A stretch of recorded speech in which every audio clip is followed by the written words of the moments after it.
Yesus tidak akan menimpa hal tersebut. Yesus nggak akan rebah juga dia. Dia hanya akan menontonnya. Setuju nggak Pak Pendeta kalau saya ngomong kayak gitu? Ya, setuju. Karena itu nubuatan untuk Yesus Kristus. Di dalam Mazmur 91 nomor 1 sampai 12 bahwa harus tergenapi semua yang tertulis tentang aku dalam kitab Taurat Musa, kitab Mazmur, kitab nabi-nabi dan kitab Mazmur. Itu kan 3 data di situ, kitab Taurat Musa, kitab nabi-nabi dan kitab Mazmur. Itu kan yang dikatakan oleh Yesus. Saya mungkin udah bisa mute ya, karena di sini bising kali tempatnya ini. Silakan Pak Pendeta tanggapin dulu, silakan. Di dalam Mazmur 91 dijelasin dulu, silakan. Pertanyaannya apa, Pak? Ya, menurut Pak Pendeta Song Ministry, apakah Yesus itu dilindungin sama Elohim? Bahkan kakinya pun tidak terhantuk kepada batu? Dilindungin sama malaikat Elohim? Silakan Pak Pendeta dijelaskan. Ya, dilindungi intinya kenapa dia bisa mati gitu ya. Nah, itu dia pertanyaannya. Kok bisa mati orang yang dilindungi sama Tuhan gitu loh? Ayo, silakan. Saya kasih waktu Pak Pendeta untuk menerangkan. Saya mute. Silakan Pak Pendeta.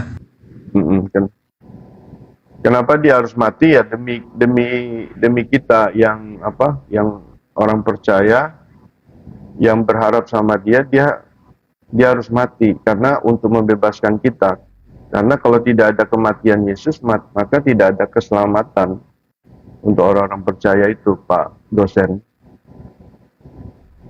Berarti Yesus ini dipaksa harus mati gitu, menurut keimanan teman-teman Kristen. Ada nggak literasi yang bisa Pak Pendeta tunjukkan kepada kami bahwa Yesus ini harus mati berdasarkan apa yang disampaikan oleh Elohim, apa yang diinginkan oleh Elohim? Tadi kan saya sudah terangkan bahwa Elohim itu tidak ingin orang yang benar, orang yang tidak bersalah itu dibun-bun, tidak ingin. Elohim tidak ingin orang yang tidak bersalah itu ditumpahkan darahnya dalam Amsal 6 nomor 16, kan seperti itu. Nggak ingin tuh. Jadi ayatnya Yohanes 3:16, Pak. Yohanes 3. Silakan dibacain, Pak. Silakan. Kan dikatakan begitu besar kasih Allah akan dunia ini, begitu besar akan kasih Allah atau kasih Bapa akan dunia ini, sehingga ia mengaruniakan anaknya yang tunggal, supaya barang siapa yang percaya tidak binasa melainkan beroleh hidup yang kekal. Tapi kan Pak Pendeta di dalam Yohanes itu tidak dijelaskan bahwa Yesus itu harus mati untuk menebus dosa umat manusia. Hanya dibilang seperti yang Bapak Pendeta tadi sampaikan, supaya kita percaya. Saya percaya kepada Yesus sebagai nabinya Tuhan, sebagai utusan Tuhan. Cuman mungkin begini Pak Pendeta, jangan nggak usah aja kita masuk di materi dulu, karena jangan sampai Pak Pendeta sebentar terkuras tenaganya gara-gara saya. Biar tunggu aja dulu lawan diskusinya, biar enak diskusi sebentar. Mohon maaf ini saya ajak untuk pemanasan, mohon maaf.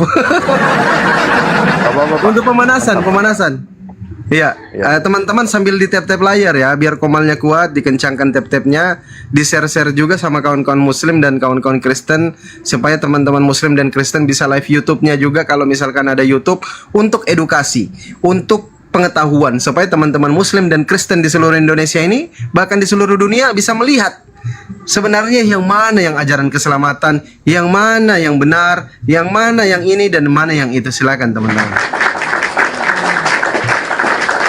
Izin teman-teman, tap-tap layarnya kalau bisa dikencangin. Yang Muslim jangan dulu kirim permintaan naik ya, karena ini mau diskusi H2H. Diskusinya H2H. Jadi Muslim dengan Kristen. Nanti temanya itu kondisional aja. Dari narasumber pengennya kemana, tetap kita akan jadikan tema apa yang dibahas oleh kawan-kawan Muslim maupun Kristen yang lagi diskusi sebentar.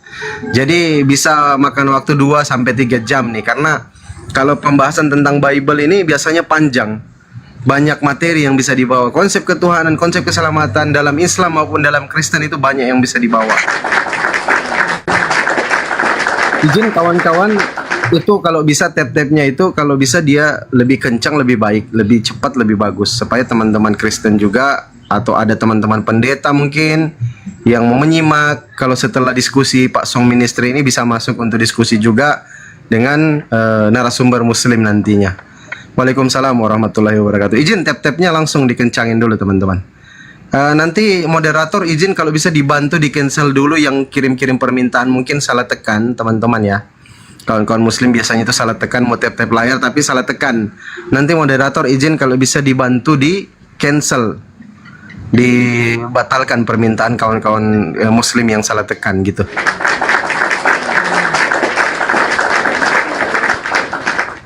Ini akan banyak edukasi ya teman-teman ya. Saya juga sudah siap pulpen dengan buku untuk mencatat apa yang dinarasikan oleh Pak Pendeta Song Ministry atau narasumber muslim sebentar yang akan datang. Ini pada Dorames. Iya, pada Romes kalau ada misalkan di bawah silakan naik ya, karena beliau tadi saya undang secara langsung Pak Pendeta Daromes Restaluhu. Beliau mau naik di sini teman-teman, nanti bantu beliau juga support beliau ya. Artinya ya bagi saweran lah sama beliau ya kan. Paham kan kalau sama Pak Pendeta Daromes itu kan, teman-teman ya. Tetap Pak Pendeta Daromes kita tunggu di sini. Kalau ada kesempatan beliau naik, setelah beliau naik tetap beliau tidak diskusi tapi hanya sebagai moderator menemani saya, Pak Pendeta Daromes.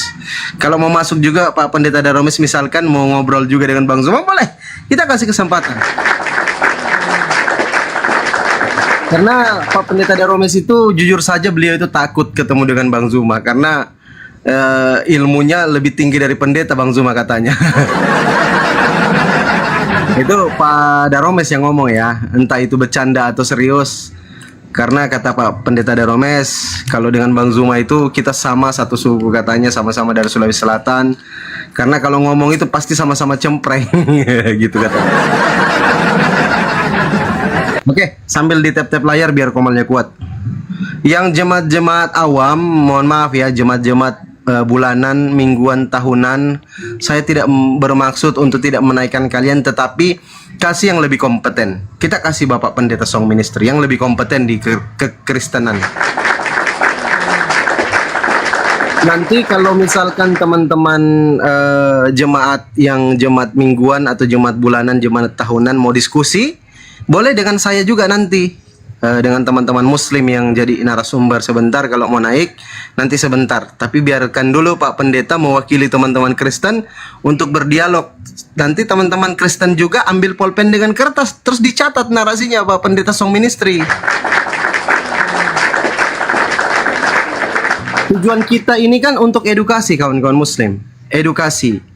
Jadi yang kita kejar adalah majelis ilmunya, ilmu dari Pak Pendeta Song Ministry dan narasumber muslim. Jadi teman-teman sebentar minimal di tap-tap layar juga biar komalnya kuat ya. Nanti kalau bisa dicatat-catat juga narasinya narasumber muslim, narasinya Pak Song Ministry, biar bisa jadi ilmu untuk kalian, dapat mutiara kalian di sini, ilmu dan kebenaran.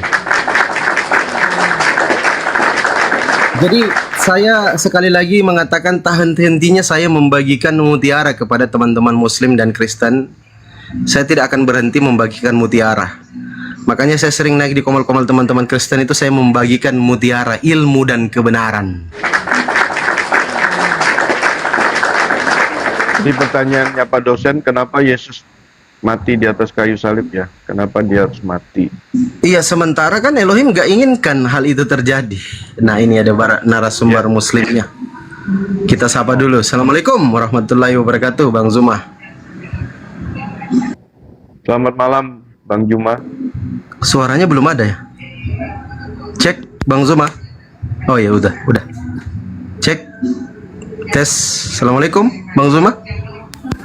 Pairing. Assalamualaikum warahmatullahi wabarakatuh, sahabat-sahabat sekalian, dan semangat malam saudara saya Pak Pendeta Soge. Maaf semalam kondisi di tempat saya itu tidak memungkinkan untuk kita lanjutkan dialog karena petir, kilat menyambar dan suara hujan yang begitu deras sehingga menjadikan Starlink alat kita di sana itu terganggu. Ya, nggak apa-apa.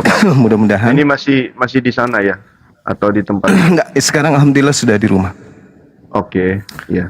Ya, mudah-mudahan kita bisa berdiskusi dengan baik, memberikan materi-materi yang baik, penyampaian yang baik kepada anak bangsa dari Islam dan juga Kristen. Oke. Baik.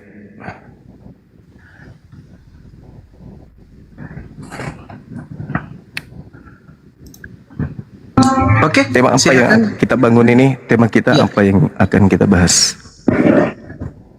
Ya, apa ya? Yang dalil semalam kan Pak Pendeta Song Ministry belum udah dapat ya waktu Bang Zuma bertanya soal Efesus 2:15 di mana dalil ketika hanya hukum harmoni saja yang dibatalkan di dalam Efesus 2 nomor 15. Iya. Hukum seremonial saja yang dibatalkan, itu ada nggak dalilnya di dalam Bible selain Efesus 2 nomor 15? Silakan Pak Pendeta Song Ministry, dimulai dari situ aja. Ya, saya cari datanya ya. Silakan Bang, silakan.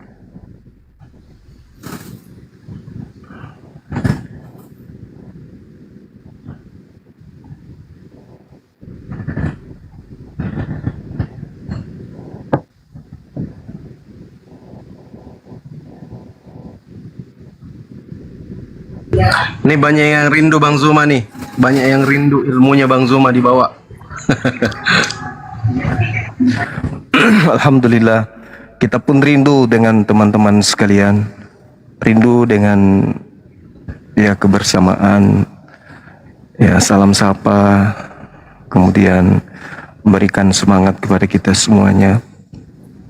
Ya semoga diskusi-diskusi dibangun kemudian untuk memberikan edukasi yang terbaik kepada anak bangsa, dalam hal ini persaudaraan Islam Kristen dalam mengisi kemerdekaan itu harus tertata dengan baik dan tidak diinginkan diskusi lintas agama ini malah menjadikan kita semakin menjauh. Harusnya diskusi Islam Kristen membuat kita semakin dekat, saling mengenal satu sama yang lain, mendudukkan perkara agama kita masing-masing pada koridor yang ada, tidak saling sikut satu sama lain, melainkan saling menghargai antar anak bangsa, meskipun dalam ruang lingkup agama kita memiliki kepercayaan yang berbeda. Silakan. Kalau ayat Alkitabnya di Kolose 2 ayat 16-17, di situ dikatakan, janganlah kamu biarkan orang menghukum kamu mengenai makanan, minuman, hari raya, semuanya itu hanyalah bayang-bayang. Tetapi wujudnya ialah Kristus. Itu ayatnya, Pak. Ya, ya sebenarnya kalaupun misalnya nanti saudara kita pendeta agak sulit untuk menemukan data itu, kami bisa bantu, kami tunjukkan Kolose 2:16 yang dimaksud. Karena memang hanya satu-satunya dalil yang bisa digunakan untuk membenarkan bahwa terkait dengan seremonial yang ada di dalam ajaran Taurat itu tidak lagi berlaku disebabkan satu, karena orang Kristen memang tidak diberikan aturan sesuai dengan aturan Torah. Yang kedua, Paulus memang mengajarkan untuk meninggalkan semua aturan-aturan tersebut. Kemudian selain mengajarkan meninggalkan, Paulus juga mendoktrin bahwa pengikutnya sudah dimerdekakan dari kuk penghambaan. Ya. Galatia 5 nomor 1. Artinya bahwa aturan ini memang berlaku hanya kepada kaum Bani Israel, dan aturan selanjutnya ketika ada aturan itu, maka aturan yang digunakan oleh Paulus adalah aturan yang Paulus sendiri katakan menerimanya bukan dari manusia. Di Galatia 1 nomor 1, nomor 11, nomor 12, Paulus mengakui, aku menerima pengajaranku atau Injil itu bukan dari manusia, melainkan dari Kristus Yesus. Artinya memang Paulus sudah memiliki ketetapan bahwa ajarannya itu bukan dari manusia, tapi artinya bukan dari anak Maria, tetapi dari Kristus Yesus. Mungkin yang dimaksud di sini adalah anak Maria yang adalah bukan anak Maria atau gimana? Saya juga bingung. Yang pasti dia mengatakan aku menerima Injil bukan dari pernyataan manusia tetapi dari Kristus Yesus. Nah, sedangkan kita tahu anak Maria ini adalah manusia. Nah, mungkin itu yang ingin saya sampaikan kepada teman-teman sekalian. Ya.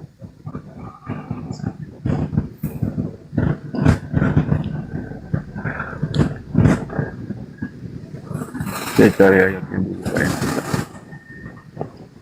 Kalau di Torah itu nggak ada. Terus kalau pernyataan Yesus juga tak ada. Bahkan Yesus mengatakan orang yang mengajarkan meniadakan hukum Taurat meskipun yang paling terkecil itu akan menempati tempat terhina. Sebagaimana yang saya sampaikan semalam di Matius 5 nomor 19.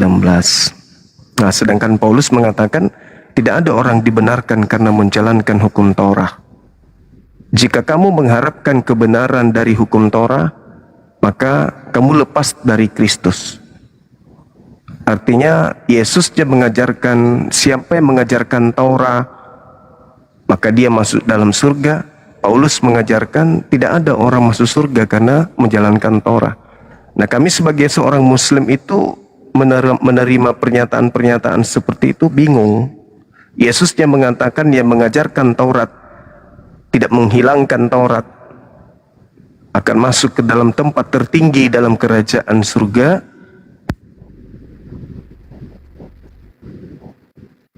Ya, mungkin maksudnya gini Pak, kalau kita lakukan hukum Taurat dengan kekuatan kita, maka kita terpisah dari Kristus. Tetapi pada waktu kita punya relasi, pada waktu kita punya relasi, suara saya jelas ya Pak? Jelas.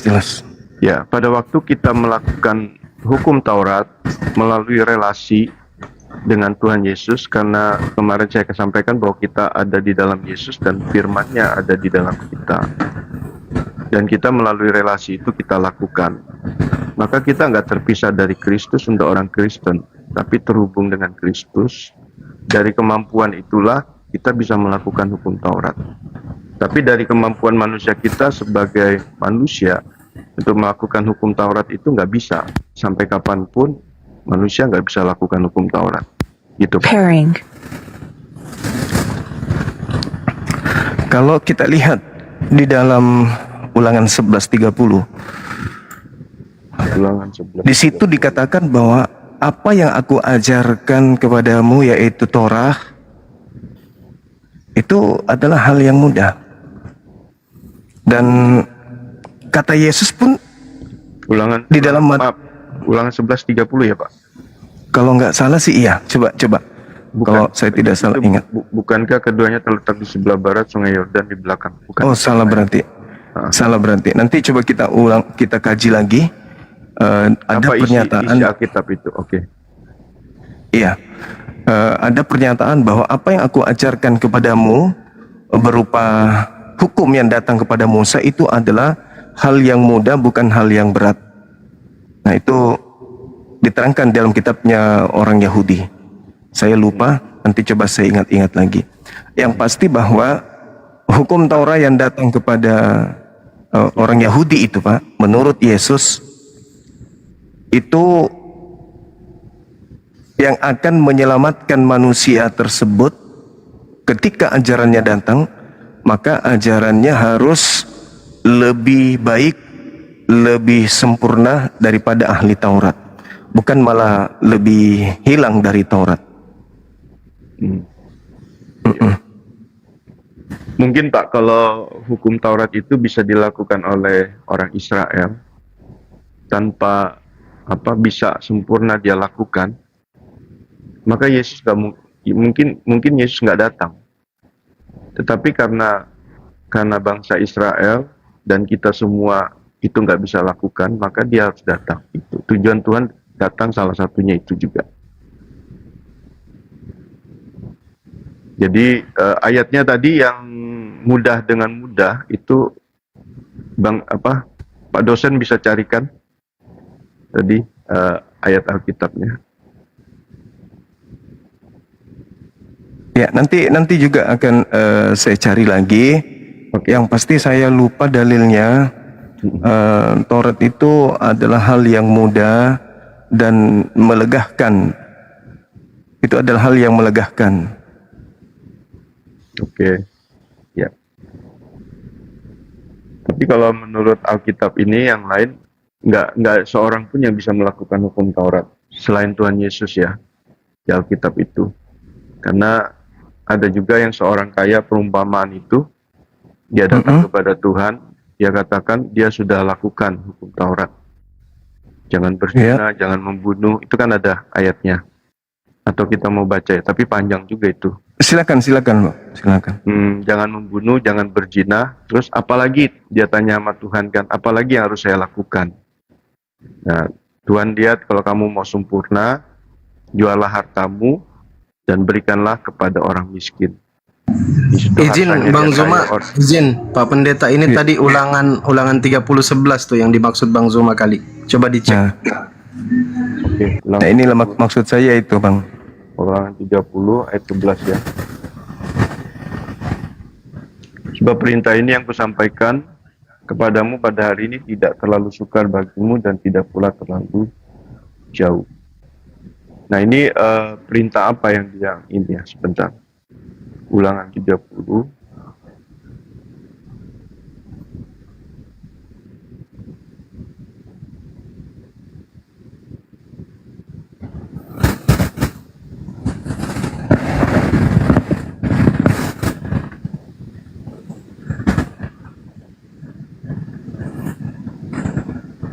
Udah dapat Pak Pendeta ulangan 3011 tadi? Sudah, sudah.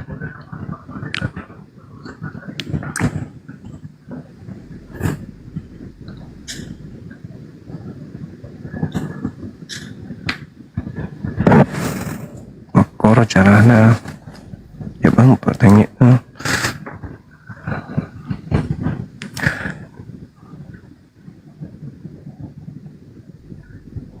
Oh, yang dirangkum jadi dua hukum Taurat ya. Ya. Gimana bunyinya Pak Pendeta, coba dibacain. Ayat 11, sebab perintah ini yang kusampaikan kepadamu pada hari ini tidaklah terlalu sukar bagimu dan tidak perlu terlalu jauh. Tidak terlalu sukar. Tidak terlalu sukar, mungkin gampang, tapi juga nggak ada orang bisa melakukannya dengan sempurna atau baik ya. Jadi ya mungkin tidak terlalu sukar apabila kita bersama Tuhan melakukannya, tapi kalau sendiri juga nggak bisa juga, Bang Juma. Tapi Paulus pernah mengatakan hal bahwa dalam hal mentaati hukum Taurat, Paulus itu tidak bercacat katanya, Bang. Artinya kalau Paulus itu mampu melakukan hukum Taurat dan jelas-jelas dia mengakui bahwa dia itu tidak bercacat di dalam menjalankan hukum Taurat itu sendiri.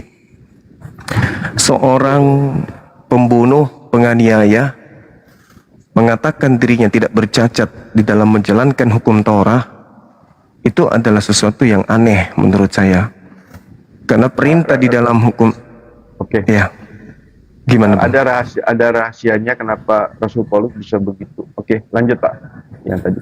Nanti saya. Iya.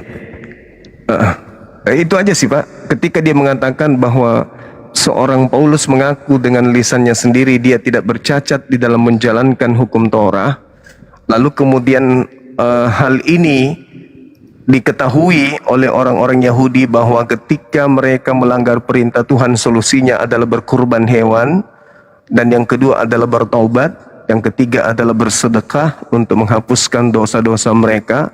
Lalu kenapa hukum Taurat ini justru dibatalkan? Lalu kemudian Paulus membuat aturan baru. Ya, kenapa Rasul Paulus bisa melakukan dengan mudah tadi kan pernyataannya? Ya. Itu rahasianya di Filipi 3 Pak. Filipi 3 ayat 10. Nah, di situ dikatakan yang kukendaki ialah mengenal Dia. Jadi Rasul Paulus itu mau mengenal Kristus. Kristus yang kukendaki ialah mengenal Dia dan kuasa kebangkitannya dan persekutuan dalam penderitaannya, di mana aku menjadi serupa dengan dia dalam kematiannya, supaya aku akhirnya beroleh kebangkitan dari antara orang mati. Nah, kenapa dia bisa berkata begitu tadi? Karena memang dia ingin mengenal Kristus itu apa sih kelebihan daripada Kristus sampai dia bisa bangkit dari antara orang mati, ya. Dia rela untuk mati buat kita dengan kasihnya yang begitu besar. Nah, itu mau diselidikin Paulus, ya, diselidikin Paulus tentang apa yang Yesus lakukan gitu. Nah, dalam ayat ini dikatakan yang kukendaki ialah mengenal dia, mengenal Kristus yang mau mati buat umat manusia, ya. Yang semua umat manusia, ya, bukan orang Kristen aja. Yesus mati buat semua umat manusia. Tapi yang menerima manfaatnya adalah yang percaya kepada dia. Nah, yang kukendaki ialah mengenal dia dan kuasa kebangkitannya, itu yang Rasul Paulus mau dapatkan. Dan persekutuan dalam penderitaannya, di mana aku menjadi serupa dengan dia dalam kematiannya. Ternyata Rasul Paulus bisa serupa dengan Kristus melakukan hukum Taurat. Itu karena dia bisa bersekutu bersekutu dalam penderitaan Yesus. Dia bisa melihat, dia bisa merasakan bagaimana Yesus itu mati buat dia gitu. Nah, kematian Yesus itu bukan kematian untuk dirinya Yesus. Yesus nggak layak mati sebenarnya. Tetapi karena dia mengasihi kita, dia menanggung dosa-dosa kita, maka dia mati karena dosa-dosa kita. Harusnya kita dihukum karena dosa, upah dosa adalah maut, ya. Jadi di Alkitab juga dijelaskan bahwa upah dosa itu maut, kematian, hukuman kekal, neraka, dan tidak ada yang bisa membebaskan manusia yang berdosa selain daripada satu pribadi yang namanya Tuhan Yesus. Nah, ini yang dipelajari oleh Rasul Paulus. Akhirnya dia berhasil, dia boleh bersekutu dalam penderitaan Kristus. Artinya dia boleh mengalami, ya, penderitaan yang Yesus lakukan itu dia bisa rasakan, bukan mengalami, ya. Dia bisa rasakan bagaimana Kristus itu menderitanya sangat, menanggung dosa manusia, ya, termasuk dosanya Rasul Paulus yang pembunuh, keji, ya, pembinasa orang-orang percaya waktu itu. Ada orang percaya berkumpul, dia datang, dia obrak-abrik, bahkan dia bunuh. Nah, dia rasakan bagaimana Yesus mati buat dia, seorang pembunuh keji itu. Dia bisa rasakan dan akhirnya dia bisa bersekutu, merasakan kasih yang begitu besar yang Tuhan lakukan itu. Dan akhirnya dia nyatakan di mana aku menjadi serupa dengan dia dalam kematiannya.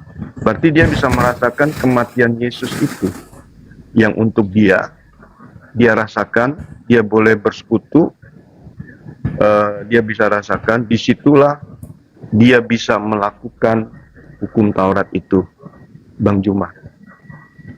Oke, baik. Ini lagi-lagi, ya, saya membawa diri saya sebagai seorang Muslim. Oke. Paulus ini kan kita tahu dia itu penganiaya, bahkan pembunuh murid-murid pilihan.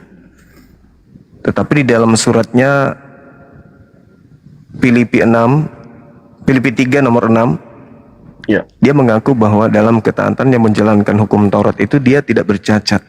Pandangan kami sebagai seorang Muslim, mohon maaf, sebagai Muslim sekali lagi, beliau ini adalah pembohong, pendusta. Karena kenapa?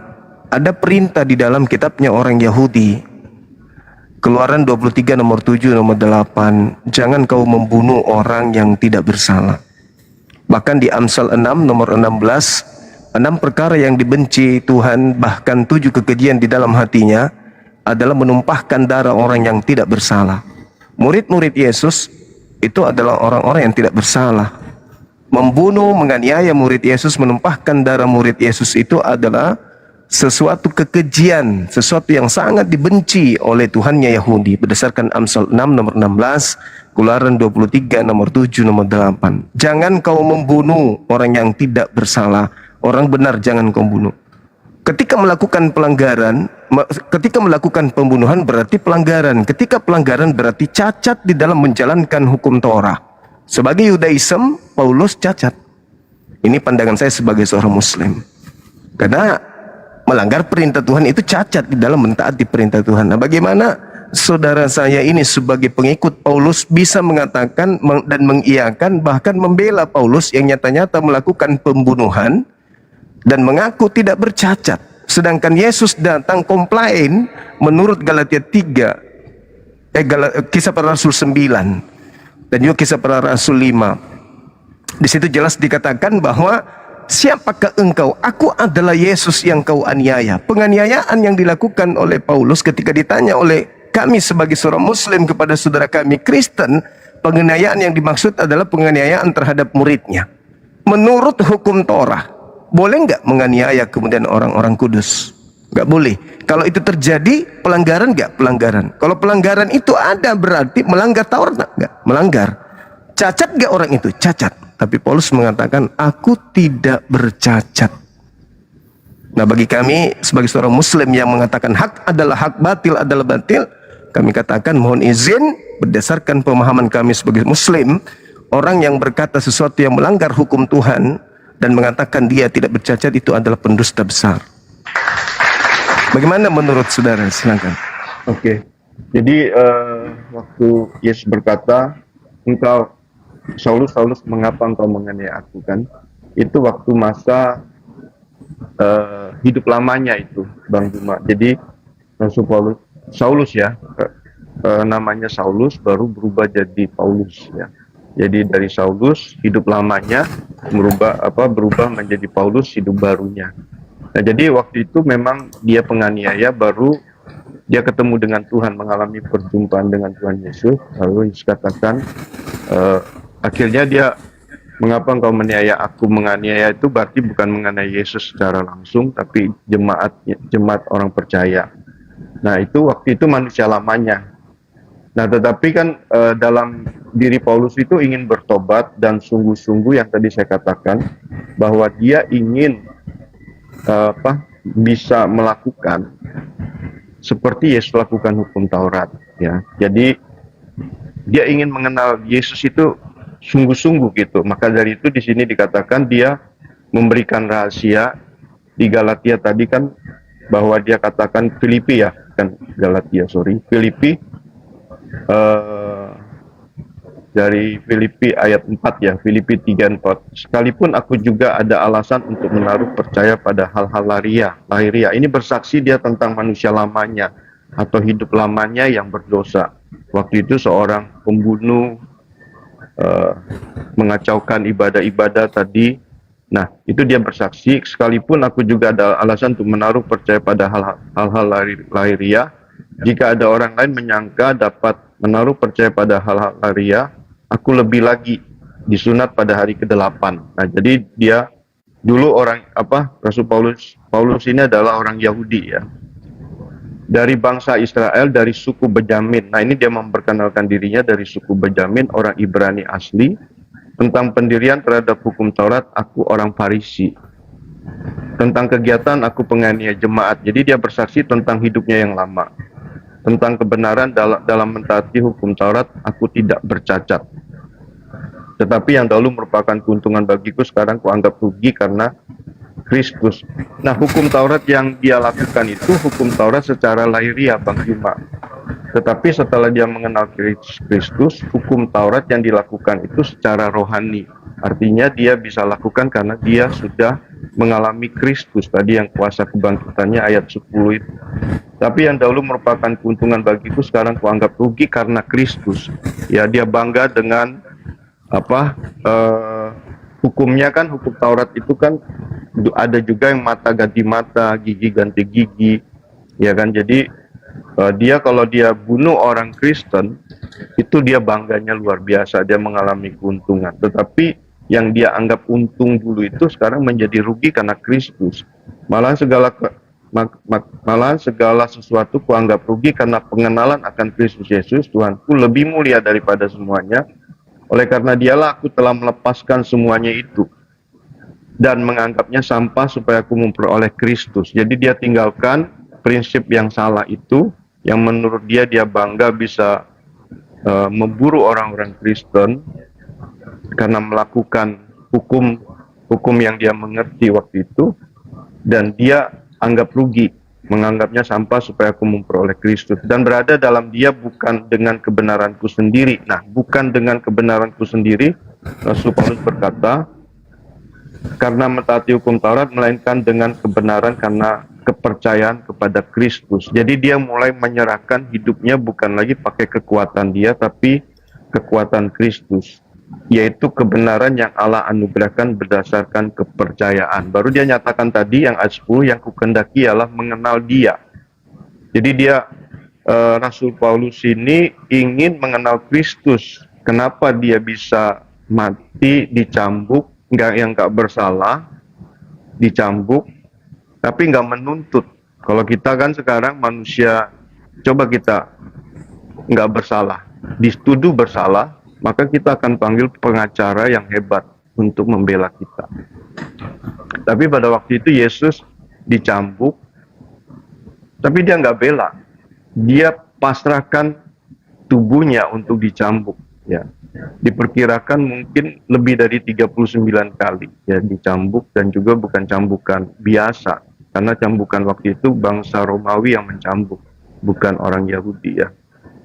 Nah, jadi dia bisa relakan. Kenapa ada tujuan cambukan itu? Karena dia ingin tubuhnya terkoyak untuk menyembuhkan kita. Karena bilur-bilur Yesus dikatakan bisa menyembuhkan. Ya, kita orang Kristen mempercayai bahwa bekas cambukan luka Yesus itu bisa menyembuhkan sakit penyakit yang orang percaya alami. Nah, itu yang hendak tadi saya katakan bahwa Rasul Paulus ingin mengenal dia. Yang kukendaki adalah mengenal dia dan kuasa kebangkitannya itu. Yang dikejar oleh Rasul Paulus, ya, yang tidak dia dapat dari hidup yang lamanya, hukum-hukum yang dia pelajari selama dia hidup. Ya, nah intinya singkat saja bahwa jadi saya sudah jelaskan bahwa Rasul Paulus itu ingin mengenal Kristus, dan ini juga yang saya rindukan Pak Juma, mengenal Kristus. Maka saya bisa rindu untuk mencapai persekutuan dalam penderitaannya. Artinya dalam kematian Yesus itu saya bisa rasakan bahwa Yesus itu kenapa dia mau mati? Oh, karena dia mau mati buat saya, untuk membebaskan saya. Nah, ini Rasul Paulus sampai ke tingkat itu, dia merenungkan, dia ingin dapatkan. Yang kukendaki adalah mengenal dia dan kuasa kebangkitannya dan persekutuan dalam penderitaannya, di mana aku menjadi serupa dengan dia. Jadi intinya Rasul Paulus mau menjadi serupa dengan Kristus, ya, dalam kasihnya yang rela mati buat orang lain, dalam kematiannya, supaya aku akhirnya beroleh kebangkitan dari antara orang mati, supaya aku akhirnya beroleh kebangkitan dari antara orang mati. Gitu Bang Juma. Baik, Kalau sorry Pak, kalau memang ada jawaban saya yang belum jelas boleh ditanya kembali ya Pak. iya, semuanya jelas. Jadi pembelaan saudara pendeta terhadap Paulus itu jelas kami mendengarkan. Cuman tadi poinnya itu yang saya belum dapatkan ketika saya bertanya kepada Pak Pendeta, bagaimana mungkin Anda mengatakan Paulus tidak bercacat dalam hal menjalankan hukum Taurat, sedangkan dia adalah pelanggar hukum Taurat itu tadi. Kemudian, Oh ya, oke. Nanti saya cari jawabannya ya. Kenapa Iya. waktu itu kan itu sedangkan dilarang untuk membunuh orang ini ya, darah orang tidak bersalah. Coba ulang pertanyaannya Pak, biar saya cari. ya, bagaimana seorang Paulus yang pembunuh, penganiaya murid-murid Yesus bisa mengaku dengan mulutnya sendiri dia tidak bercacat di dalam menjalankan hukum Taurat, sedangkan dia jelas cacat menjalankan hukum Taurat itu. Nah, itu mungkin nanti Pak Pendeta bisa menjelaskan kepada saya. Namun lebih jauh, kalau kita berbicara mengenai Paulus, pembelaan Paulus, Yesus ini dengan lisannya sendiri berdasarkan catatan Yohanes 1 nomor 51, Yesus mengatakan bahwa malaikat naik turun untuk menyampaikan firman kepada dirinya. Begitu juga di dalam Lukas 22 nomor 43-44, malaikat juga datang kepada Yesus memberitakan firman kepada Yesus. Kemudian sebelum dia dilahirkan, malaikat juga datang kepada ibunya yang mengandung dirinya. Lalu kemudian Yesus sendiri mengaku segala firman yang engkau berikan kepada aku telah aku sampaikan kepada mereka. Berarti Yesus menerima firman.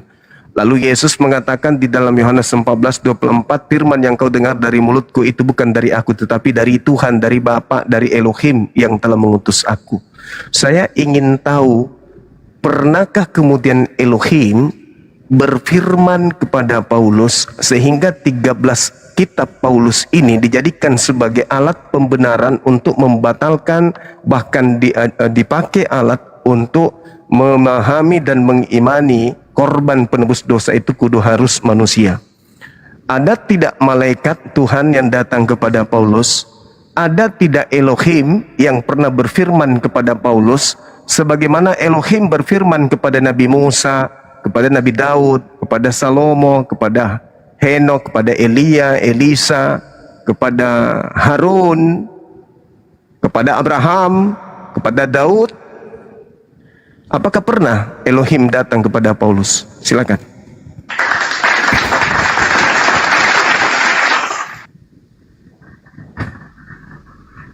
Ini perlu cari data juga, Pak.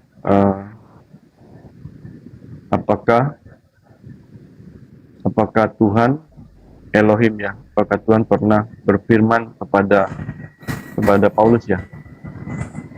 Iya, sampai 13 kitabnya itu benar-benar dijadikan sebagai santapan rohani bagi saudara-saudara kami Kristen.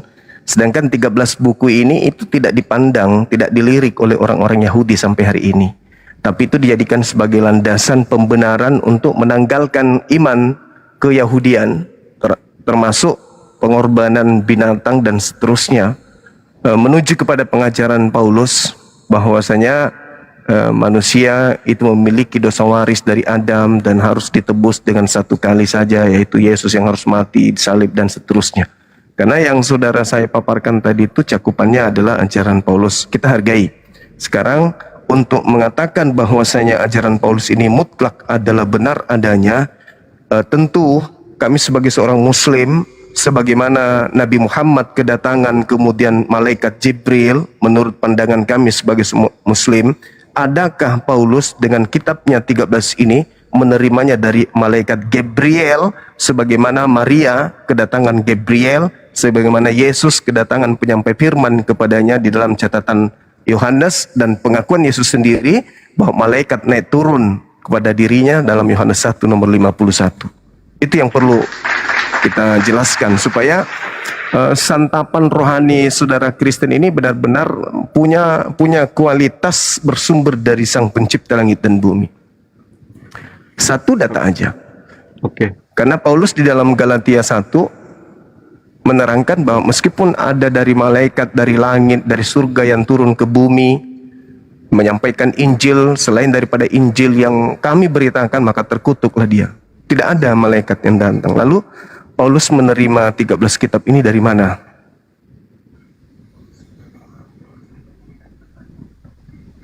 Silakan, Jadi Pak gini, Pendeta.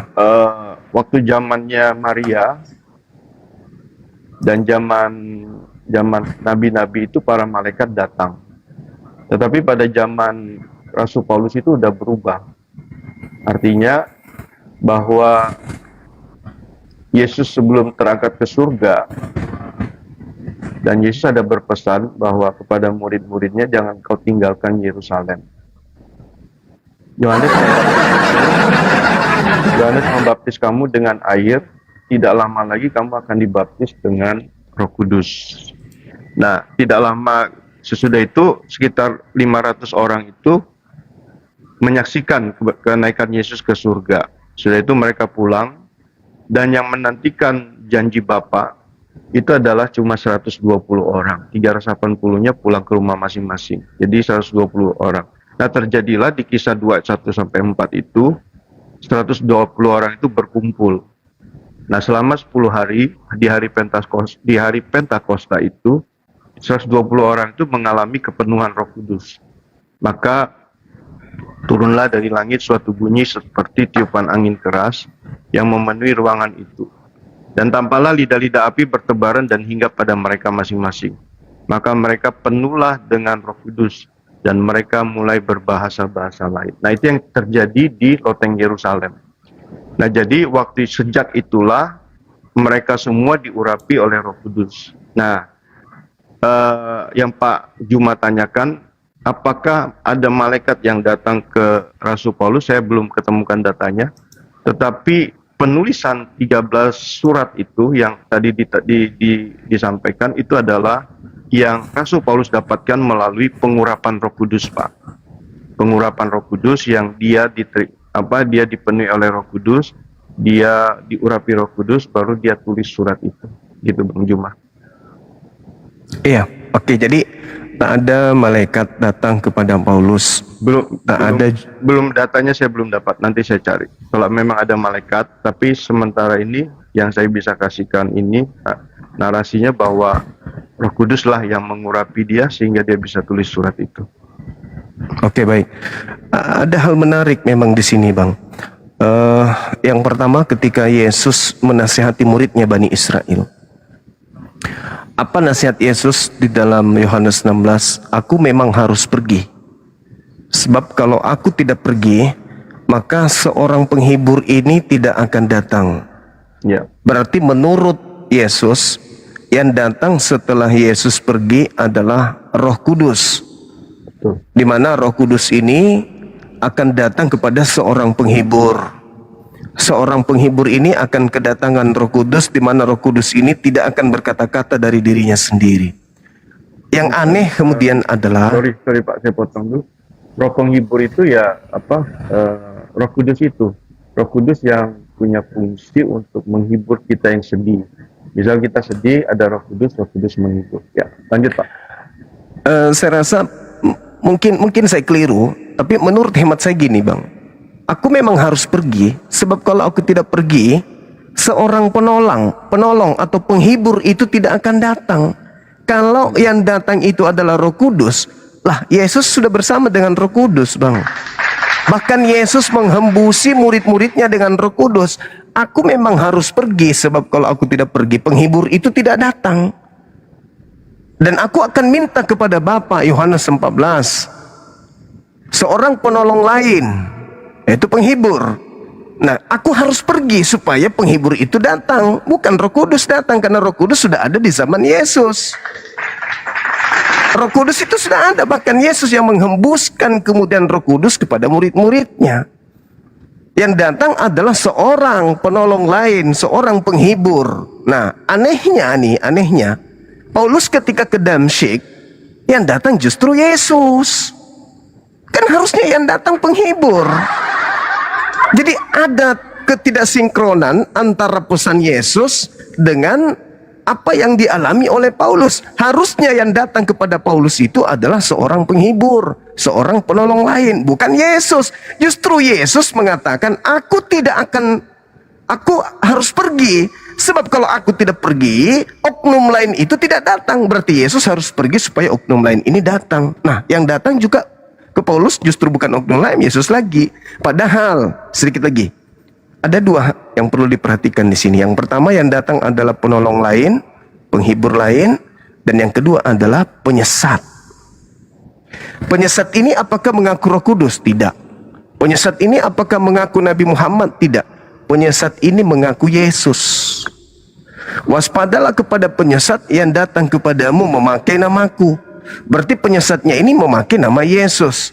Yang datang kepada Paulus memakai nama Yesus. Sedangkan yang datang setelah Yesus bukan Yesus menurut Yesus, tetapi adalah seorang penolong lain. Itu, Bang. Jadi kenapa saya bertanya 13 kitab Paulus ini, apakah dari Elohim, apakah dari Yesus, apakah dari malaikat? Ternyata tidak ada data, atau mungkin belum ditemukan datanya. Nah, yang datang kepada Yesus Paulus ini adalah Yesus, Bang. Kok bisa? Sementara Yesus mengatakan akan datang penyesat memakai namaku. Nah, harusnya yang datang kepada Paulus ini roh penghibur, bukan Yesus. Siapakah engkau Tuhan? Akulah Yesus yang kau aniayalah. Kok Yesus yang datang? Bukannya yang datang harusnya penolong lain. Gitu, Abang. Ya, ini silakan. mungkin narasi bebas saja ya Pak. narasi bebas dari saya. Kalau misalnya Roh Kudus datang, dia nggak bisa lihat, ya mungkin Paulus nggak bertobat, tetapi karena Yesus yang datang dia bertobat. Nah, Maka yang Yesus datang harus- kan harusnya. Maka Iya, Yesus maksud yang saya gini harus ya, Bang. datang. Maka Yesus harus datang. Maka dari itu Saulus itu bertobat. Nah, kalau yang datang kepada Paulus ini ternyata Yesus yang penyesat gimana? Nah, itu perlu diuji lagi. Saya ada sharing juga kemarin sama Bang dosen bahwa semua itu dilihat dari buahnya. Jadi Oke. kalau memang Rasul Paulus itu penyesat, maka kita harus lihat buahnya. Kalau buahnya tidak menunjukkan dia penyesat, berarti dia benar dan Yesus yang datang. Oke. Baik, kalau begitu dari mana Paulus mengatakan bahwa Yesus itu mati dengan jalan kutuk?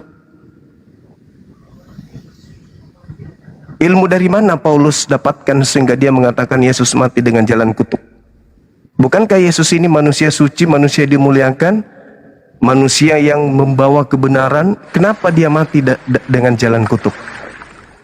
Sahabat Kikoca, ayatnya ada. barakallahu fiik. Di Galatia 3:13, Kristus telah menebus kita di sini Kristen, dengan jalan menjadi kutuk karena kita, karena Kristen. Sebab ada tertulis, terkutuklah dia orang yang digantung di atas tiang salib. Yang menjadi pertanyaan mendasar ketika malaikat tidak datang kepada Paulus, tidak ada Elohim berfirman kepada Paulus, lalu kemudian Paulus dengan lisannya sendiri mengatakan Kristus mati dengan jalan kutuk karena ada tertulis terkutuklah orang yang mati di atas tiang salib. Pertanyaan mendasar saya untuk mengetahui buah dari pengajaran Paulus ini, dari mana Paulus mendapatkan ilmu kalau Yesus itu mati dengan jalan kutuk? Ya, Siapa yang ngajarin Paulus? dari pimpinan Roh Kudus, Pak. Nah, ini dia masalahnya. Bukankah Tuhan, bukankah Bapa mengatakan dan Yesus mengatakan dalam doanya di Yohanes 17 nomor 1 nomor 2, kemuliaan yang yang kau berikan kepadaku sebelum dunia ada. Yesus itu manusia mulia sebelum dunia ada. Kenapa dia jadi terkutuk? Dari mana Paulus mendapatkan ilmu? Inilah anakku yang kukasihi, kepadanya aku berkenan. Kenapa dia jadi terkutuk? Yang makanya saya lebih awal mengatakan 13 kitab Paulus ini, Paulus dapat dari mana? Kok aneh gitu loh. Paulusnya mengatakan Yesus matinya dengan jalan kutuk. Dia mati menebus kutuk. Lalu kemudian dia menjadi Tuhan. Untuk itulah dia mati supaya dia dibangkitkan agar menjadi Tuhan. Lalu kematiannya menghapuskan semua Torah dan segala perintah yang ada di dalamnya. Kalau Taurat itu ada kebenaran, maka sia-sialah kematian Kristus. Kau lepas dari Kristus jika kau mengharapkan kebenaran dari Torah. Kok jadi bertentangan dengan Tuhan, Pak? Lalu kemudian endingnya nih, buahnya yang sangat jelas sekali kentaranya. Ketika kemudian ada perintah di dalam Keluaran 31 nomor 14 membunuh orang-orang yang tidak mengkuduskan hari Sabtu. Tapi kok tiba-tiba sekelompok manusia besar di dunia ini beribadah pada hari Minggu tanpa ada perintah dari Elohim. Nah, ini ada kekuatan yang kemudian menggiring manusia dari keturunan Adam untuk menyembah kepada Kristus pada hari Minggu tanpa perintah, membawa-bawa nama Kristus. Waspadalah kepada penyesat yang datang kepadamu memakai namaku dan berkata, akulah Kristus. Mereka akan menyesatkan banyak orang. Nah, yang jadi permasalahan, kok ibadahnya berdasarkan Filipi 2, Kolose 2 nomor 16, jangan lagi kau mau diatur tentang hari raya, tentang hari-hari ibadah. Nah, kok mereka kompak ibadah hari Minggu, di mana hari Minggu itu adalah hari dewa. Kenapa ibadahnya hari dewa? Bukankah Tuhan mengajarkan Bani Israel termasuk Yesus pada hari Sabat, seperti kebiasaannya di tempat kelahirannya di Nazaret, ia tampil di bait suci untuk membacakan kitab Yesaya pada hari Sabat, hari Sabtu. Kenapa sekarang berubah jadi hari Minggu, hari penyembahan dewa matahari milik orang Yunani Romawi? Ini yang jadi pertanyaan, Bang. Kalau Anda berbicara buahnya, ya jelas buahnya. Satu, orang Kristen menyembah yang namanya Kristus. Yang kedua, orang Kristen menghalalkan segala apa yang diharamkan Tuhan dalam perjanjian lama. Orang Kristen kemudian ibadahnya mengganti hari Minggu menjadi hari Sabtu Minggu. Kemudian dia mengajarkan jangan bersunat. Itu adalah buah-buah dari kebenaran atau kesesatan, Bang? Ini serius saya bertanya, bukan mau merendahkan, karena ini edukasi lintas agama. Ya, kalau kami, kenapa Islam beribadah Jumat? Jelas. Ya ayyuhalladzina amanu idza nudiya lis-sholati min yaumil jumu'ah. Ada perintah dalam kitab suci kami untuk ibadah hari Jumat. Perintah Sabtu hanya untuk Bani Israel, kami bukan Bani Israel. Jelas itu. Nah, sekarang ketika saudara Kristen mengatakan kami berasal dari Yahudi, kami berasal dari Kristus. Kristus yang mana dulu? Karena Kristus mengatakan barang siapa yang meniadakan hukum Torah meskipun yang paling terkecil, mengajarkan kepada orang lain, menempati tempat terhina dalam kerajaan langit.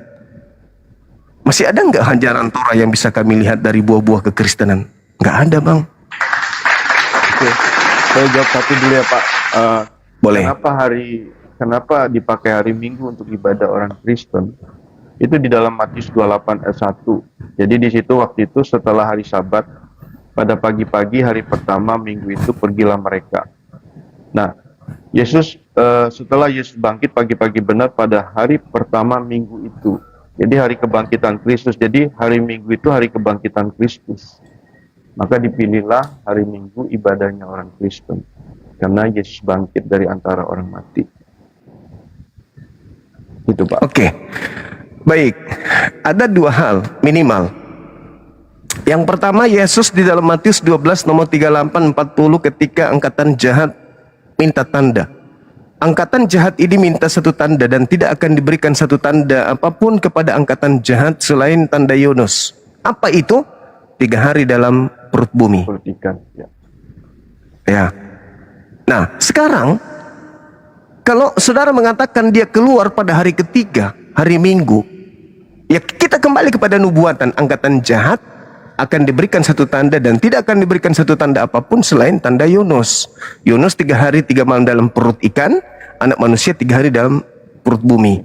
3 hari 3 malam. Hari ketiga pasti keluar tuh. Itu tanda untuk siapa? Untuk angkatan jahat. Itu yang pertama. Yang kedua, ketika Yesus berkata dalam Yohanes 12 nomor 31. Jawabnya satu-satu Pak. Kadang saya lupa. Boleh. Saya Silakan. catat. Tadi ayatnya Silakan. di mana itu Pak yang apa? Angkatan yang jahat itu. Matius 12 nomor Matius 12, 38-40. 38-40. Oke, saya bacakan ya. Pada waktu itu berkatalah beberapa ahli Taurat dan orang Farisi kepada Yesus. Jadi ini ahli Taurat dan orang Farisi yang berkata kepada Yesus, "Guru, kami ingin melihat suatu tanda daripadamu." Tetapi jawab Yesus kepada mereka, angkatan yang jahat. Jadi angkatan yang jahat itu menunjuk kepada orang Taurat, ahli Taurat dan orang Farisi. Tetapi jawabnya kepada mereka, angkatan yang jahat dan tidak setia ini menuntut suatu tanda. Tetapi kepada mereka tidak akan diberikan tanda selain tanda Nabi Yunus. Jadi diberikan kepada yang tadi angkatan yang jahat itu berbicara tentang ahli Taurat dan orang Farisi. Nah, jadi tanda Yunus supaya mereka tahu bahwa Mesias itu akan dibangkitkan pada hari yang ketiga sama waktu Yunus ada di perut ikan 3 hari. Itu maksudnya. Maaf sekali lagi, itu pernyataan Yesus tidak berbicara mengenai Mesias, Bang. Itu berbicara mengenai anak manusia. Ya, anak manusia Lain itu cerita. Anak manusia itu juga gelar daripada Yesus. Mesias juga Iya, gelar tahu. daripada Yesus. Oke.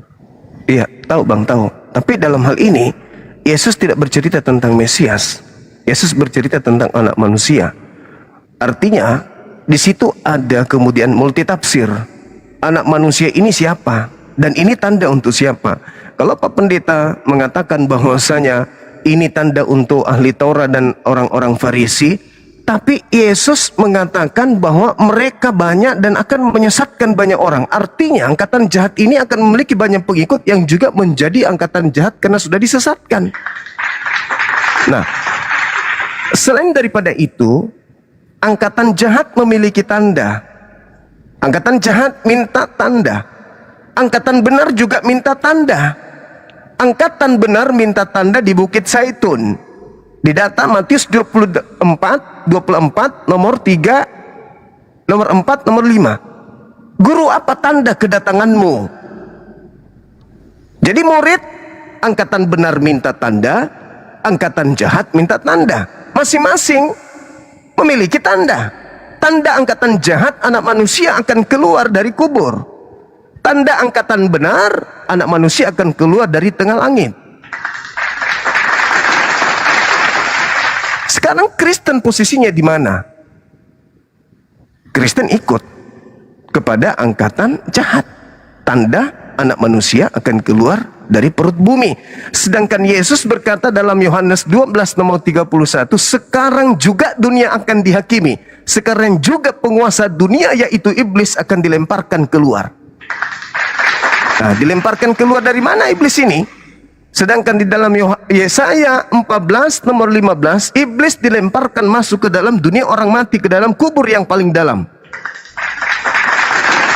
Nah, sedangkan Sorry Pak, angkatan Yohanes 12 ayat 3 ya? 31. Oh, 31. Di situ sekarang berlangsung penghakiman atas dunia ini. Sekarang juga penguasa dunia ini akan dilemparkan keluar. Dan aku apabila aku ditinggikan dari bumi, aku akan menarik semua orang. Terus ya, oke. Iya. Jadi kata Yesus, angkatan jahat itu minta satu tanda. Tandanya adalah anak manusia sama seperti Yunus. 3 hari dalam perut ikan, hari ketiga keluar. Anak manusia dari bumi keluar. Itu tanda untuk angkatan jahat. Nah, sekarang ketika dikatakan oleh Yesus sekarang juga dunia dihakimi, penguasa dunia adalah iblis dilemparkan keluar, muncul pertanyaan. Angkatan jahat sekarang juga, sekarang itu artinya zaman Yesus. Sekarang juga dunia dihakimi. Sekarang juga penguasa dunia dilemparkan keluar. Dari mana? Dari goa, dari kubur. Berdasarkan 2 Petrus 2 dari goa. Berdasarkan Yesaya 14, 15 dari alam kubur. Bukankah korban yang mati di atas salib itu dikuburkan di dalam goa milik Yusuf Arimatea? Ya. Bukankah kemudian di dalam pengajaran Yesaya 14 nomor 15, iblis dilemparkan ke dunia orang mati ke dalam kubur yang dalam. Lalu Yesus memberikan tanda angkatan jahat anak manusia 3 hari 3 malam berada dalam perut bumi. Berarti dia akan keluar dari perut bumi pada hari ketiga. Dan saat itu juga artinya sesama dengan Yesus. Ada yang keluar dari perut bumi, yaitu penguasa dunia. Dan bukankah endingnya ketika ada yang keluar dari perut bumi, apa kata dia? Kepadaku telah diberi kuasa.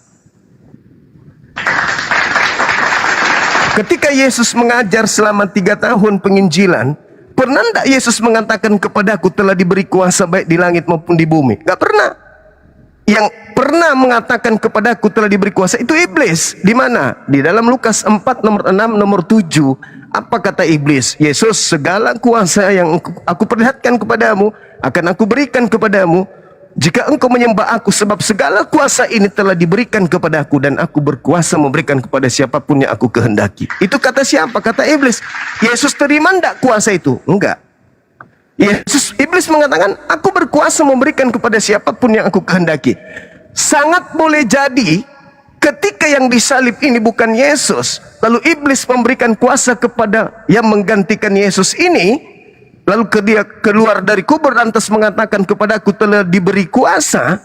Saudara-saudaraku Kristen yang berasal dari orang non-Yahudi mengakui itu Yesus, sah-sah saja. Tetapi orang Yahudi mau enggak menerima Elohim yang keluar dari kubur? Tentu tidak. Kenapa justru orang Roma Yunani yang menerima itu? Kenapa orang Yahudi enggak menerima? Oh, Tuhan kita keluar dari kubur. Kenapa justru orang Roma Yunani yang menerima itu? Karena konsep Roma Yunani, dewa bisa turun ke bumi jadi manusia. Begitu saudaraku. Jadi kembali kepada yang saya pertanyakan tadi, saudara Kristen saya yang saya kasihi, kita menghargai ini, kita berbicara lintas iman. Jadi jangan tersinggung ketika Bang Suma membahas tentang Bible. Itu hanya edukasi. Dan saya yakin saudara Kristen memiliki jawaban-jawaban yang bisa mempertebal iman saudara Kristen. Ini saya menyatakan hanya sebagai seorang Muslim di luar daripada imannya orang Kristen, yang tentu orang Kristen lebih paham iman mereka sendiri. Silakan. Jadi kenapa bangsa Yahudi tidak menerimanya? Karena mereka berharap Mesias yang datang itu Mesias yang gagah perkasa, seorang Allah yang Maha Kuasa.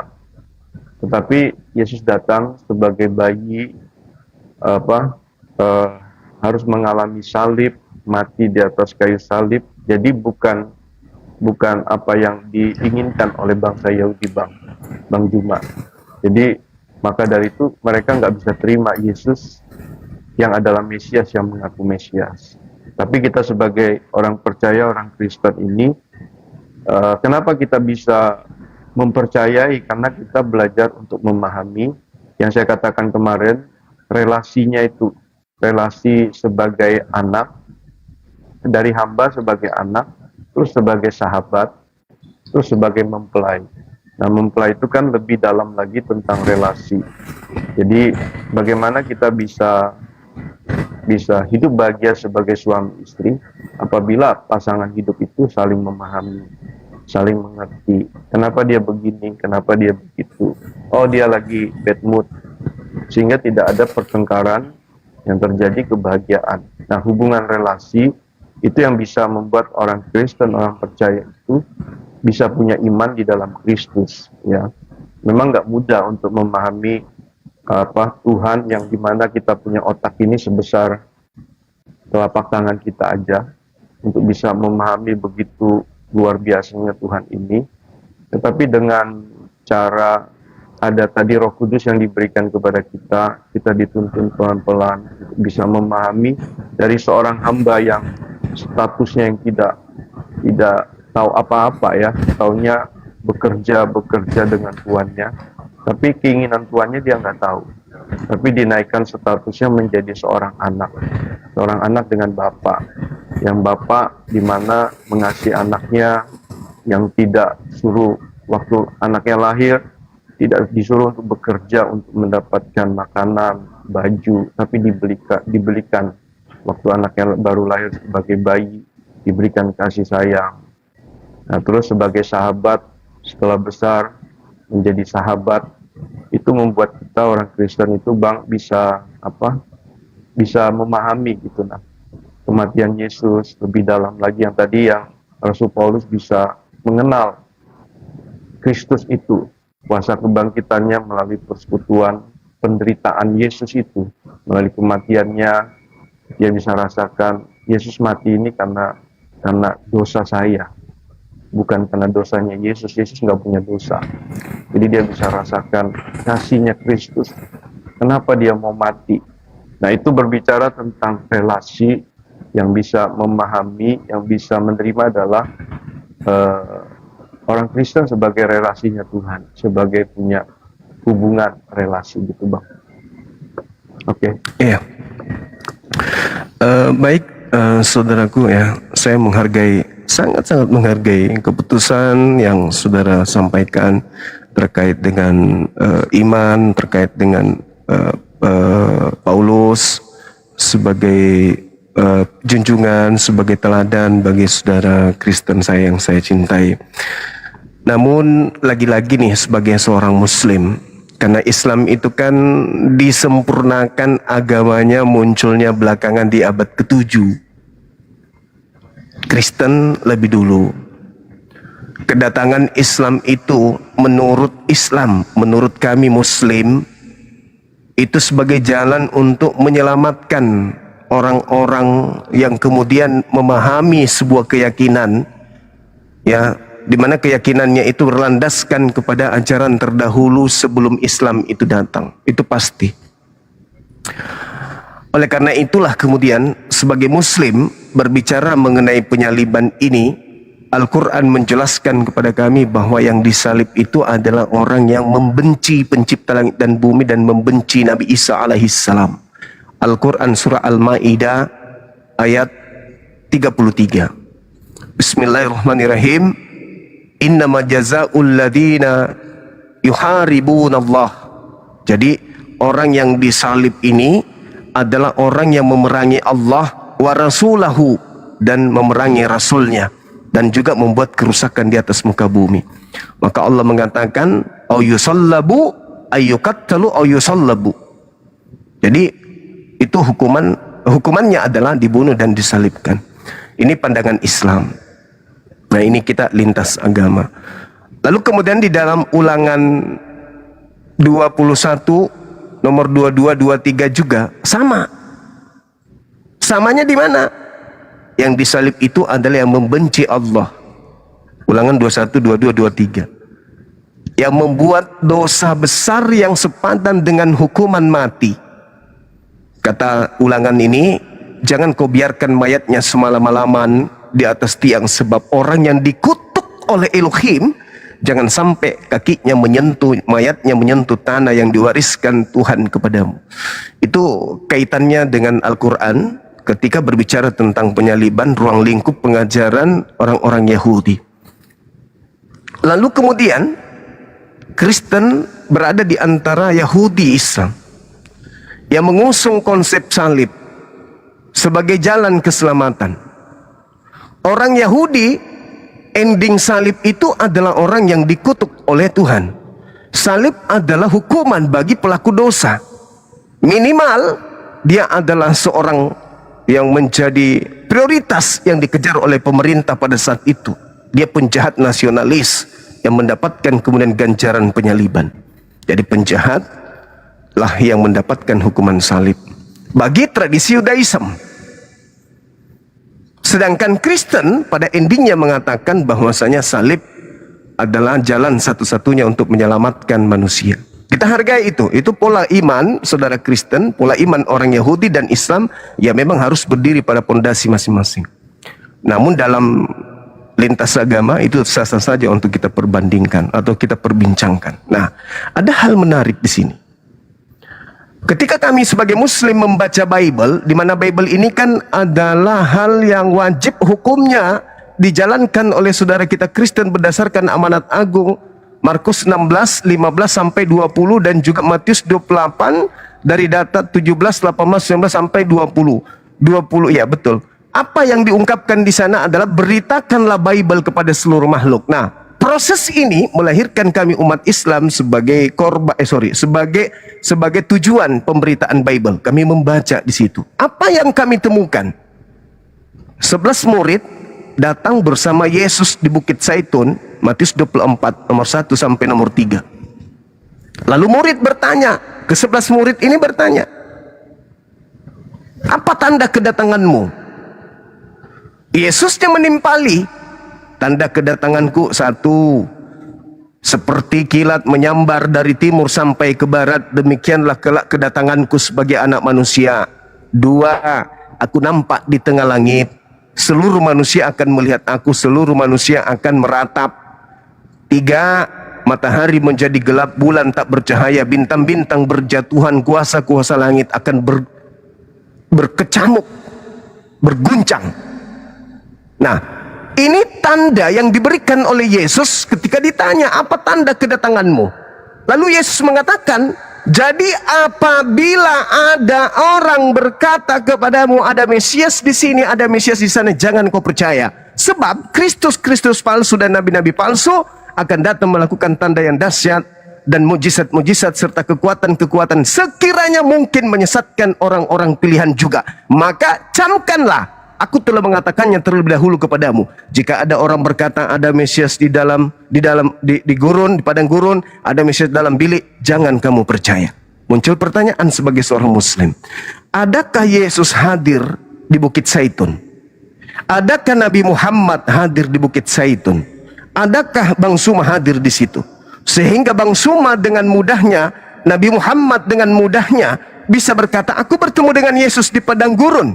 Andai saja di situ ada Nabi Muhammad, maka Nabi Muhammad tidak akan percaya ketika ada yang mengatakan kepadanya dia ada bertemu dengan Kristus. Dan andai saja kemudian Nabi Muhammad datang ke kami umat Islam mengatakan, aku bertemu Kristus di padang gurun ketika aku ke Madinah, maka aku tidak akan percaya. Aku akan ragu. Kenapa saya membaca Bible? Meskipun Bible dalam konsep iman saya bukan firman Tuhan, tetapi minimal Bible itu memberitakan tentang pengabaran yang dihasilkan dari selidikan orang-orang terdahulu yang diterjemahkan ke orang per orang dari bahasa ke bahasa yang lain. Jadi apabila ada orang berkata kepadamu ada Mesias di sini, ada Mesias di sana, jangan kamu percaya. Nabi Muhammad datang mengajarkan, aku bertemu dengan Mesias ketika aku ke Maroko. Aku tidak percaya. Begitu juga ketika Paulus mengaku, aku bertemu dengan Kristus ketika aku ke Damsyik. Aku bertemu Yesus ketika aku di dalam penjara. Saya meskipun bukan murid Yesus pun tak percaya. Apalagi murid-murid Yesus yang sudah mendapatkan peringatan.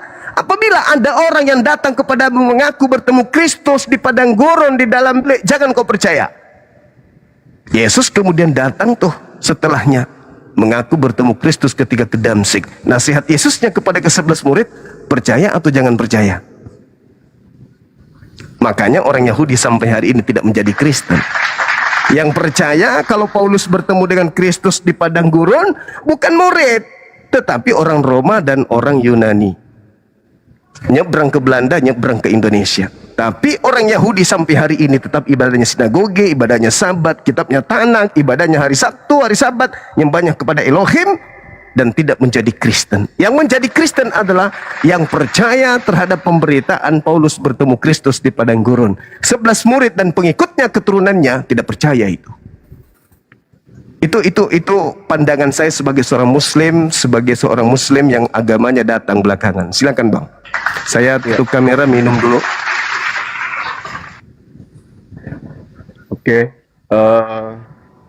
Ada ayat yang Nabi palsu ya. Nabi palsu.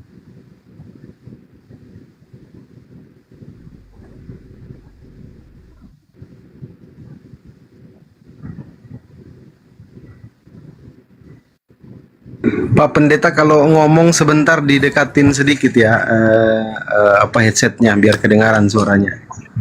Iya.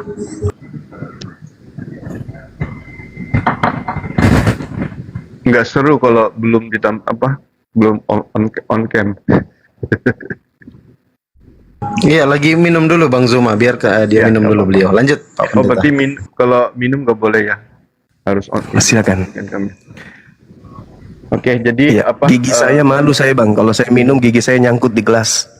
Nanti konsentrasi penonton lari ke gigi nanti. Lanjut. Oke. Nah, jadi kembali lagi Rasul Paulus yang kita dia katakan bahwa dia ketemu Yesus ya. Kembali lagi bahwa kita harus melihat kembali, menguji. Jadi kita sebagai orang Kristen juga tidak langsung percaya. Tapi kita harus uji apakah betul itu dari buahnya nanti memang Yesus yang datang atau Yesus yang lain gitu. Nah, maka dari itu kita sebagai orang Kristen, Alkitab juga mengajarkan bahwa segala sesuatu itu perlu diuji. Jadi nggak langsung harus percaya. Jadi diuji. Nah, kalau memang buahnya benar, ya kita sebagai orang Kristen percaya, Bang Juma. Iya, baik saudaraku. Jadi gini, Abang usianya berapa sekarang? Kira-kira berapa, Bang? Kalau saya lihatnya sih 35 sampai 40 mungkin ya. Mungkin adik saya barangkali. Kalau saya sekarang sudah 40-an. Iya. 46. Awet muda saya, Bang. Saya 50. Masya Allah, subhanallah. Iya. Iya, karena hatinya nggak ada penyakit kelihatannya sih. Dari wajahnya tercermin hatinya baik. Jadi gini abangku, dari buahnya, kenapa saya bertanya umur? Andai saja kita ini lahir di Indonesia, pada zaman penjajahan, Indonesia belum merdeka, yang melakukan teror, pengeboman, pembunuhan, penjarahan, perampasan hak, membuat anak-anak menjadi yatim piatu dan juga wanita menjadi janda, itu adalah orang-orang yang notabene-nya ibadah di gereja pada hari Minggu. Dan tidak mungkin pada saat yang waras kita diajak pada zaman penjajahan untuk menjadi pengikut penjajah, itu kita mau, nggak mungkin. Sehingga dengan kesimpulan kita akan mengatakan ini buah apa ini? Menjajah, membunuh, merampas, mengebom, membuat warga pribumi menjadi budak, kerja rodi dan seterusnya. Orang lagi beribadah dihantam dengan senjata. Andai saja kita dewasa dan pemikiran kita sudah ada lintas agama pada zaman penjajahan, mereka yang melakukan pembunuhan datang dengan membawa Bible, mendirikan gedung tempat perkumpulan mereka pada hari Minggu bernama gereja, membuat lembaga untuk mengajarkan agama mereka dengan lembaga Bible Batavia dan seterusnya. Adakah kita ingin mengatakan dengan cantiknya, lihat aja buah-buah pengajaran Paulus itu? Saya rasa tidak. Kita bisa mengatakan ajaran dari ini bagus, cantik, karena Nusantara sudah merdeka. Dulu kita tahu sendiri bagaimana kemudian 350 tahun orang-orang yang beribadah di tempat yang bernama gereja, orang-orang yang kemudian melakukan penjajahan dan membawa Bible diikuti oleh misionaris. Malu rasanya kalau saya seorang Kristen mengatakan, tengoklah buahnya ajaran kasih ini. Begitu kasihnya. Saya katakan no, nonsense, itu bullshit, itu bisa terjadi. Sekarang Indonesia sudah merdeka, kita lihat kedamaian, ketentraman, pembangunan di mana-mana. Orang beribadah, tak ada lagi gangguan, tak ada lagi bom, tak ada lagi perang-perangan, pembunuhan dan seterusnya. Itu karena apa? Berkat apa? Karena kita berhasil mengusir orang-orang yang notabene-nya menjadi tunggangan daripada orang yang mengajarkan agama kita ini. Jadi saudara-saudara mengatakan, lihat buahnya, apa buahnya? Ini sekarang kita, apa sekarang? Kita sudah merdeka. Aslinya yang mana? Pada saat Indonesia belum merdeka, itu aslinya. Itu aslinya. Kenapa? Karena mereka datang membawa agama, mendirikan rumah ibadah. Di kota saya ini ada berapa peninggalan penjajah rumah ibadah? Tak ada masjid satupun, tak ada. Belanda dalam hal ini sebagai penjajah itu tidak meninggalkan masjid. 200 meter kurang lebih dari kantor saya itu berdiri gereja peninggalan Belanda. Bukan masjid yang ditinggalkan. Itu buahnya. Nah, inilah yang saya katakan sekali lagi. Kenapa saya tanya umur? Ya karena sahabat saya, rekan saya ini di Indonesia lahir setelah Indonesia merdeka. Kalau kita lahir dari masa penjajahan, tidaklah mungkin yang menjajah kita akan satu tempat duduk kita di tempat ibadah. Nggak mungkin. Itu nggak mungkin. Itu mustahil.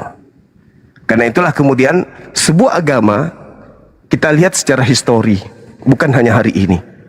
Kita lihat bagaimana kitab sucinya, bukan bagaimana seorang tokoh untuk mengkhotbahkan ajarannya. Saya bukan mengucilkan atau menyudutkan, enggak. Kita berbicara mengenai histori.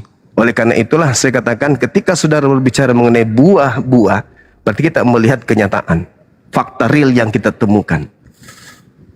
Islam menjadi mayoritas, apakah karena kemudian ada tentara dari negara Islam yang masuk ke Nusantara ini? Nggak ada juga.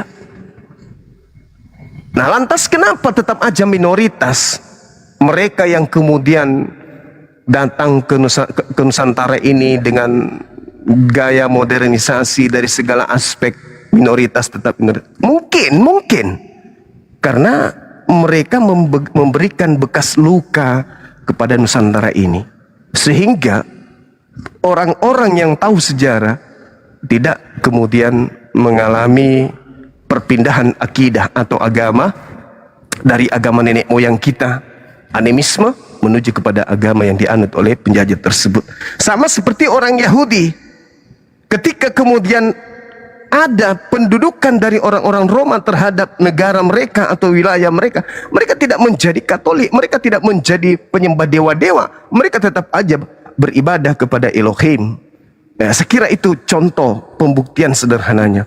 Lalu kemudian yang tadi yang saya katakan bahwasanya Yesus menasihati muridnya agar waspada kepada orang yang mengatakan apabila orang mengatakan bertemu dengan Mesias. Nabi Muhammad tidak pernah mengaku bertemu dengan Mesias di padang gurun atau di dalam bilik. Kalau dalam bilik, ya, skubalon atau temeon dalam bahasa Yunani, itu artinya ruang rahasia atau kamar rahasia. Kamar rahasia itu artinya kamar di mana hanya orang spesial yang bisa masuk ke kamar itu, atau sel, atau penjara. Nah, Paulus menerima Bible-nya itu di dalam penjara, sampai dia mengatakan, aku menerima Injil bukan dari manusia, aku menerima Injil dari Yesus Kristus. Sejak kapan Yesus datang kepada Paulus? Bukankah Yesusnya mengatakan, aku harus pergi, sebab kalau aku tidak pergi, maka roh penghibur itu tidak datang. Berarti bukan Yesus yang datang, Yesus pergi, yang datang adalah roh penghibur. Nah, Yesus datang ada tandanya. Kata Yesus, apa itu? Seperti kilat menyambar dari timur sampai ke barat. Bintang, bulan menjadi gelap, matahari tak bercahaya, bintang berjatuhan, kuasa langit berguncang. Apakah itu sudah ada? Sudah pernah terjadi? Belum. Berarti yang datang kepada orang-orang Islam yang mengaku didatangi Yesus itu siapa? Ada tetangga saya dari umroh, saya melihat Yesus di atas Ka'bah. Hah? Melihat Yesus di Ka'bah? Tanda itu ada enggak? Enggak ada. Hati-hati. Hati-hati ketika ada orang berkata ada Yesus di sini, ada Yesus di sana. Hati-hati. Karena kalau aku yang datang, tanda-tanda itu harus menyertai. Makanya dalam Al-Quran surah As-Zukhruf ayat 61 dikatakan, sesungguhnya kedatangan Nabi Isa yang kedua kalinya adalah bertanda akan datangnya hari kiamat. Jadi kalau ada Yesus yang datang di padang gurun, berarti sudah mau kiamat. Tapi kalau bukan Yesus yang datang, ya itu penyesat kalau dia ngaku Yesus. Waspadalah kepada penyesat yang datang kepadamu, memakai namaku dan berkata, akulah dia, akulah Kristus, akulah Mesias. Mereka akan menyesatkan banyak orang. Nah, apakah nubuatan Yesus ini tergenapi? Tergenapi. Mana orang yang mengaku membawa-bawa nama Mesias, ngaku-ngaku membawa nama Kristus, ngaku-ngaku kemudian bertemu dengan Yesus Kristus? Islam atau Kristen? Kristen. Menyesatkan banyak orang. Mana orang banyak itu? Oh, bukan Kristen. Oke, kita hargai. Bukan Kristen. Baik. Lalu orang banyak yang disesatkan Kristus mana? Nggak ada, bang. Nubuatan Yesus tidak tergenapi, berarti pendusta. Sementara Yesusnya mengatakan harus ada, karena itu mutlak terjadi. Waspadalah kepada penyesat yang datang kepadamu, memakai namaku dan berkata, akulah Mesias. Dia akan menyesatkan banyak orang. Akan berarti terjadi. Ada nggak orang banyak yang disesatkan karena nama Kristus Yesus? Oh, Kristen mungkin? Oh, bukan. Lalu kalau bukan Kristen, lalu siapa? Hindu? Nggak mungkin. Buddha? Nggak mungkin. Ateis? Nggak mungkin. Islam? Nggak mungkin. Lalu siapa? Ya, mungkin ini menjadi PR untuk kita bersama. Siapa orang banyak ini yang telah disesatkan dari ajaran Tuhan dengan memakai nama Yesus sebagai tamengnya? Bukan Kristen, bukan Katolik, bukan Protestan, bukan Advent, bukan Mesianik, bukan Saksi Yehova, bukan Pantekosta, bukan. Oke, kalau begitu kita cari siapa kandidatnya. Demikian, saudaraku. Lanjut. Ya. Tadi yang saya mau tanggapin tentang buahnya ya. Buahnya yang tadi Bang Juma kasih ilustrasi tentang penjajahan ya. Nah, jadi kembali lagi, kalau memang Rasul Paulus itu tidak menghasilkan buah yang baik, gak mungkin dia bisa suratnya 13 itu ada di dalam Alkitab. Karena memang buahnya menunjukkan buah yang benar, maka dimasukkanlah di Alkitab 13 yang tadi ya, suratnya Rasul Paulus. Nah, sesudah itu ada penjajahan waktu itu Belanda yang membawa agama Kristen ya, yang menurut data ya. Nah, jadi itu kembali lagi itu kepada pribadi masing-masing. Dia menjajah, dia membunuh, mungkin dia merusak bangsa Indonesia waktu itu dijajah. Tetapi kembali lagi kita nggak punya panutan ke situ sebagai orang percaya. Tapi kita panutannya kembali lagi kepada Kristus, pengajaran Kristus melalui rasul-rasulnya. Jadi bukan saja kepada Rasul Paulus, oke, dia punya pengajaran buahnya benar dan kita ikutin, maka dari itu ditulis di dalam Alkitab, 3 surat-suratnya Rasul Paulus. Tetapi kita juga berfokus kepada pengajaran Kristus di dalam Injil, Matius, Lukas, Markus. Nah, itu juga sebagai yang kita percayai bahwa Yesus mengajarkan banyak pengajaran perintah-perintahnya. Ya, kemarin kita bahas tentang perzinahan, terus jangan membenci saudara tapi mengasihi sesama kita manusia seperti diri kita sendiri. Kalau kita membenci manusia, itu sama sebagai pembunuh manusia. Itu ada ayatnya. Sorry, tapi jelas saya suara saya, Bang Juma ya. Ya, jelas Bang, jelas. Nah, jadi bahwa bukan secara fisik membunuh ya, tetapi membenci aja.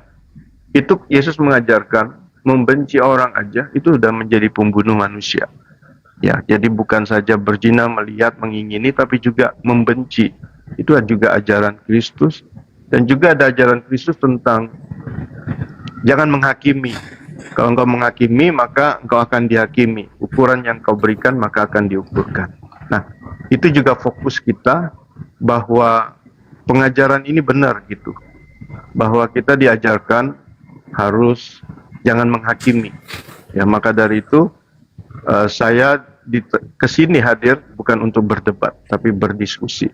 Tapi saya luar biasa melihat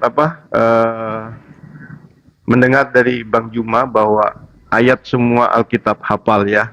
Luar biasa Pak. Luar biasa. Dan jadi yang saya lihat ajarannya adalah ajaran Kristus, jangan menghakimi, harus mengasihi. Apabila pipimu yang kanan dipukul, berikan pipi kirimu, berarti jangan membalas kejahatan dengan kejahatan. Ya, tapi kalau ada sesama saya yang melakukan itu, misalnya menghujat, menyakitin, ya, saudara-saudara Muslim, ya atas nama hamba Tuhan saya minta maaf Bang Juma. Tetapi sebenarnya orang Kristen harus nggak boleh membalas kejahatan dengan kejahatan, walaupun kita disakitin. Seperti Kristus juga tadi dicambuk, dia nggak balas, tapi dia serahkan karena memang tujuannya dia datang untuk memberikan sesuatu di dalam kematiannya itu. Nah, jadi kita juga pengikut Kristus yang punya relasi dengan Dia. Maka dari itu saya juga pesan sama Pak dosen kemarin, dia kan ingin tuntut ilmu ya setinggi-tingginya. Saya bilang sama dia, boleh kamu kuliah lagi, kalau bisa sampai profesor, ya S1, S2, S3, profesor. Tapi ingat, semakin tinggi ilmumu, jangan sombong. Ya, semakin engkau punya sesuatu, engkau harus rendah hati. Semakin tinggi, engkau harus rendah hati. Nah, itu yang diajarkan Kristus yang saya harus lakukan. Jadi bukan saja Paulus, apalagi penjajah yang menjajah Indonesia ya. Kalau dia satu-satunya yang harus saya panutin, saya juga nggak mau percaya, Bang Juma. Tapi karena ada Paulus yang saya lihat buahnya, terus ada Kristus, pengajaran rasul-rasul yang mencatat apa yang Yesus lakukan, kehidupannya Kristus yang benar ya. Jadi kebenaran manusia kita ini bukan kebenaran karena kita, tapi kebenaran yang diukur orang Kristen adalah kebenaran Kristus, di mana dia rela mati untuk orang berdosa, bukan untuk orang benar. Ya itu Bang Juma. Oke, baik, saudara Pak Pendeta Sok, mungkin apa yang saudara sampaikan terakhir itu adalah hal yang sangat baik, sangat menggugah perasaan ya siapapun yang mendengarkan. Itu adalah ajaran yang betul-betul baik ya. yang bisa kemudian direalisasikan dalam beragama. Kalau dalam Islam, kami kelihatannya sulit untuk mempraktikkan itu, karena di Islam itu hak harus hak, batil batil. Jadi kalau misalnya ada orang datang melakukan penganiayaan, ya kami harus tegas supaya tidak terjadi contoh kepada orang-orang lain untuk melakukan penganiayaan. Jadi memiliki masing-masing, ya, masing-masing dua agama ini memiliki kelebihan. Jadi kalau di Islam ada orang yang jahat harus dibalas dengan kebaikan. Kalau di Islam ada orang berbuat jahat, maka orang itu harus diberikan pelajaran supaya dia tidak berlaku jahat lagi. Artinya sama seperti, mohon maaf saya lagi-lagi mengutip ajaran yang lebih baik, ajaran yang lebih sempurna yang Yesus ajarkan dalam Matius 5, mata cungkil mata, kemudian tangan potong, itu harus terjadi kalau di Islam. Supaya orang-orang itu ada efek jera. Misalnya ada si fulan melakukan pencurian, lalu kita kasihi dia. Dia mencuri, dia melakukan pembunuhan, kita maafkan, kasihi. Bukan cuma satu orang yang mampu melakukan aksi kejahatan seperti itu. Ada banyak, cuman tempatnya aja yang kurang, orangnya banyak. Ketika kita kemudian membiarkan, memaafkan, menyantuninya, mengasihinya, kita biarkan kemudian dia pergi berlalu, maka tunggulah akan datang 1000 orang yang akan melakukan hal yang sama. Artinya kita dalam pandangan Islam, ya, membiarkan kemaksiatan itu terjadi. Kalau di Islam tidak. Hak batil.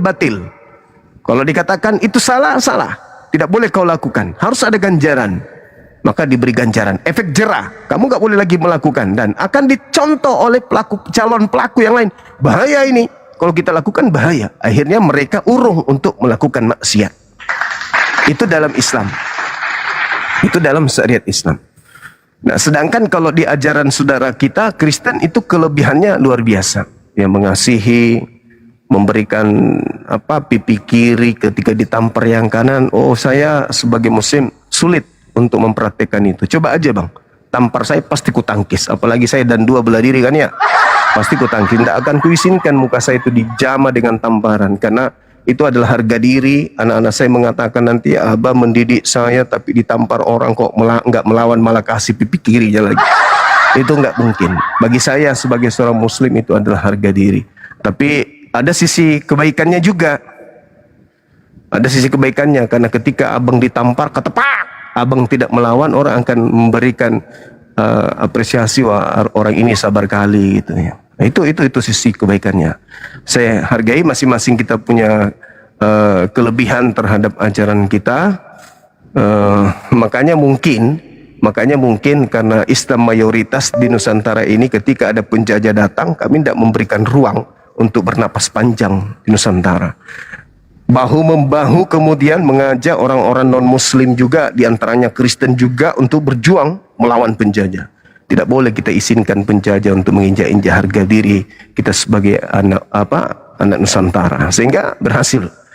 Nah, sekiranya mungkin ajaran yang abang saya ini anut, begitu datang penjajah, mayoritas penduduk Indonesia itu adalah sama seperti ajaran saudara, maka kemungkinan Indonesia ini tidak berdiri. Kenapa? Kita akan memberikan apapun yang kita punya kepada penjajah. Kita akan dikuasai, ya, seperti halnya apa yang kita ajarkan tadi. Apabila orang meminta barangmu, berikanlah dan jangan kau minta kembali. Dikasih pipi kiri, ditampar pipi kanan, kasih aja, kasihilah dia, dan seterusnya. Lakukanlah sesuatu seperti orang lain ingin melakukan terhadap diri lu. Ya, saya rasa Indonesia nggak ada, tapi mungkin menjadi negara yang lebih besar lagi. Mungkin nama negaranya apa bagusnya, ya, Indo Belanda kali, ya. Jadi masing-masing punya ini, punya kelebihan. Ya. Begitu abangku. Ya, terus ya. Jadi di dalam kekristenan itu, Bang Juma, ada juga yang namanya disiplin. Jadi ada juga yang namanya kasih atau belas kasihan. Jadi ada waktunya kita mendisiplin, ada waktunya juga memberikan belas kasihan. Jadi harus seimbang. Nah jadi ada juga di Alkitab dikatakan Allah kita itu nggak mau dipermainkan. Apa yang kamu tabur, itu yang kamu akan tuai. Jadi perbuatan kita lihat mungkin kasih ya, lembut, mengalah, tapi juga ada disiplin bahwa Tuhan tidak mau dipermainkan. Jadi apa yang kita tabur itu kita juga akan tuai gitu. Gitu Bang. Iya. Oke. Saya rasa luar biasa memang ya kajian-kajian kita ini luar biasa. Mungkin lain waktu kita bisa lanjut.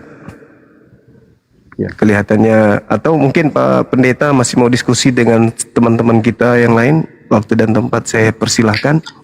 Assalamualaikum. Waalaikumsalam Assalamualaikum. Dan Dito. Bang, Assalamualaikum. izin Bang Ya. Juma, izin tadi. Saya baru dapat ilmu tadi kan Bang Juma di Kristen tadi katanya ketika mencuri cungkil mata ya Bang ya.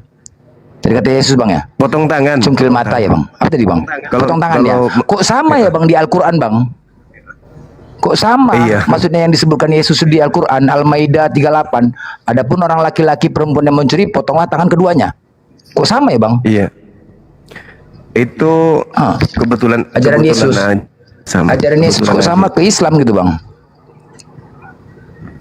Kebetulan. Artinya ayat tersebut sama seperti di Al-Quran. Apabila ada orang laki-laki perempuan, potonglah tangannya apabila mencuri. Yesus juga gitu Bang? Iya. Katanya Bang. Matius 5 nomor 20, jika hidup keberagamaanmu tidak lebih baik dari ahli Taurat dan orang Farisi, kamu tidak akan masuk ke dalam surga. Maka ya cungkil mata, potong tangan, kayak gitulah. Tapi saudara kita Kristen lebih menitip beratkan kepada kasih. Itu kita Itu hargai. izin Gurunda Zuma, izin Bang Zuma ya. Pak Pendeta izin dong satu pertanyaan. Maksud kasih itu ketika ada orang bawa misalkan contoh senjata, kita bawa teh dengan biskuit begitu sama mereka gitu ya maksudnya. Kalau ada yang datang bawa pedang sama kita, kita bawa teh sama biskuit gitu, kasih ke mereka, ditebaslah kita. Ya kalau bisa Itu gimana? Bang, Ya, maksudnya? Pak dosen kalau ada orang bawa senjata sama pisau ya kita jangan datangin, kita kabur aja.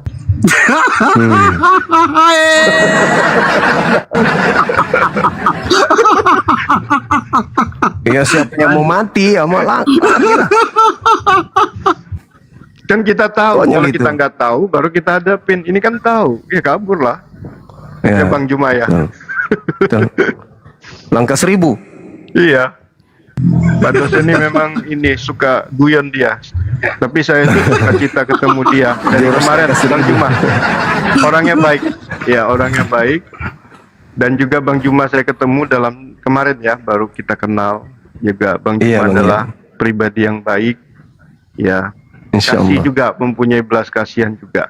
Ya, kalau nggak punya belas kasihan nggak mungkin mau bersama-sama mengajarkan, ya, mengajarkan tentang Al-Quran kepada saudara seiman ya, saudara seimannya Bang Juma. Itu bukti tanda bahwa Bang Juma itu adalah orang yang baik. Ya, Insya Allah Bang. Kita senantiasa setiap hari memperbaiki diri. ya. Ya, saya juga intinya kita tujuan hidup ini kan memperbaiki diri. Itu yang kita harus Ya. kejar sih.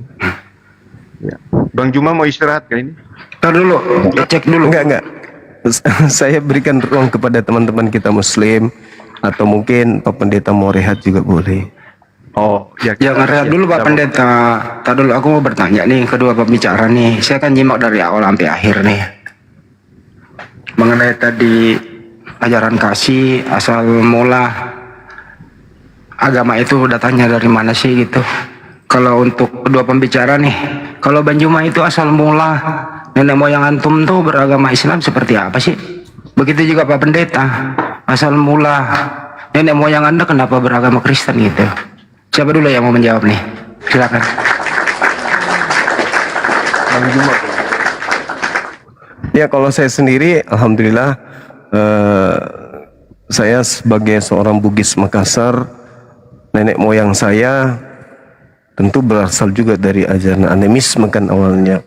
Lalu kemudian memeluk ajaran agama Islam, setelah kemudian beberapa tokoh yang masuk ke Nusantara yang telah belajar dari luar untuk mengajarkan Islam, ditambah lagi pada masa-masa perjuangan kakek nenek kami ikut berjuang, lalu kemudian belajar di beberapa kiai besar ya, seperti Kiai Haji Junaid Sulaiman yang telah mengajarkan banyak, kemudian santri yang melahirkan murid-murid yang mengentaskan banyak kiai-kiai di Sulawesi Selatan. Jadi kami sendiri berasal dari keluarga yang ikut berjuang fisabilillah, memperjuangkan kemudian kemerdekaan. Gitu Bang Handi.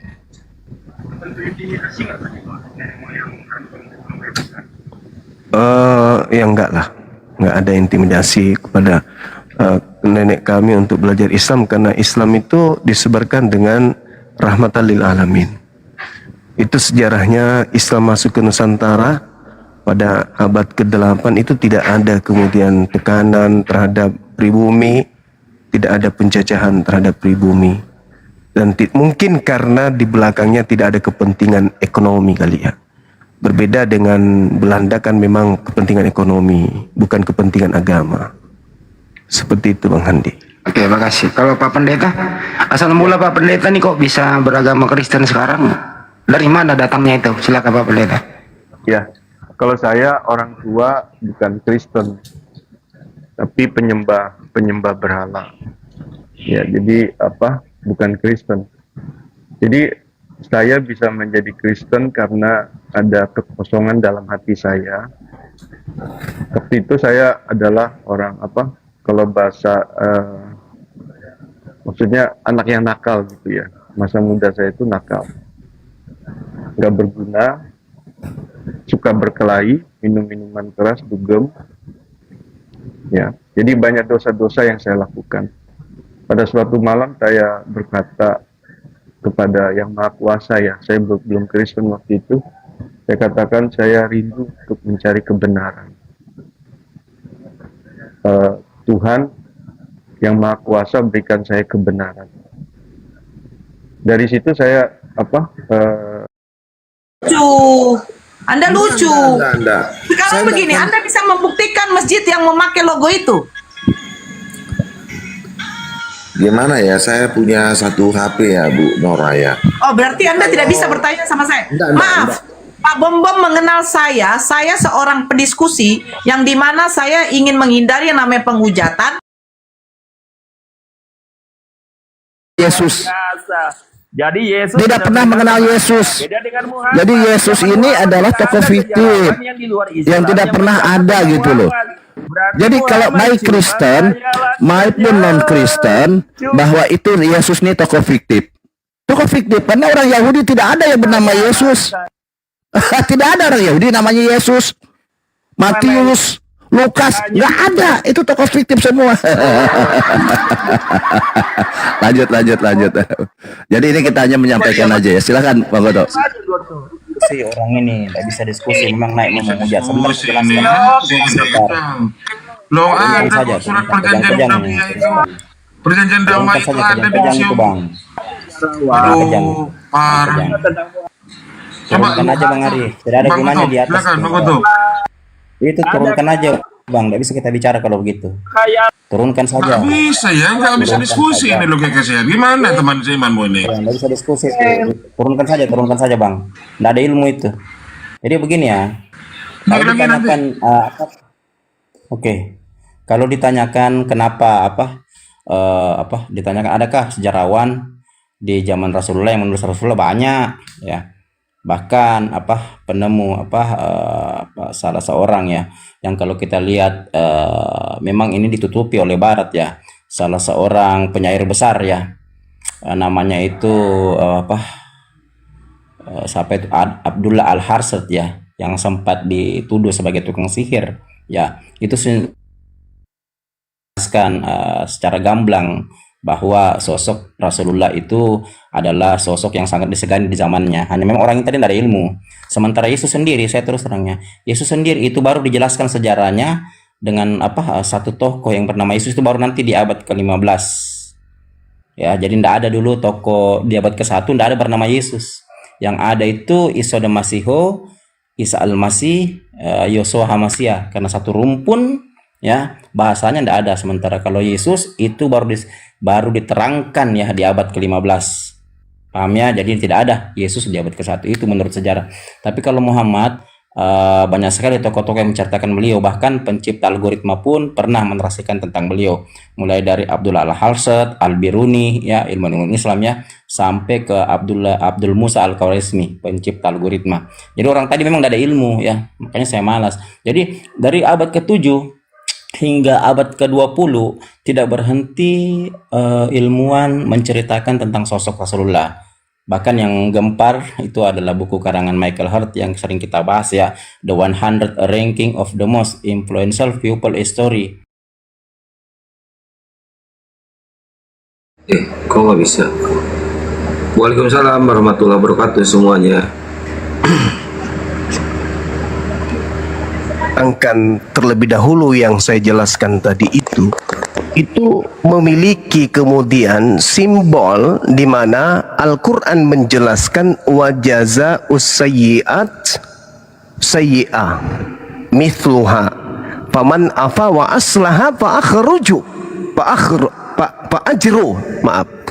Di situ dikatakan bahwasanya barang siapa kemudian memaafkan kepada orang yang melakukan kesalahan terhadapnya lalu berbuat baik, apa kata Allah? Innahu la yuhibbus zalimin.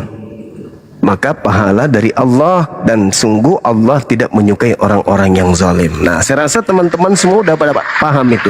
Jadi kok dalam Islam itu dikatakan bahwasanya wajazaa'us sayyi'ah, balasan suatu kejahatan adalah kejahatan yang setimpal. Itu dalam Al-Quran. Faman afa wa aslaha fa ajruhu 'alallah. Dan barang siapa memaafkan dan berbuat baik kepada orang yang berbuat jahat, maka pahalanya berasal dari Allah, dan sungguh Allah tidak menyukai orang-orang yang zalim.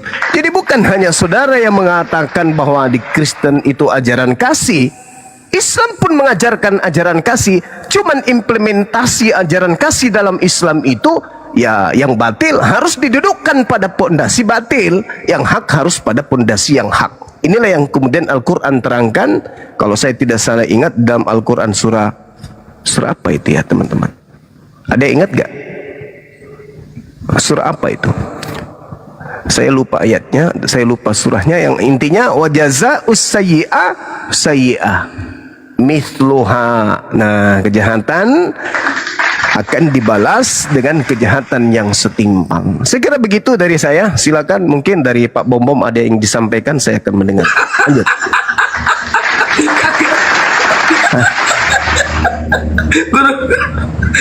Kaget saya Gurunda. Kenapa di sini saya? Bukannya tadi saya di ruangannya Pak Bom Bom ya? Astagfirullahaladzim. Assalamualaikum warahmatullahi wabarakatuh Gurunda. Waalaikumsalam warahmatullahi wabarakatuh. Masya Allah. Kabur Pak Bom-Bomnya? Iya, saya yang kabur. Rungkat komalnya. Allahu Akbar. Masya Allah. Itu terlalu lembek Gurunda. Nggak pas diskusi sama Gurunda. Nggak ada penawar. Iya, maksudnya gimana ya, kita melempem jadinya, nggak ada, karena narasi yang saya bangun tidak dibantah gitu. Kita juga nggak boleh keras terhadap orang yang keras, maksudnya dalam arti kata tegas, karena ya dia santun, dia baik. Kita juga harus berlaku baik, berlaku adil. Jangan karena kita tidak suka kemudian kita nggak adil. Ya, cuma dia pemahaman tentang Bibalnya kayaknya masih jauh itu. Padahal dia pendeta gitu. Iya. Makanya di awal saya sengaja mengatakan ulangan 30 nomor 11 tadi itu. yang benar. Begitu Kang. Tadi di awal kan saya membawa narasi bagaimana Paulus menyatakan diri dalam Filipi 3 itu, dan saya membawa bahwa Paulus mengatakan dia tidak bercacat. Nah, ketika saudara kita mengatakan bahwa dalil di dalam kitab mereka yang mengatakan tidak ada orang yang bisa melakukan Taurat dengan sempurna, saya tunjukkan dalil Ulangan. Tapi saya mau menguji kemampuan Pak Pendeta ini, pengetahuannya terhadap Bible sampai mana. Tapi ternyata betul ketika saya mengatakan Ulangan 11:30, benar-benar dia lari ke situ. Iya, justru itu tadi kata saya, ini kok gini pendeta pemahamannya. Padahal dia seorang pendeta, cek profilnya juga dia seorang ini teologi juga ya. Cuma kayaknya masih jauh, masih kurang. Padahal yang saya maksud itu saya balik Kang. Saya kan katakan kelihatannya di Ulangan 11:30, padahal sebenarnya Ulangan 30 nomor 11. Di situ jelas sekali tertulis, sebab perintah ini yang kusampaikan kepadamu pada hari ini tidaklah terlalu sukar bagimu dan tidak pula terlalu jauh. Ini berbicara mengenai hukum Taurat. Gitu. Gitu sih Kang. Iya, cuma nggak malu gitu dia ya. Ada jemaatnya yang nonton atau orang Kristen yang nonton, itu sangat, kalau menurut saya perhatiin, saya dengerin, waduh ini harusnya dia debatnya sama Imrus, dia debatnya bukan sama Guru Unda. Cocoknya dengan Bunda Rahma. Bunda Rahma itu. Ya gimana ya, dia mengedepankan kemudian etika, berlemah lembut meskipun isinya benar-benar lemah. Yang penting tampil lemah lembut untuk mencerminkan ajarannya. Tapi itu ada bagusnya juga, kita nggak salahkan. Mungkin ya karena full doktrin dogma aja, tidak keluar dari lingkaran agama untuk mengkaji agamanya. Berbeda dengan kita mengkaji Al-Quran, terkadang kemudian kita memandang Quran itu dari sudut pandang di luar daripada umat Islam, sehingga kita mengisi kekosongan itu dengan mempelajari Quran. Bagaimana pandangan orang-orang di luar Islam tentang Al-Quran, dan pandangan itu kita berikan pada sudut pandang kita sendiri, sehingga kita bisa menyelami Al-Quran dari sudut pandang manapun tidak memiliki kelemahan. Nah, berbeda dari yang tadi, mencocokkan kepercayaannya dengan memperlihatkan kelemah lembutan, padahal itu bukan menjadi acuan awal. Nabi Musa tegas, Nabi Daud tegas, Salomo tegas, bahkan Yesus pun tegas ketika kemudian dia tampil sebagai pengajar di tengah-tengah kaumnya Bani Israel. Seperti itu. Ya, Bang Handi, assalamualaikum warahmatullahi wabarakatuh, Bang Handi. Waalaikumsalam. Waalaikumsalam warahmatullahi wabarakatuh. Jadi baru mau penekanan, aduh ya Allah nggak jadi deh tuh. Iya, ini mungkin karena pengaruh terlalu lembut tamu kita. Bang Zuma, assalamualaikum warahmatullahi wabarakatuh. Waalaikumsalam warahmatullahi wabarakatuh. Sorry, Ya, host kepencet lagi tap layar. nggak apa-apa Bang. Salam kenal Bang ya. Salam kenal Bang Zuma. Abang di Semuanya mana? Bang Andi. Di Jepang Bang. Bang Zuma. Oh di Jepang. Iya. Arigato. Bang Zuma, aku mau ngomong sama Bang Zuma. Aku 5 kali di Jepang mimpi makan ikan bakar sama Bang Zuma. 5 kali. Oh Bang. keren kan. Karena tiap kerja handset di kuping dengerin sama Bang Zuma terus. Iya. Itu di kabupaten mana itu Bang? Provinsi mana Jepang itu? Provinsi Aichi Nagoya Jepang Bang Zuma. Maksudnya Jepara gitu maksudnya. Jerapa Jepara. Aichi Nagoya. Kota Nagoya. Aichi Nagoya. Oh di Batam. Coba bilang dari tadi. Oh, iya ya, di Batam juga ada Nagoya ya Bang ya. Emang beda? Beda Bang Zuma. Oh gitu. Oh ini Toyota Bang Zuma. Kota Toyota. Oh Toyota Tomato Variolota. Iya, ini dari brand mobil. Ngapain di Jepang bang? Kursus bahasa Bugis? Enggak. Punya teman orang Bugis, apa kareba baji-baji ji? Wes, mantap sekali bang. Keren. Banyak teman orang Makassar. Bahasa Jepangnya ibu hamil baring di pantai tanpa busana itu apa bang? Aduh, apa ya ibu? Hanya Bang Handi itu yang bisa. Ibu hamil apa yang? Ibu hamil apa? Ibu hamil apanya? Bahasa Jepang. Bahasa Jepang ibu hamil 9 bulan baring di pantai tanpa busana. Ibu hamil. Iya. Ginseng. Iya. Linsingchu. Oh. Linsingju. Ya, Kalau Linsing. bahasa Jepang kita di Indonesia ini yang pernah saya kursus bukan, malah diajarkan kukira kura-kura. Maaf ya Bang Zuma, pencet lagi tap-tap layar. Host. Iya nggak apa-apa. Bang, bahasa Jepangnya kalau cebok. Oh, bahasa Jepang cebok ini ya? Iya. Apa ya? Ini Masolan. istri yang ini yang kerja di rumah sakit, nggak tahu aku ini kosakata yang kayak gitu. Ini saya kasih tahu Bang, Orita Takarawa. Burita Takarawa. Bang Zuma numpang screenshot ya Bang Zuma. Silakan abang, silakan.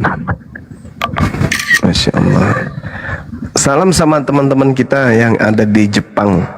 Oh iya siap Bang Zuma. Iya. Banyak kok Bang Zuma di sini orang Indonesia. Keluar dikit ketemu sama orang Indonesia. Iya, nanti bikin partai aja di sana. Bang Zuma kenapa enggak ini Bang Zuma? Tour ke Jepang gitu Bang Zuma. Kota Tokyo gitu. Oh. Gimana mau ke Jepang? Wong saya ajak Bang Handi ke rumah makan Jepang, dia nggak bisa makan makanan orang Jepang. Bang Zuma, Bang Zuma, aku, 15 juta kali makan. Bang Zuma, pengen nanya Bang Zuma. Iya silakan. Ini Bang, kami kan di negara yang mayoritas bukan Islam ya Bang Zuma.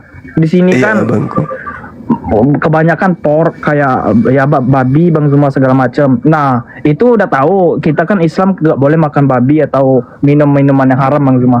Tapi gimana kalau kita beli ayam di supermarket Bang Zuma yang notabene nggak disembeli secara syariat Islam Bang Zuma? Nah itu dia. Itu gimana Ya, Bang tetap Zuma? aja, posisinya tetap aja haram itu. Iya sih Bang Zuma. Tapi gimana ya?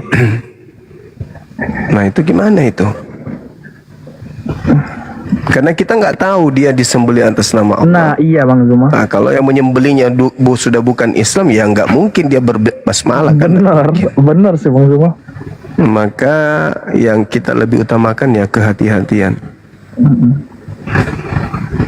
Ada solusinya sih. Ada solusinya Pak Zuma. Apa solusinya? Cari orang hidup sembelih sendiri. Oh nggak ada di Jepang Bang Handi barang yang hidup, ayam hidup, jualan ayam hidup kayak gitu nggak ada Bang Handi. Payahnya kayak gitu. Tapi Kalau mungkin pelihara sendiri gimana Bang? pelihara sendiri nggak boleh Bang Zuma sama perusahaan. Gitu. Iya. Berat juga ya. Makan Kan ya ada mungkin itu restoran ada yang Indonesia, komen Bang. makan ikan. Iya benar sih makan ikan sih. Iya makan. Tapi kan ikan pernah aja. kita aku juga ya nggak bisa bohong juga pernah makan ini makan apa ayam yang notabene ya kita nggak tahu sembelih secara syariat Islam apa enggak ya pasti ya enggak sih Bang Zuma. Iya karena kan ini. Karena negara bukan mayoritas Islam. Tapi jangankan di Jepang sana, di Indonesia aja pun orang masuk ke tempat-tempat makan ayam potong yang sudah dipotong gitu kan ya belum Ya, tentu juga belum tentu, dibasmalah. iya benar juga. Belum tentu. Makanya saya kalau diajak makan sama Bang Handi itu saya lebih suka ikan karena Iya kalau juga sih. ayam iya Tapi aku lebih suka ikan goreng sih Bang Zuma. Hati-hati. Hati-hati.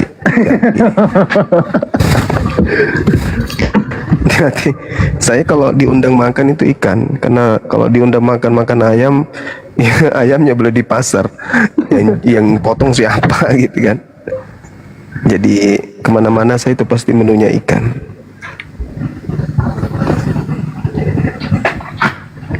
Bener juga sih. Perlu kehati-hatian. Iya Bang Andi. Orang kalau di tempat sudah apalagi kalau dia ya tempat yang kita sudah tahu kan tinggal bagus kalau dia dipotong. Kalau dia langsung ditarik lehernya. Benar nggak? Iya kan? Ini Bang Zuma, dan juga ini Bang Zuma udah merantau 3 tahun Bang Zuma, nggak pernah sholat Jumat lagi Bang Zuma. Diri lo? Kenapa bisa gitu? Bisanya sholat zuhur. Oh, darurat karena memang nggak Iya, ada. nggak ada. Masjid pun ada Bang Zuma, tapi jauh. Dan kita juga kalau kerja Bang Zuma, zuhur tuh pasti istirahat gitu, atau ya istirahat 12:30 jam 1 tuh. Emang di sana kerja apa Bang? Antar jemput SMS bukan?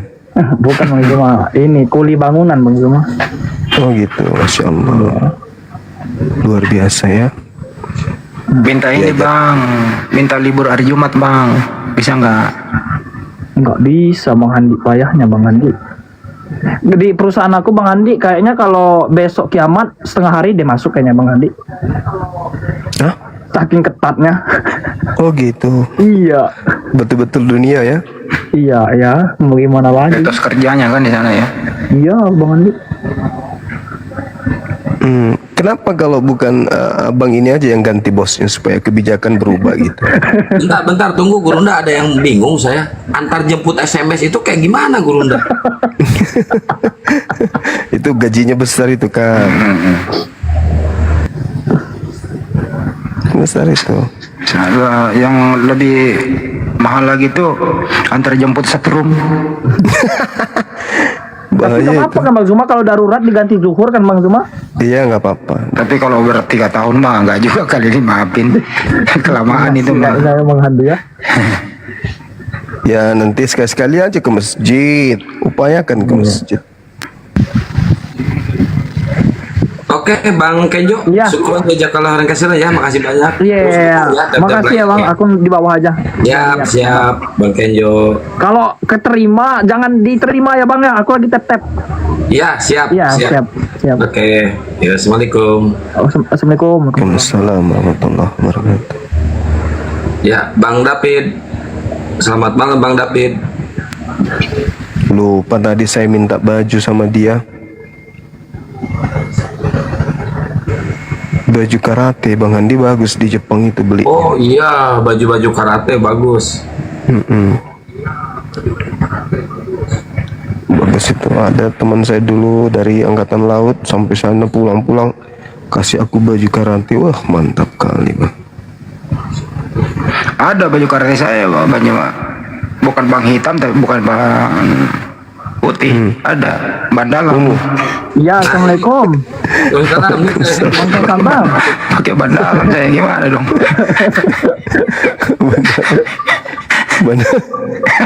Bukan tublas, bandalam pakai. Bang Zuma mau baju kimono. Baju karate. Karate. Dogi. Apa namanya Bang Zuma?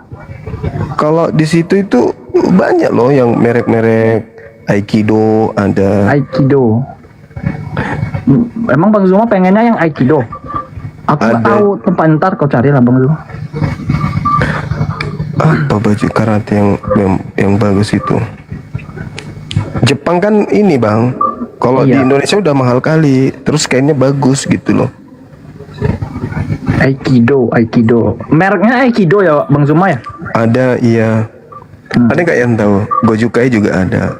Gojukai? Jangan pakein sumo lah. Oh, Gojukai itu ada artinya Bang Zuma? Artinya apa? 50 lantai. Wih.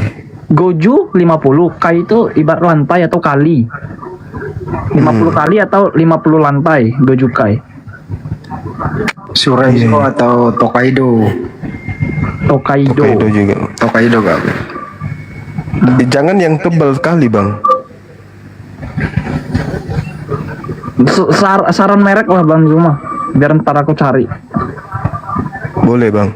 Nanti kalau misalnya temukan bajunya bisa hubungi Akang Satria, hostnya. Gojukai atau Ikido atau ya itulah. Siap. Ntar juga merek bagus itu di Jepang tuh Suraido Bang. Suraido juga bagus. Suraido. Iya. Ikido, Suraido. Ya itu. Dua itu. Suraido atau ini sama Ikido. Buka di Google juga sama Suraido mereknya. Suraido ya. Suraido. Oke, udah fix Suraido. Ya. Suraido. Aku dulu pakai itu waktu masih pemula sih. Dengan sabu hitamnya ya. Iya Bang Zuma. Wah keren kan. Iya Bang Zuma. ada yang ngomen Ajinomoto katanya. Ajinomoto. Kalau Bang Juma itu ban hitam, kalau saya ban dalam. Kimono aja Bang, kasih Bang Zuma. Ngapain ngasih baju cewek? Kimono. Nanti DM ke saya ya Bang Kenjo ya. Iya Bang, Ken Santang tak DM.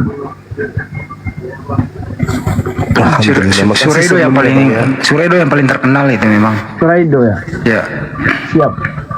Siap abangku. Adalah di kota Aichi, di kota Nagoya gede kok, sama kayak Osaka, Tokyo gitu. Size-nya yang XL ya. Emang ya? Yang SL. Ntar kegedean. L. Oh, XL Jepang itu gede loh Bang Andi. Tapi kalau dia dari luar itu saya biasanya pakai M. Ah yang benar Bang Zuma pakai M. Iya serius. Bang Zuma tingginya berapa sih Bang Zuma? 170. Setinggi aku berarti Bang Zuma.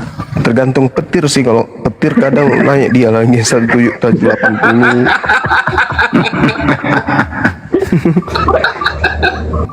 Kok ketawa? Ada petir itu tinggi saya naik. Enggak, kayaknya dari badan Bang Zuma kalau live tuh kayaknya 180-an deh Bang Zuma. Enggak, emang kelihatannya agak besar. Tapi aku kecil Bang, 70. Tinggiku itu 170, berat badan 75. Bisa nggak Bang kirim ke Amerika? Saya ada temen di sana butuh gitu loh. Baju ini Bang, mereknya Harakiri untuk Edis. Kalau untuk Edis. Iya, baju Harakiri. Kasih Bang. kacamata aja kalau Edis mah Bang Andi. Baju Harakiri nggak apa-apa Bang. Kalau nggak ini kasih baju itu second street.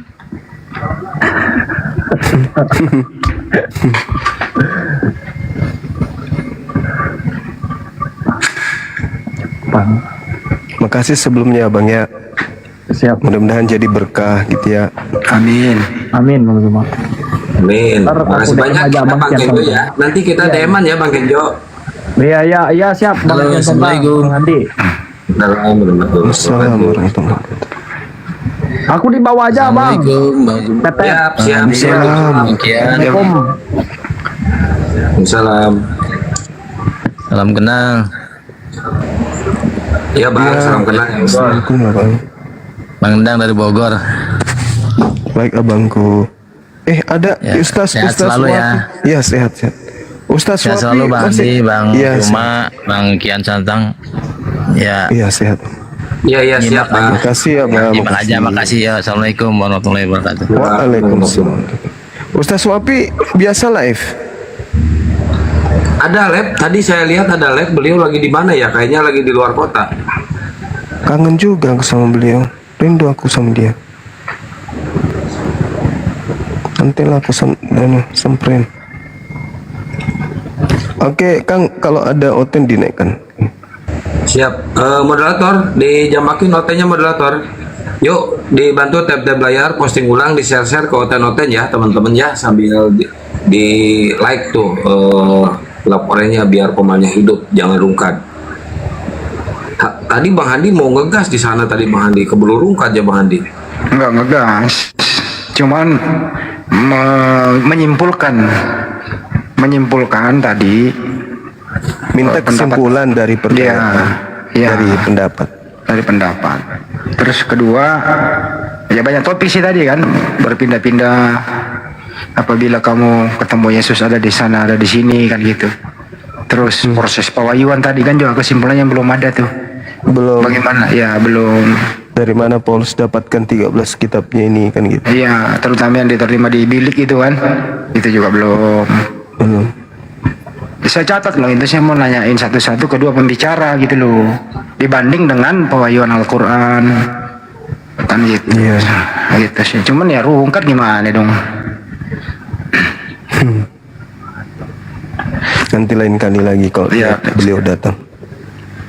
Kedua juga mau lagi janji dia, kemarin gue nanya dia juga besok malam setelah Banjuma sama di Sulawesi katanya. Saya jelaskan Tritunggal. Kok dia masih ingat gitu. Karena waktu Banjuma apa itu habis apa itu namanya turun nggak ada sinyal gitu, saya nyambungin dikit gitu. Oh gitu. Iya. Betul-betul kacau sinyal di sana tadi malam.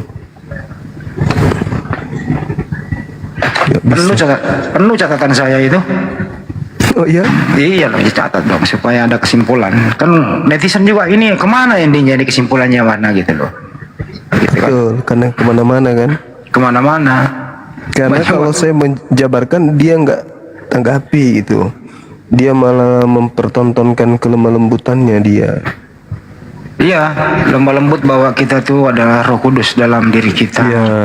Ya, kita tuh tidak mampu mengenal bagaimana itu Tuhan. Nah itu dari ke situ dia. Assalamualaikum warahmatullahi wabarakatuh, Bang Juma. Waalaikumsalam warahmatullahi wabarakatuh. Bang Handi, guru bahasa Indonesia. Siap bagi Jam. Apa itu enggak ini Gurunda enggak apa namanya enggak menjurus ke ular beludak? Ya kalau dia tidak menyerang Islam selama dia nggak menyerang dalam arti kata menghujat, kurasa enggak, cuman karena minimnya pengetahuan beliau tentang Bible dan lebih mengedepankan kepada kasih atau berlemah lembut gitu. Tapi kita tidak bisa mengatakan itulah dia yang sebenarnya kan, kita baru tahu, kita baru kenal juga orangnya gitu kan. Ya biasanya yang santun-santun gitu tuh di awal, yang santun kayak Dokter Adi dulu, saya masih ingat tuh dulu Dokter Adi di awal. Kesini-sininya keseringan dia berdiskusi apalagi dengan Gurunda, kesini-sininya jadi makin menjurus ke menghujat Gurunda, kayak Dokter Adi ya kalau nggak salah. Itu bisa terjadi karena kesal, jengkel, tidak pernah menang dalam diskusi, setiap penjelasannya kemudian dibantah dengan menggunakan Bible-nya sendiri, akhirnya melahirkan kebencian, kedengkolan, marah. Biasanya gitu.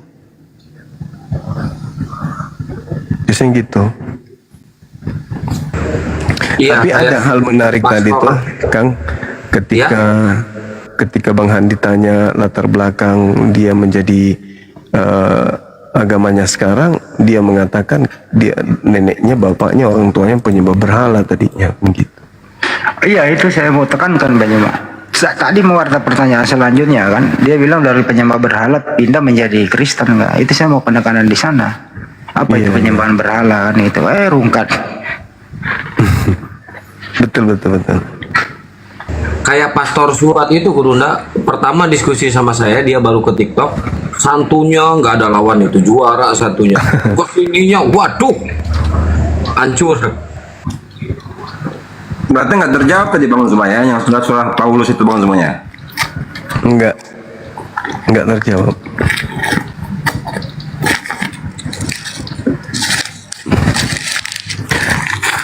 Ketika saya tanya terkait dengan 13 buku ini dapat dari mana, apakah ada Elohim berfirman pada Paulus, atau adakah kemudian malaikat datang mengajarkan Paulus untuk memberitakan kemudian Injil atau 13 kitabnya. Ternyata kata beliau belum dia temukan. Padahal dia sudah jadi seorang pendeta tapi belum menemukan dalilnya. Artinya kemungkinan besar nggak ada. Gitu.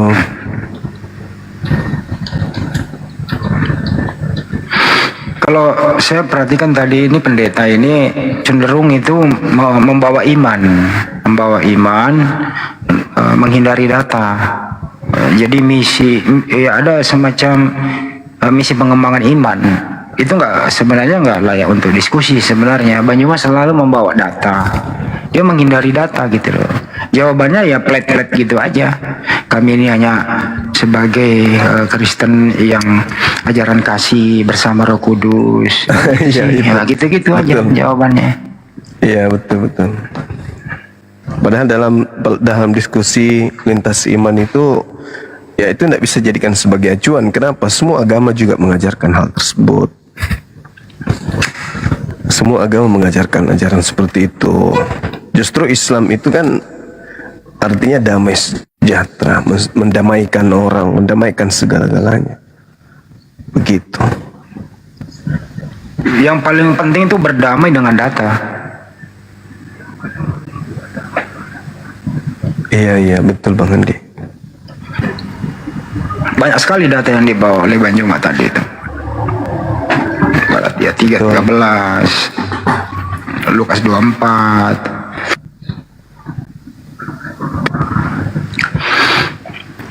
Banyak teman saya juga mengatakan bahwa nabi-nabi palsu itu selalu tujuannya kepada Nabi Muhammad begitu. Padahal itu kan yang datang kepadamu gitu loh. Nah ini mereka juga menghindari data itu Bang Juma. Iya, betul sekali Bang Andi. Masya Allah. Waspadalah terhadap nabi-nabi palsu yang datang kepadamu. Dia akan memakai namaku. Akulah dia. Bang Juma kan sempat tadi menyinggung bahwa banyak loh orang bermimpi ketemu Yesus di Ka'bah, ketemu Yesus di mana kan gitu. Itu mestinya ditanggapi dong. Itu enggak gimana ya? Mestinya ditanggapi gitu loh.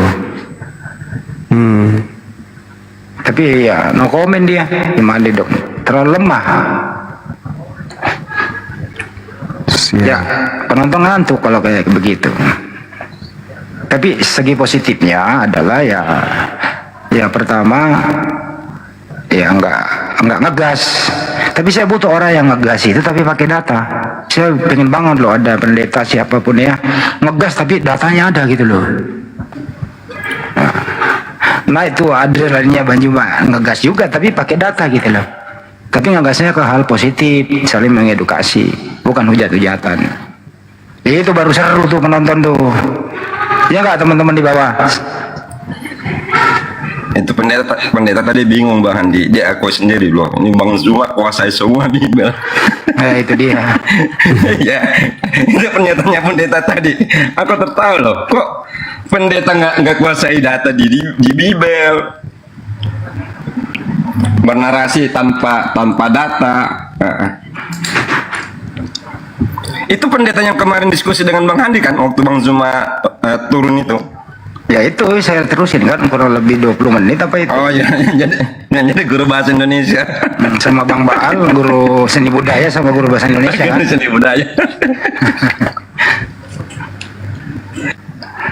Yang mau dia apa?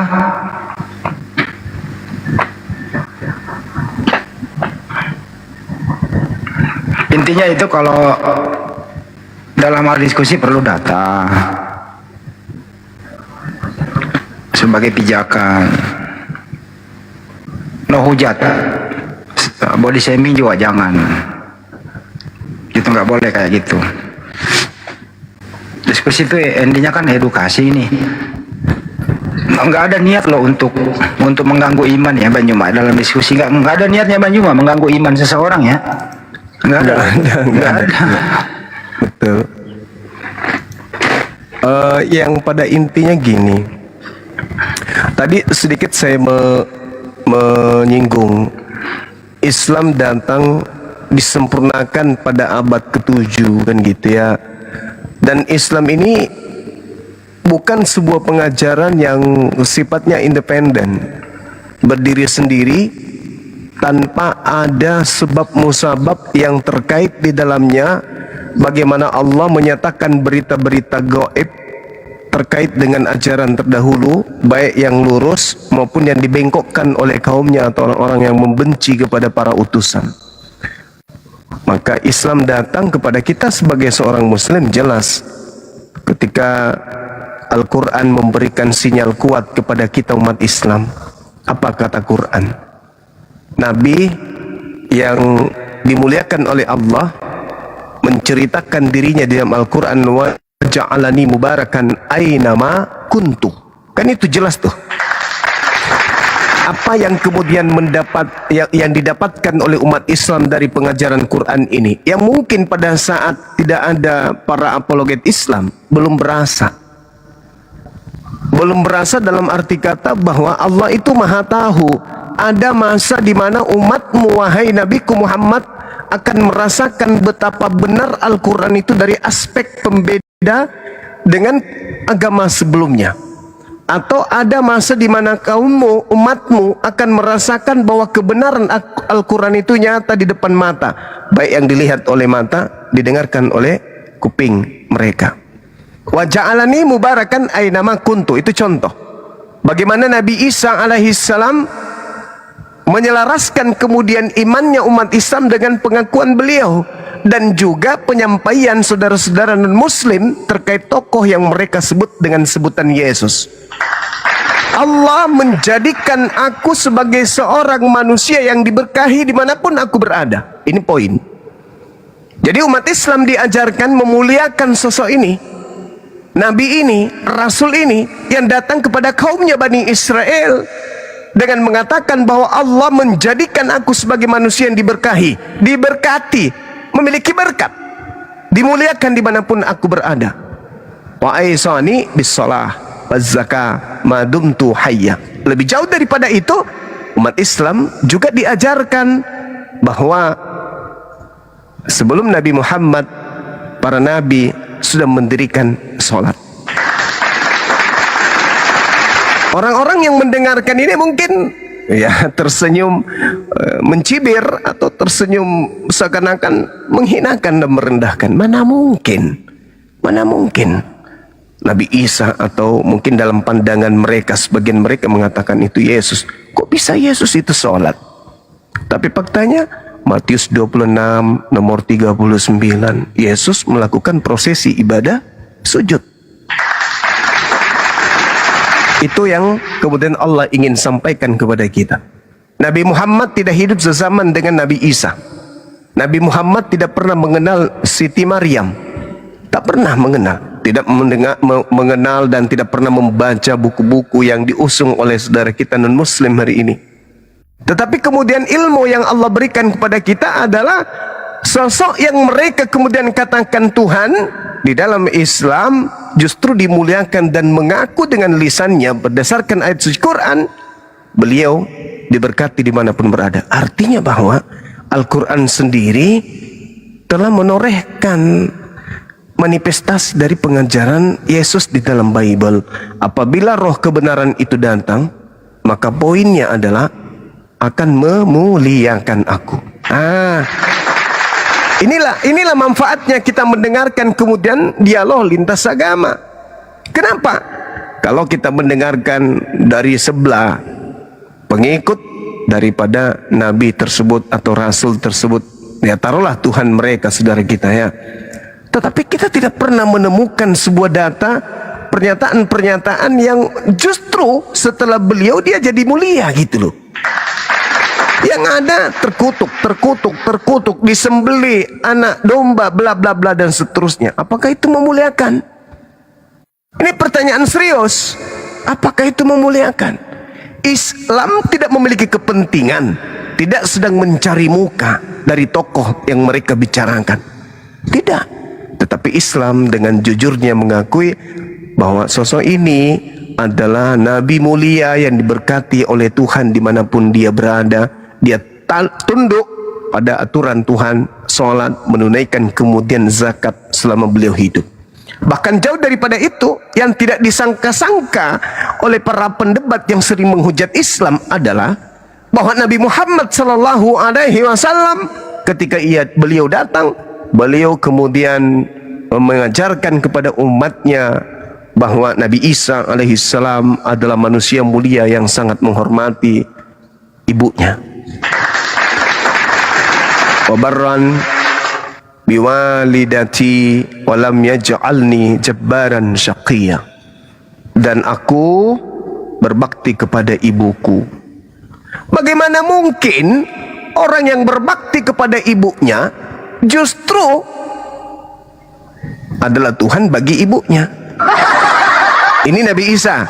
Kita tidak berbicara tentang sesembahan saudara kita yang kita sayangi, yang kita cintai, yang kita kasihi, Kristen. Enggak, ini berbicara Nabi Isa.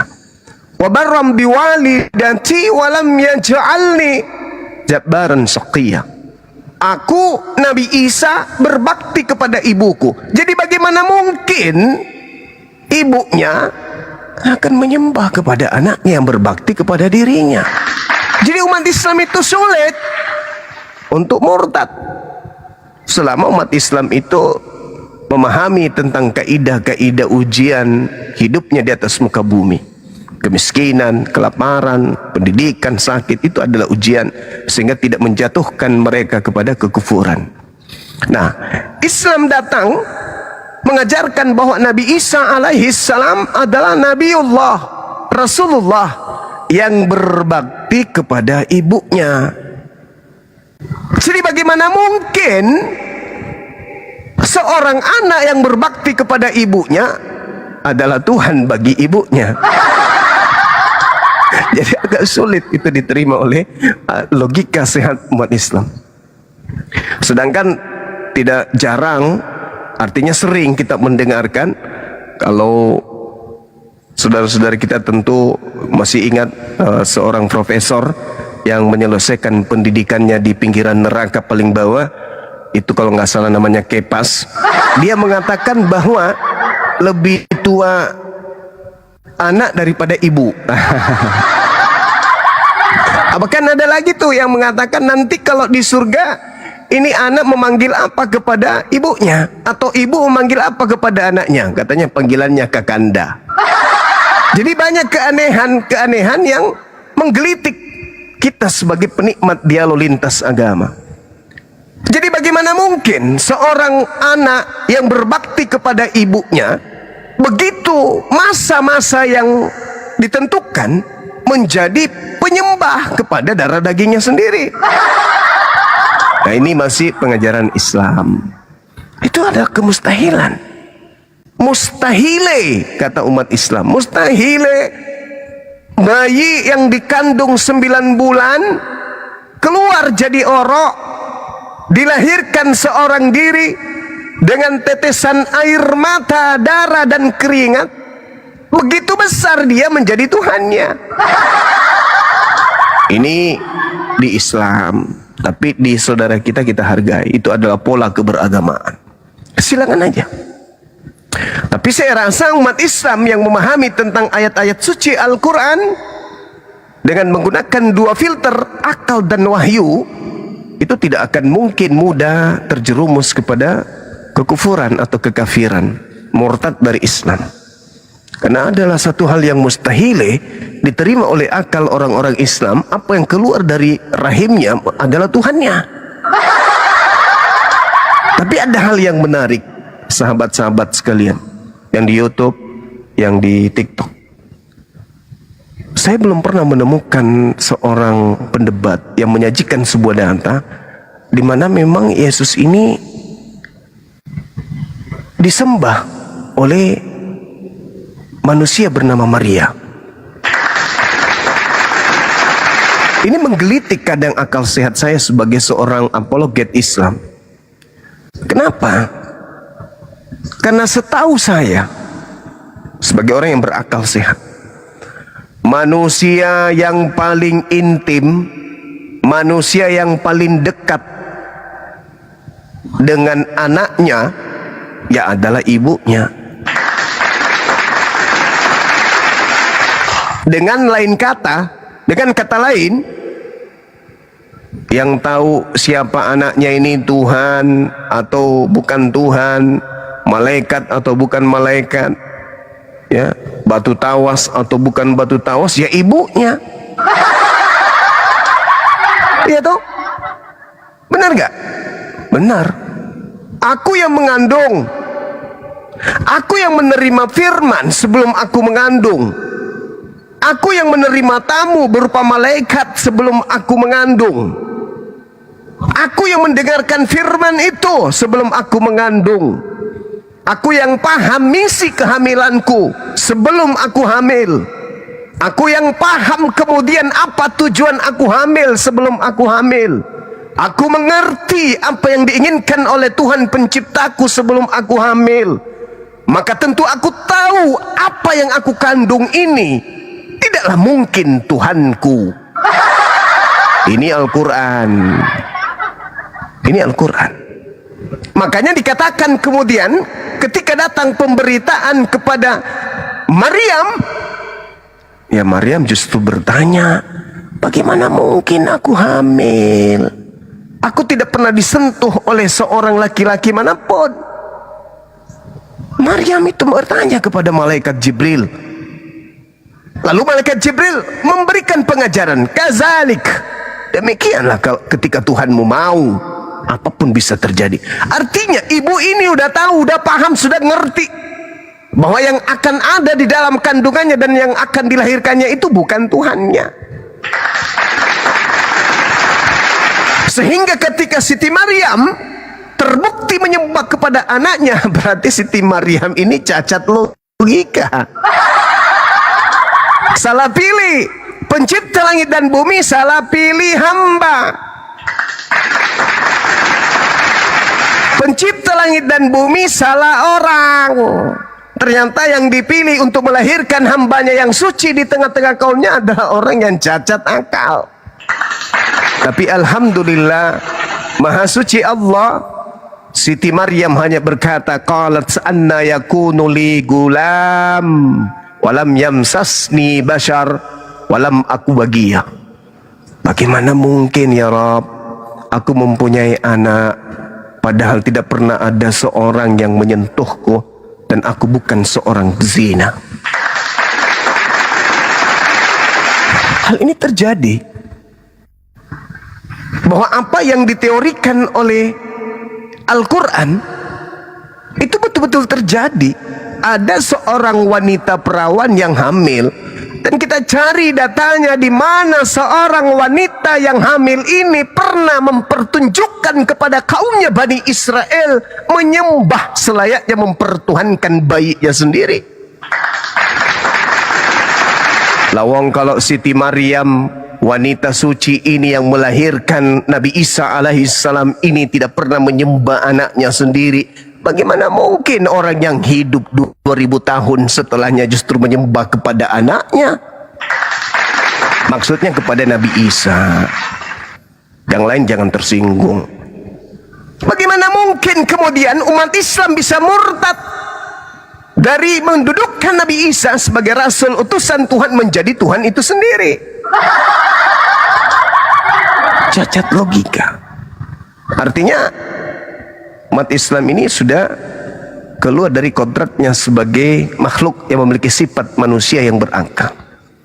Maryam yang mengandung, Maryam yang melahirkan, yang membesarkan, yang merawat, toh tidak menyembah anaknya.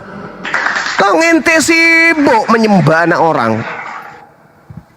Ibunya sendiri nggak menyembah anaknya, yang tahu anaknya ini siapa, yang dikandungnya ini siapa, yang dilahirkan ini siapa, yang dia. Ngomong 24 jam nonstop dia sama-sama kok. Jadi wong tanya ibunya, ibu, ya paman, lu mengandung dan melahirkan apa sih Tuhannya? Pertanyaan gila. Kata Siti Maryam, lu udah sedeng, udah gila. Lu tahu gue manusia, gue saudaranya Harun dari keturunan Nabi Yakub. Lu tahu gue manusia, lu bertanya apakah yang kulahirkan itu Tuhan? Dasar sedeng. Itu kalau Siti Maryam yang ditanya, apakah anakmu Al-Masih putra Maryam itu Tuhan pencipta langit dan bumi? Pasti Siti Maryam kemana, gila lu. Mending lu beli Kalpanax, kata Maryam, simpan di gelas, campur M150, minum, mudah-mudahan kau waras, katanya.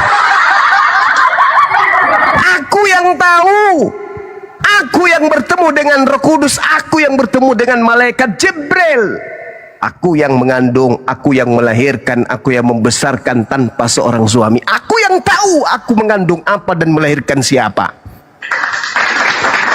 Jadi kalau ada di antara kalian yang sholatnya putus-putus, puasa pun tak pernah, lalu kemudian pergi umroh, melihat sosok yang dikatakan Nabi Isa alaihi salam, wajahnya bercahaya, rambutnya panjang, lalu mengatakan, oh aku bertemu dengan Nabi Isa alaihi salam, aku harus pindah ke alam lain.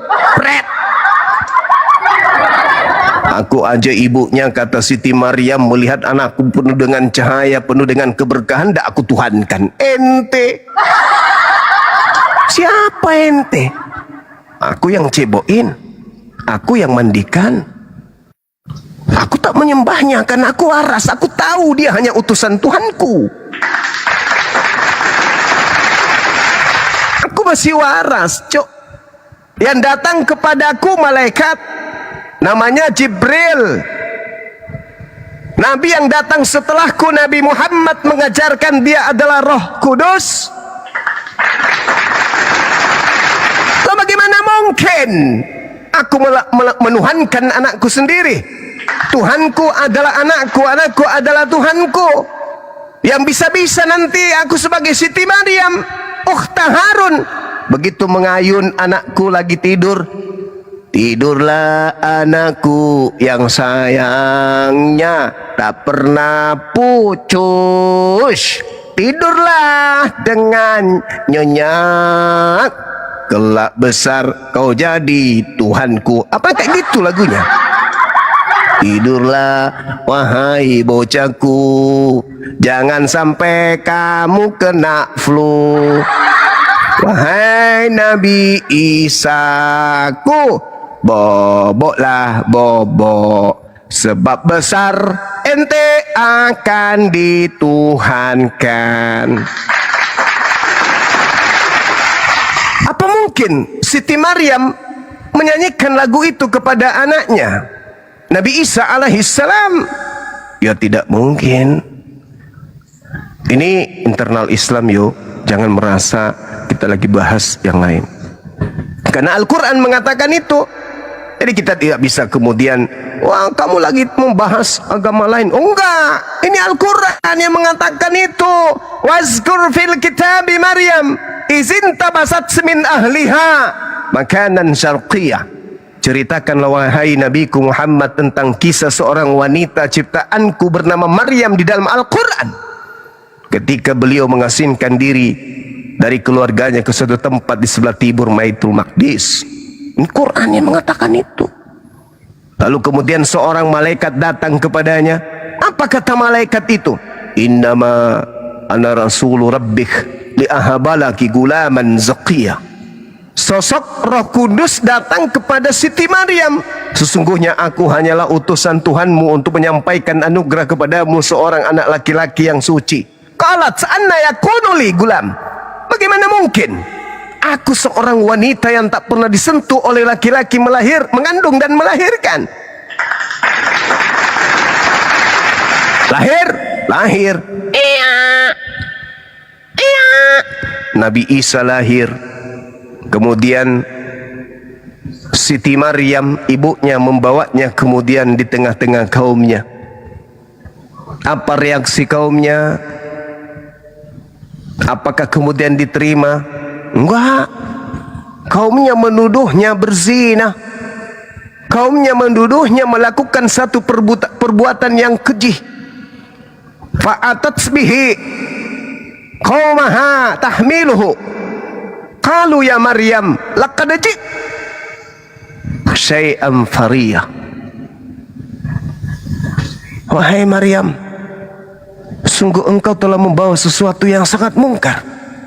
Ya ukhta Harun, wahai saudara perempuannya Nabi Harun, makana abuki asau wa ma kanat ummuki bagiyah. Ayahmu bukan orang yang memiliki akhlak yang buruk. Ibumu pun bukan seorang perempuan pezina. Maka Maryam kemudian menunjuk kepada anaknya ketika menerima tuduhan itu. Apa kata Maryam? Tanya aja sama si bayi. Kalau nggak percaya, aku ini bukan pezina.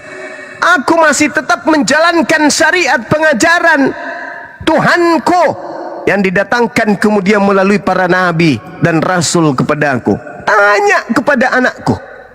Lalu orang-orang itu mengatakan, kaifa nukallimu man kana fil mahdi sabiyah? Bagaimana mungkin kami akan bertanya kepada sosok bayi yang masih dalam ayunan ini?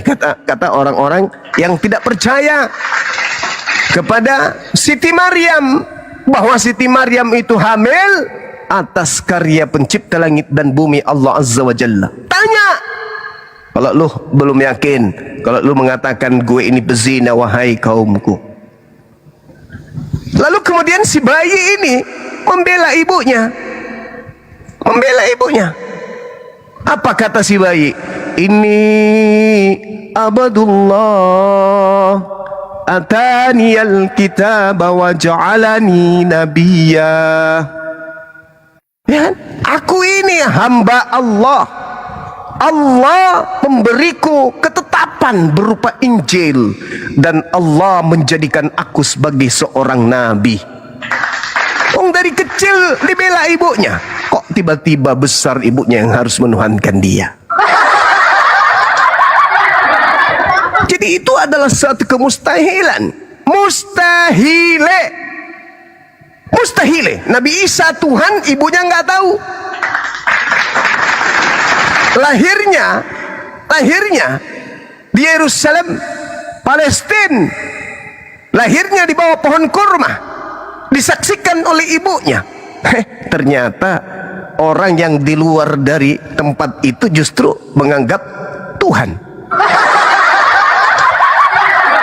Bagaimana mungkin?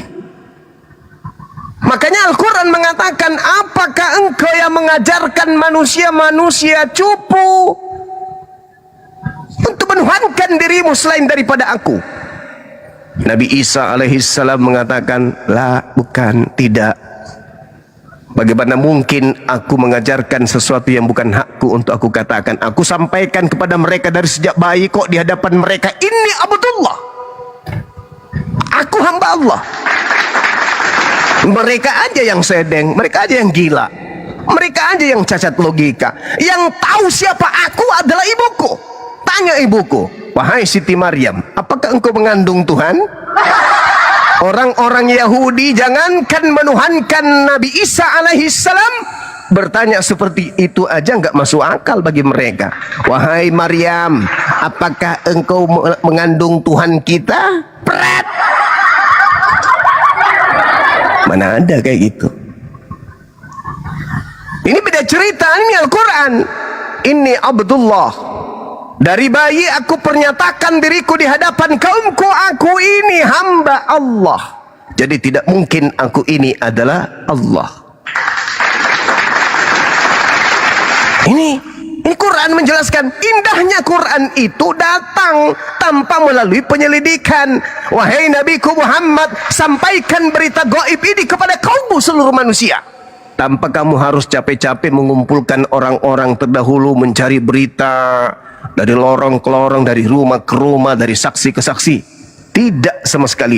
Nabi Muhammad seketika diberitakan oleh Allah, berita gaib ini aku sampaikan kepadamu wahai Nabiku Muhammad, meskipun engkau tidak hadir pada saat kejadian. Ini Abdullah, aku mengajarkan dari bayi kepada ibuku dan orang-orang yang ada pada zaman itu, aku ini adalah hamba Allah. Lalu dari mana kemudian ada orang di luar pengajaranku bisa-bisanya menuhankan aku? Nah, ini yang diterangkan kemudian oleh Al-Quranul Karim. Maka Nabi Isa mengatakan, qala subhanaka ma yakunu li an aqula ma laysa li bihaqq. Keren, Nabi Isa itu keren. Ditanya, apakah engkau berzina? Nabi Isa menjawab, tidak, ibuku tidak berzina. Aku bukan anak zina. Aku ini ada hamba Allah. Muncul kemudian orang-orang para penyembahnya menurut narasi Quran, laqad kafaral ladzina qalu. Lalu kemudian setelah itu Allah bertanya, wahai nabiku yang terkemuka di dunia dan juga di akhirat, Apakah ente yang mengajarkan manusia-manusia culun menuhankan dirimu selain daripada aku, Allah subhanahu wa ta'ala? Nabi Isa membantah, tidak. Aku tidak akan mungkin mengajarkan sesuatu yang bukan hakku untuk aku ajarkan.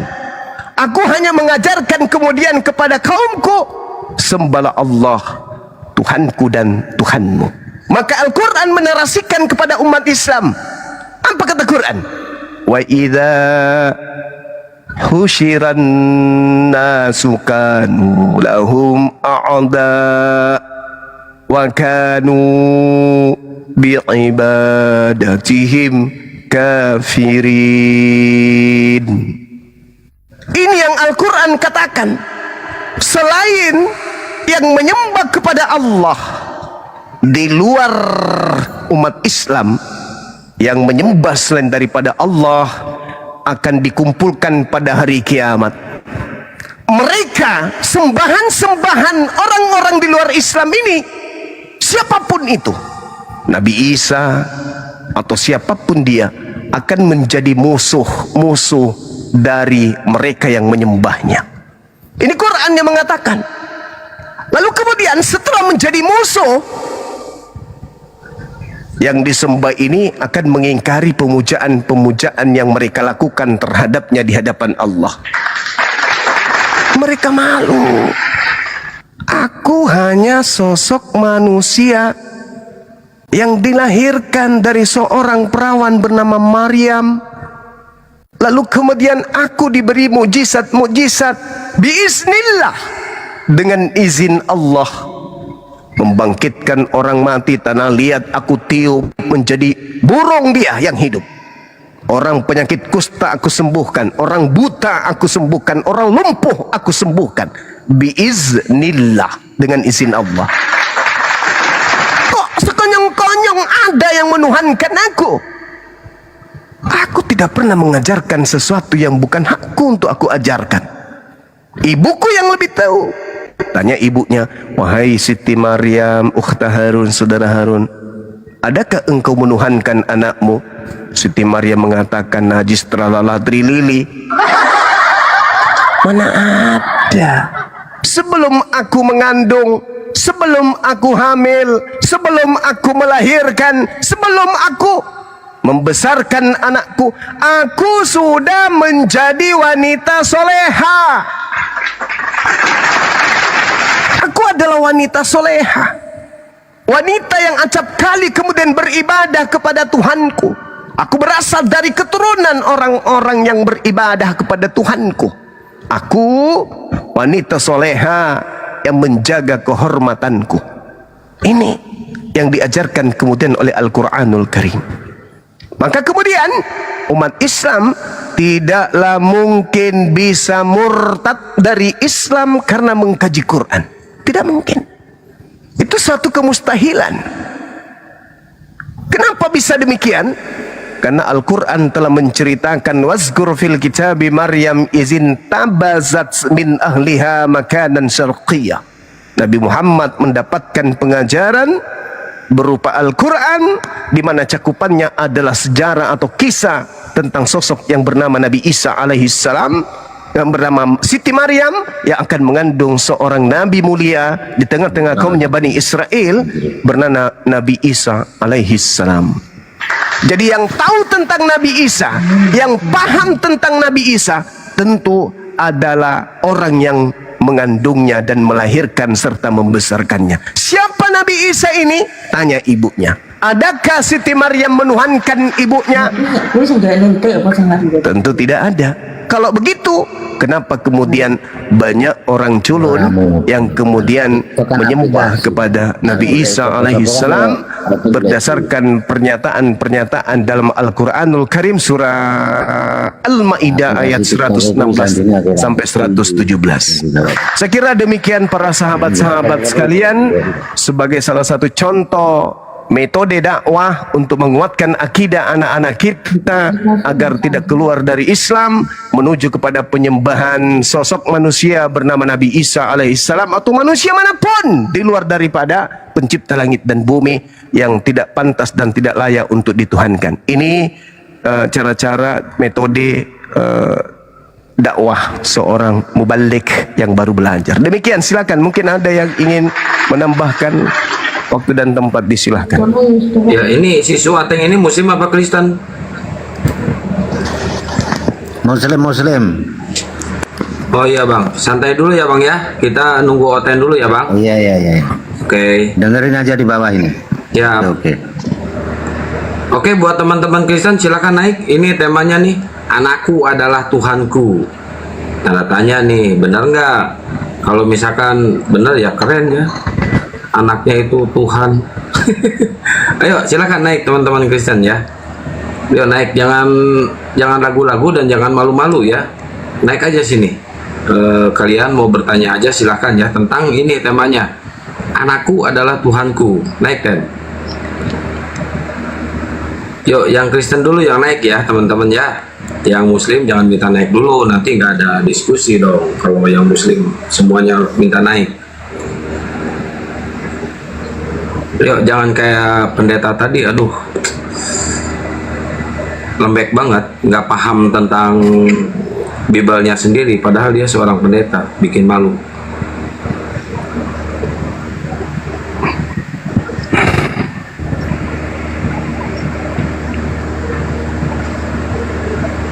Ayo, yang Kristen dulu yang naik ya, teman-teman ya. Nih, Dedi, selamat malam. Assalamualaikum warahmatullahi wabarakatuh. Selamat malam. Waalaikumsalam. Ya. Waalaikumsalam. Naji Seralala Lili Bang Zuma. Izin turun Bang Zuma. Terima kasih. Iya. Ya, ini Pret, Muslim apa Kristen Pret? Pret. Halo Pret. Ya, bukan kan saya bilang. Muslim apa Kristen Pret? Pret.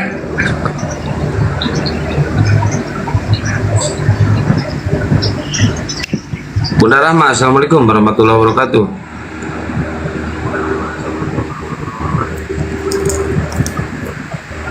Jadi berhala naik di Pret ini. Mantap, selamat malam, mantap. Berhala naik di Pret ini. Mantap, selamat malam, mantap. Suaranya feedback bang. Nah, berat kayaknya ini tema juga. Halo mantap, selamat malam. Halo bang. Selamat malam bang. Malam. Muslim apa Kristen bang? Muslim bang. Oh Muslim, baik, nyimak dulu ya bang ya. Iya bang. Yo, Assalamualaikum. Yang Muslim jangan minta naik dulu, Masalah generasi. teman ya. Kita biar ada diskusi. Kalau yang Muslim Masalah generasi, Masya Allah. Masalah generasi. Kasih abang. Jadi masolang itu bahasa Bugis. Kalau bahasa Makassar itu panra. Jadi masolang generasi itu artinya generasi rusak. Kenapa ini harus senantiasa saya bawa? Agar menghindarkan anak-anak kita dari generasi yang tak berguna atau laskar tak berguna gitu ya. Di film yang kemarin yang baru-baru syuting ini juga ada kata itu keluar. Itu lucu sih. Sampai sutradara bertanya, loh kok ini tidak ada di naskah?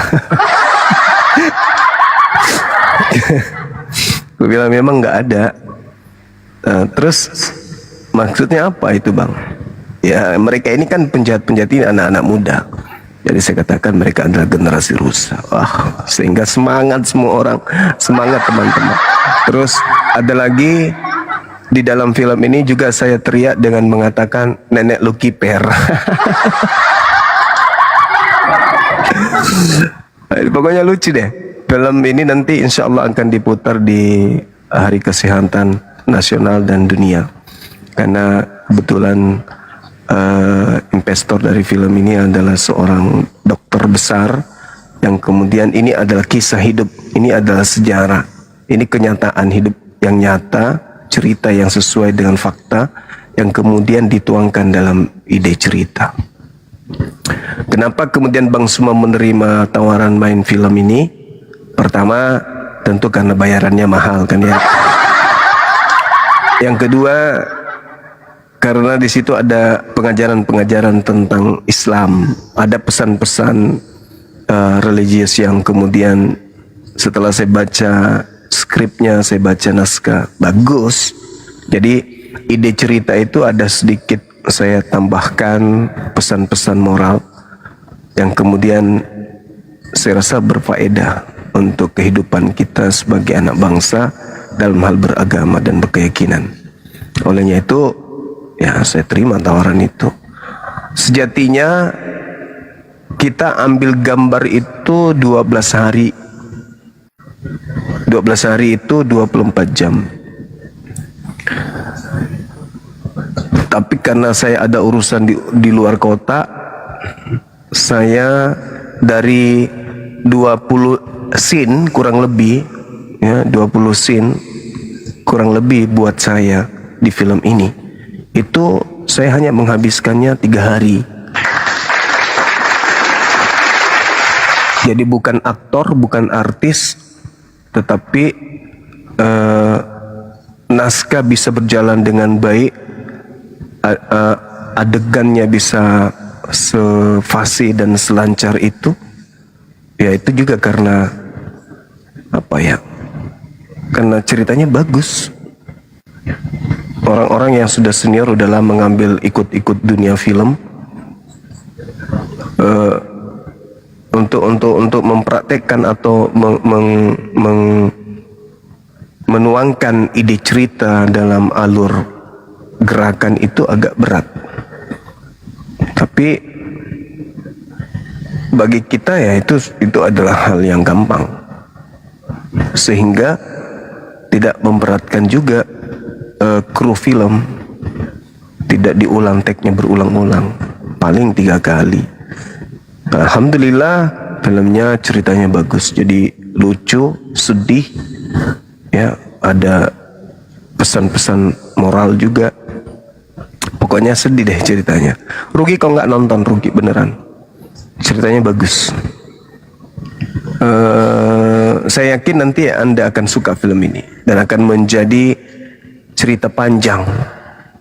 Cerita panjang dalam arti kata akan menjadi perbincangan yang hangat. Judulnya apa, Gurunda? Judulnya itu Si Botak Nyisir. Iya, iya. Belum dah. Judul kedua belum aja judul sih. Si Buta Mata Keranjang.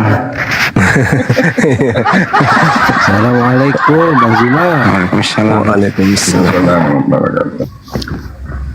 Jadi intinya mau nonton belum Bang? Belum diputar. Masih status editing sekarang. Kalau mau nonton film saya aja dulu. Yang film itu sudah ada di Netflix. Iya. Ya, aku nonton di Netflix itu Bang Zuma. Syukur alhamdulillah. Aku ya Bang Zuma, sudah ada di Netflix ini. Iya, jadi sudah bisa ditonton dimanapun berada kan ya. Kemarin itu kan keluhannya keluhannya itu karena nggak diputar di bioskop secara keseluruhan. Sekarang sudah ada di Netflix dan alhamdulillah Netflix periode film Doti ini dia mendapat peringkat pertama di Netflix. Luar biasa, peminatnya banyak. Nah ini cerita berikutnya lebih seru lagi Bang Handi ceritanya. Memang kalau kepala desa yang ngamuk ya, semua selesai urusan ya. Kalau Pak Dusun yang maju ya. Iya betul. Assalamualaikum warahmatullahi wabarakatuh. Waalaikumsalam warahmatullahi wabarakatuh. Bang Handi, Daeng, Akang, Bang Ical, lanjut. Bunda. Black Shadow, selamat Silakan, malam teman-teman. Black Shadow. Di film itu Gurunda sebagai Pak Dusunnya ya Gurunda? Di mana? Di film yang sekarang atau yang Bukan. kemarin seperti? Saya di sini sebagai Doti. Kalau di Doti, iya saya sebagai kepala dusun. Kalau yang di sini saya sebagai tokoh sentral kedua dari bintang utama. Gitu. Masih seputar film horor atau komedi? Bukan. Saya adalah seorang pengusaha sukses yang ada di London. Kemudian saya meninggalkan keluarga saya, di mana anak saya ini sebagai pemeran utama punya cita-cita yang diusung oleh ibunya untuk menjadi seorang dokter. Beliau ingin jadi dokter, ngotot jadi dokter, sementara saya ngotot anak saya satu-satunya ini untuk jadi lanjutkan usaha saya sebagai pengusaha sukses. Dan di tengah-tengah saya konsentrasi mengembangkan usaha, istri saya kemudian meninggal dunia. Saya ada di luar negeri, dan waktu itu Sedihnya itu. saya tidak tahu kalau dia sedang sakit, dan saya pulang ke Indonesia. Beliau sudah tak ada. Jadi sedih ceritanya. Sampai anak saya itu marah sama aku, terjadi perlawanan. Jangan pakai Terjadi cerita permusuhan. semua tahu, biar penasaran ya. Oh, Gus. ceritanya panjang. Filmnya Emang itu Guruna bisa 5 jam nangis, kok. Guruna bisa nangis. Ya. Oh, adegan nangisnya itu lucu. Nggak kebayang. Ya, sutradaranya heran. Loh, Bang Suma bawa apa itu? Aku bilang bawa kepiting. Oh, dia kumpul kru. Malam ini kita jangan salah, bukan untuk dimakan kepitingnya. bukan. Untuk jepit supaya menangis. Iya. Jadi adegannya itu di dalam celana sudah ada kepiting, bos. Gimana nggak nangis? Om teriak-teriak di situ, sedihnya minta ampun. Ternyata di dalam celana ada kepiting. Gitu, saudara. Jadi jam tayangnya itu bulan berapa? Bulan 6. Itu hari kesehatan nasional bulan berapa itu? 6 kan ya? Juli. Kalau nggak salah Juli Pak ya. Juli. Dan serentak di seluruh bioskop seluruh Indonesia. Kita nonton, teman-teman. Ya, ini produk film ini kan dari ini pesanan dari IDI, Ikatan Dokter Indonesia. Jadi keluarga dokter se-Indonesia pasti nonton. Habis itu pada pesan rumah ya. Iya, habis itu kok tahu Bang Andi? Dia tahu lah, orang gue saudara. Ya, karena sebenarnya saya pun di situ sambil menyelam minum air sambil necipi buka. Sambil pasarkan perumahan juga. Iyalah, banyak lah, alhamdulillah, masya Allah. Harusnya itu sekali-sekali perantai itu yang antagonis, misalnya jadi orang miskin, orang kaya makin ini ceritanya. Coba rasakan jadi orang miskin. Nah, tunggu nanti. Itu nanti lagi Dede Miswar itu sedang diurus dulu. Tenang Bunda. Oh. Iya, kan Dedi lagi atur alur cerita. Mantap. Nanti film ketiga lagi nanti Bang Lima. Film ketiga itu mungkin bulan 6, judulnya itu Mapetu Ada. Iya, itu film Bugis. Taruh gaul. Ya, itu bahasa Indonesianya apa Bang Handi? Kalau Mapetu Ada itu di tradisi Jawa apa? Mapetu Ada itu kayak ini. Malam korupsi, malam pacar.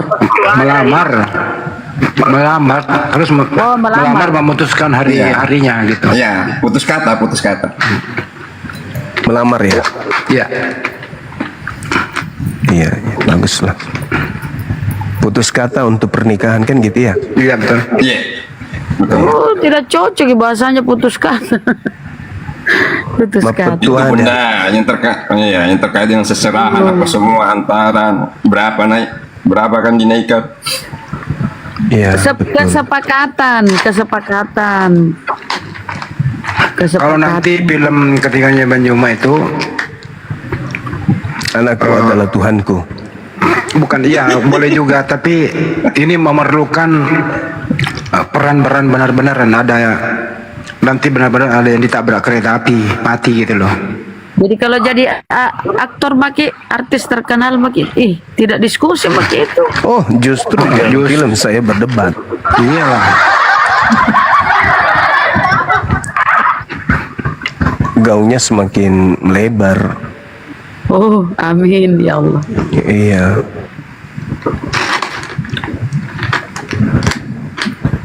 Justru lebih menggema ya dulu ya. Iyalah.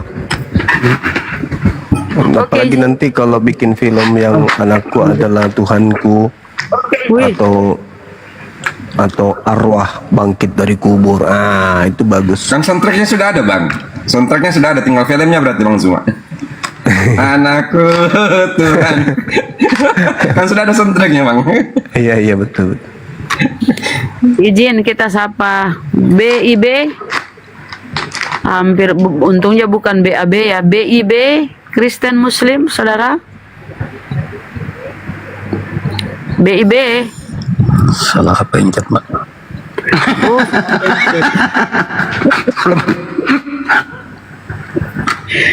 Masulan generasi. Berapa bisa bang? Nanti kalau saya sutradara bikin film banyak, saya kasih judul film itu Penginjil Jalanan. Iya. Nama Banjuma kan dulu itu, sebelum Banjuma Penginjil Jalanan dulu.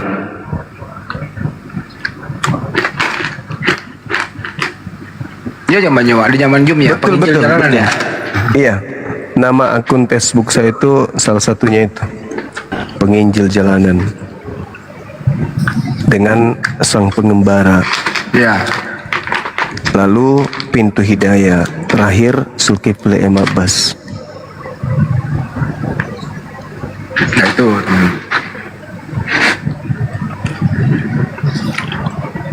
Satria Bima Sena, judul film juga kayaknya nih.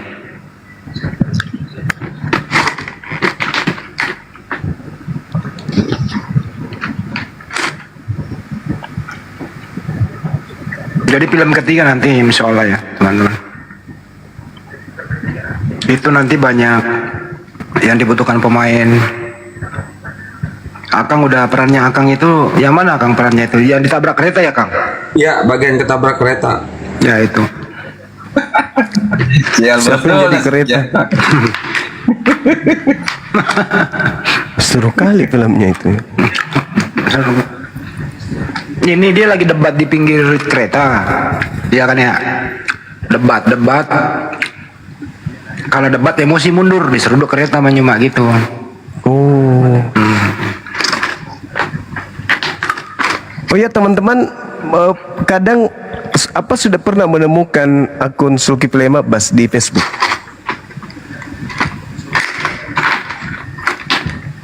Mudah-mudahan jarang pakai Facebook bang. Mudah-mudahan ketemu dengan yang asli ya, bukan yang orang punya pakai nama kita ya. Bagaimana seru kan? Seru komen-komennya sana kan? Iya, seru banyak palsunya juga itu, hati-hati. Iya betul.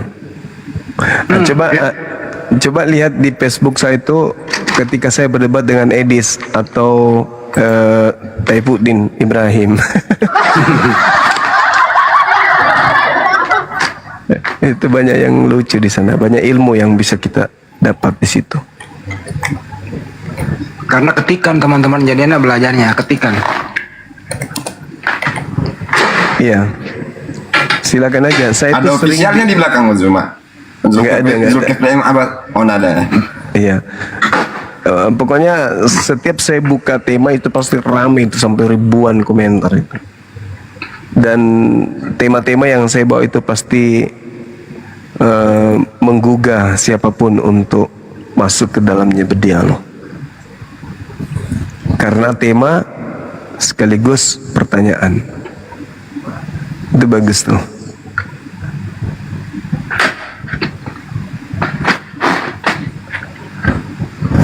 Jadi jadi apa namanya? Di komen itu, ya di situlah orang komen debat di situ. Ada yang pro Banjuma, ada yang tidak. Ya udah di situ berantem gitu loh, hampir ribuan komennya gitu teman-teman. Betul. Seru Facebook itu, seru.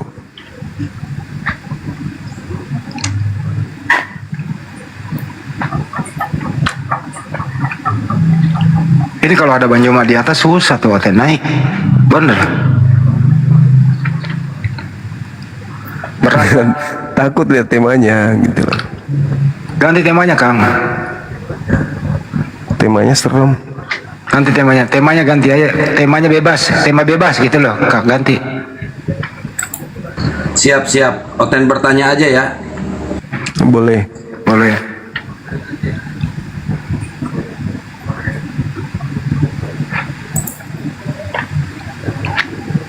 Kang, ini kan banyak sekarang ini yang suka menista ya, termasuk menista Nabi kita kan gitu. Itu kalau menista Nabi kita itu Nabi Muhammad, itu kemuliaan Nabi berkurang atau nistanya kembali ke dia? Kembali ke dia Bang Andi. Karena sejatinya Nabi Muhammad diutus oleh Allah untuk seluruh umat manusia kan gitu. Termasuk mereka. Saudara-saudara kita. Jadi nistanya berbalik ke dia nggak rasakan ya. Harasuku, harasiki, harasiki. Iya, betul Bang Andi. Harasiki, harahuru, Kristen. Barubu. Jangan sampai ini orang Jepang. Iya tahu. Takashimoto. Takashimura. Harasuku. Jadi kayaknya Jepang deh, jangan-jangan dia ninja. Jika ninja ini ninja penggeledah dapur. Ninja Hitori. Harasuku, Kristen. Harasuku. Bajwa, kalau lagi diskusi sama Oten itu di momen-momen aja, di momen-momen yang mana itu Banyuwa bisa naik darah? Pada saat hujat Nabi, ya hujat Nabi. Allah dan agama. Kalau saya beda Pak. Iya, saya itu pertama. Kalau saya saat dia nggak bisa bahasa Indonesia, kesel gua itu. Iya. Betul. Bang Andi guru bahasa Indonesia.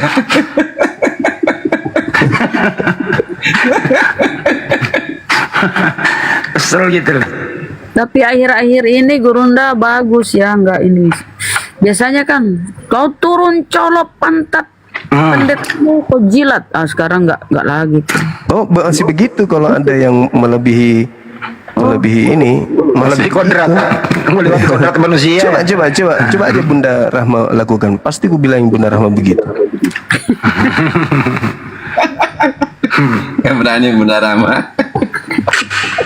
Tapi tahu nggak Gurunda kalau ngomong begitu kita yang jijik dengarnya.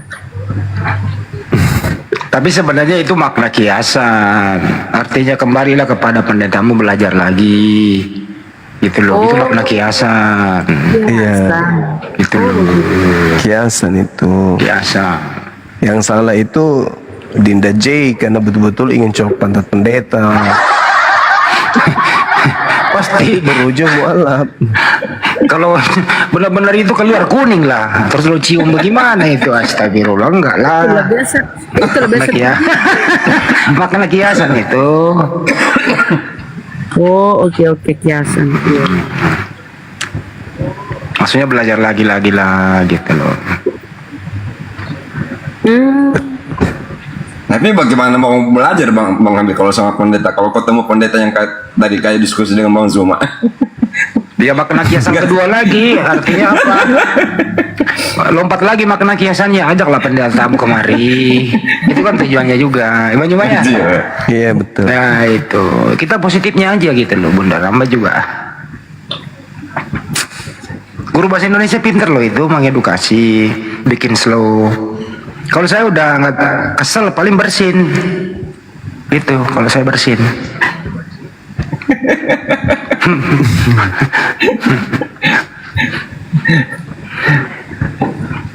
Pas banget kalau bersin, hacing, udah langsung kelempar dia. Betul juga. Ya memang siapapun ya umat Islam ya Bang Juma, kalau udah tiba-tiba kalau debat tuh langsung ke Nabi kita, arah yang aneh-aneh itu pasti kita naik darah itu. Oh iyalah pasti. Tapi itulah kepiawaian kita tuh, terutama Bang Juma ya, jam terbangnya udah cukup tinggi gitu ya, hal-hal begitu jangan dibalas pantun, diedukasi aja. Kalau masih belum mau ya di-kick gitu loh. Itu sih. Betul Bang Handi, betul itu. Gak boleh teman-teman, dia menghujat jangan lawan hujat balik. Saya lihat nama-nama juga ada namanya Haji Yesus lah, apalah ada ini orang kok bisa begini namanya.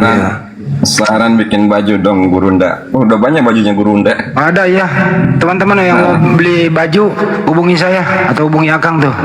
Masih banyak baju tuh. Ada, masih banyak bajunya Gurunda. Banyak. Di Akang tuh banyak. Stok kita banyak.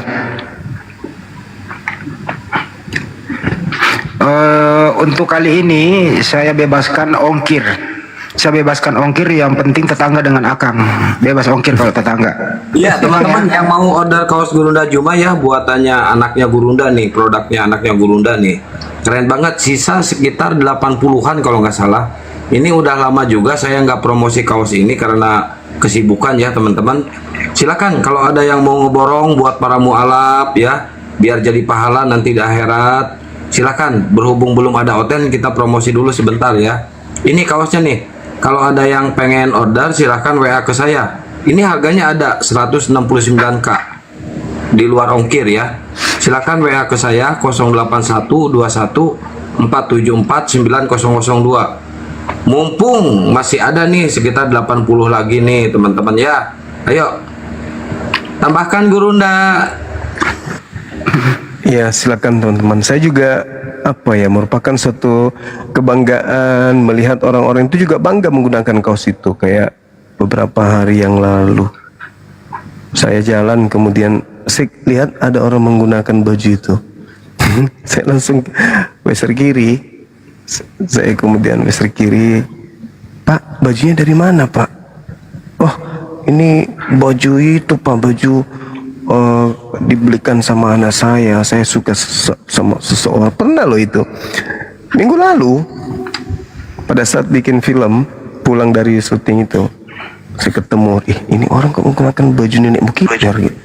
Ternyata dia dibelikan sama anaknya, tapi bukan anaknya yang mau, memang dia bapak itu yang mau. Kemudian dia pakai, aku bilang bapak nggak takut pakai baju ini keluar? Enggak lah kata dia. Aku suka, kaget karena saya tidak pakai masker. Habis syuting kan, oh abang bapak kenal dengan, iya ini orang Makassar Ji kata dia. Oh bapak mau, ada fotonya di HP saya itu, bapak mau saya kasih ketemu sama orangnya. Susah ditemukan itu Pak, Bang Suma itu tidak bisa ditemui kata dia.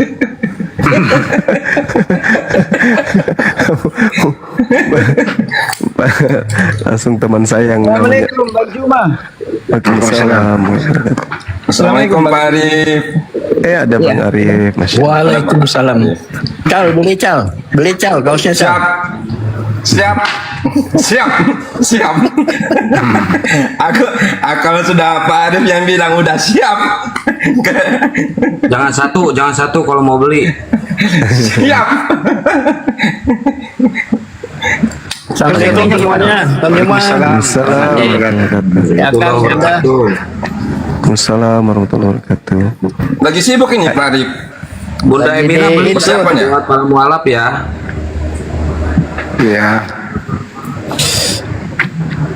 Singkat cerita bapak itu menangis Bang Andi. Ya. Bapak itu menangis, peluk saya. Aku bilang, Pak, saya lagi keringatan. Enggak apa-apa, menangis di masjid jadinya. Orang tua menangis, kasihan, ikut juga saya terharu. Nah, itulah hikmahnya ya, menggunakan baju nenek mukibir itu. Banyak pokoknya cerita-cerita cerita-cerita yang didapatkan dari baju ini. Tapi masalah generasi sudah terkenal itu Bang Zuma. Iya, masalah bisa generasi. Bisa dibuat baju juga itu masalah generasi. Itu si Dinda Kencang selalu bilang masalah generasi. Aku sering dengar dia. Ical, udah ngubungin Ya, Bang siap. Zuma belum janjimu sama saya? Iya, kemarin aku mau hubungi, cuma aku lihat Bang Zuma jarang online, kemarin lagi sibuk kayaknya. Iya. Mau ada urusan tuh Bang Zuma si Ical sama Bang tuh. Iya. Terkait dengan apa, Bangku? Itu yang peletakan batu pertama kemarin, Bang. Dia mau ngambil tuh, Bang. Serius ini? Iya. Iya, aku posisinya di Palu, Bang. Makanya kan rencana mau migrasi ke sana. Oh, Masya Allah. Makanya mau hubungi Bang, kemarin bicara-bicara ketemu Pak Arif di waktu sama Kang Dedi. Waktu ada Nabi Luga itu loh, Bang. Oh, Nadi. Dapat info itu dari Pak Arif. Ya, sudah. Rencana mau hubungi Bang Zuma tentang itu rumah, tanya-tanya. Iya. Silakan aja, Bangku, silakan. Siap, aku WA nanti Bang ya. Aku telepon dia. Boleh. Yang satu itu. Siap, makasih. Baik, sama-sama. Alhamdulillah Bang Arif, pekerjaan yang 8 meter jalan mas itu sebentar dikerja Abangku. Nanti peletakan baru pertama Bang sini ya. Daerah mana banyak?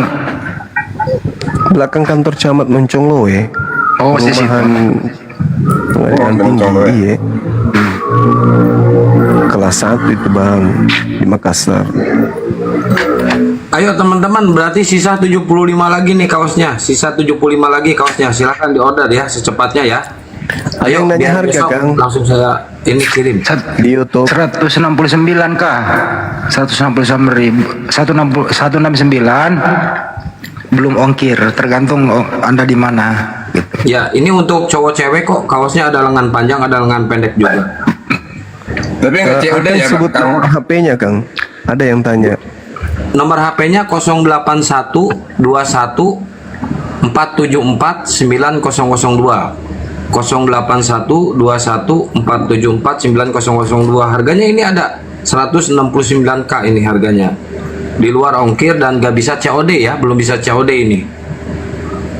Ayo digas, bahannya bagus banget ini. Kemarin saya waktu ke Bandung sama Gurunda pakai kaos ini, saya disangka Ahmad Dhani. Ahmad Dhani kemana aja? Padahal bukan. Kok mirip katanya. Lebay. Hanya gara-gara pakai kostum itu langsung berubah jadi Ahmad Dhani. Nggak cocok lah. Nggak cocok lah pakai kaos, pakai sarung. Mana ada ceritanya pakai kaos, pakai sarung. Betul Pak. Kemana-mana sarung terus. Bang Arif udah di Jakarta Bang? Di Jakarta ada kegiatan Bang di Grand Mercure. Bisa dong aku besok numpang makan siang. Boleh. Kemayoran Bang? Iya. Ya udah besok gua makan siang di sono. Ayo Banyuma, ikut yuk. Boleh. Aku lagi Marsa pesan kaosnya Marsa. Lagi percepatan untuk ngajak Bang Arif ke sini Bang Andi. Aku lagi konsentrasi itu. Iya. Ini ada dua lokasi Bang Zuma. Ada 3 Bangku. Yang dengan itu Bang, kerjasama itu. Ada 3 ya? Dengan PTA masih 1, tapi karena sudah habis, sementara pegawai pengadilan tinggi agama masih pingin, makanya saya bebaskan lahan yang di sampingnya gitu. Ada 1,6 hektar dan di situ alhamdulillah sampai 131 unit. Berarti tahap 1 sudah selesai Bang ya? Sudah penuh ya? Tahap 1 udah penuh. Ini kerjaan Bang Arif nih. Iya, makanya kemarin bincang-bincang dengan Pak Arif. Nah, Pak, aku dengar sudah langsung Pak Arif suruh arahkan ke Bang Zuma. Berarti aku ambil yang kedua nanti Bang, insyaallah. Iya, kalau mau yang langsung masuk, unitnya ada Bang di Tanra Lili dekat Kostrad dia tapi. Di belakang Kostrad itu Maros berarti Bang ya? Iya, Maros juga, sama dengan yang PTA, Maros juga.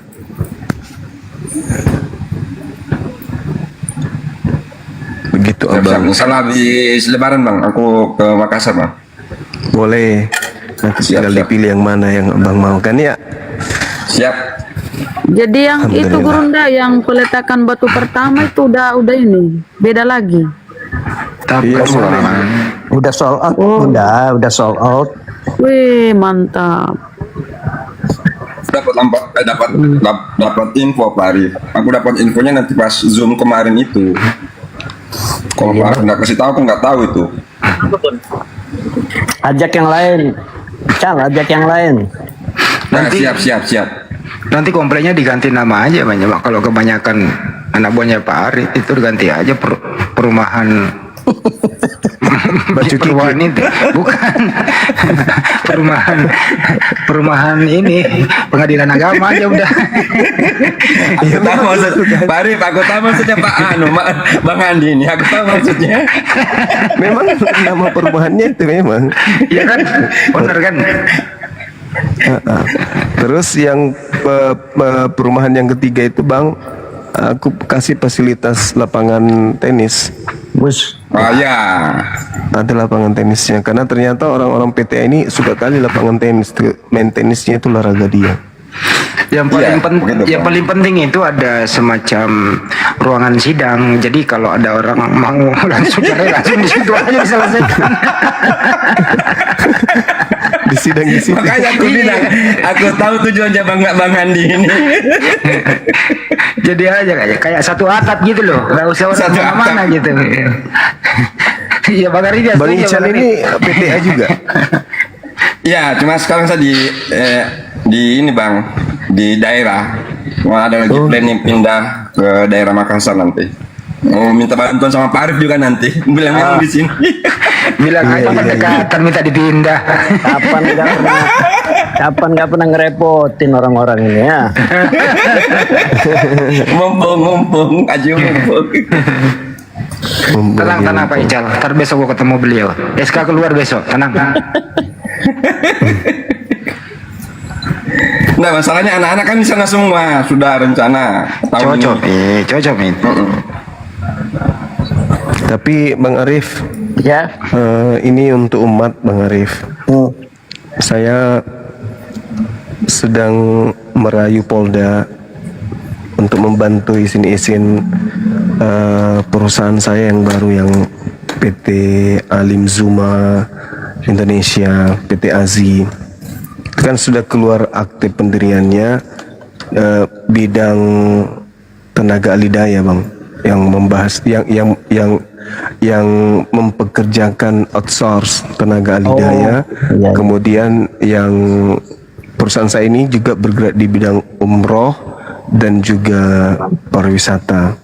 Nah, juga di situ penyedia tenaga alidaya, security, OB, clean service, data entry, sekretaris dan seterusnya.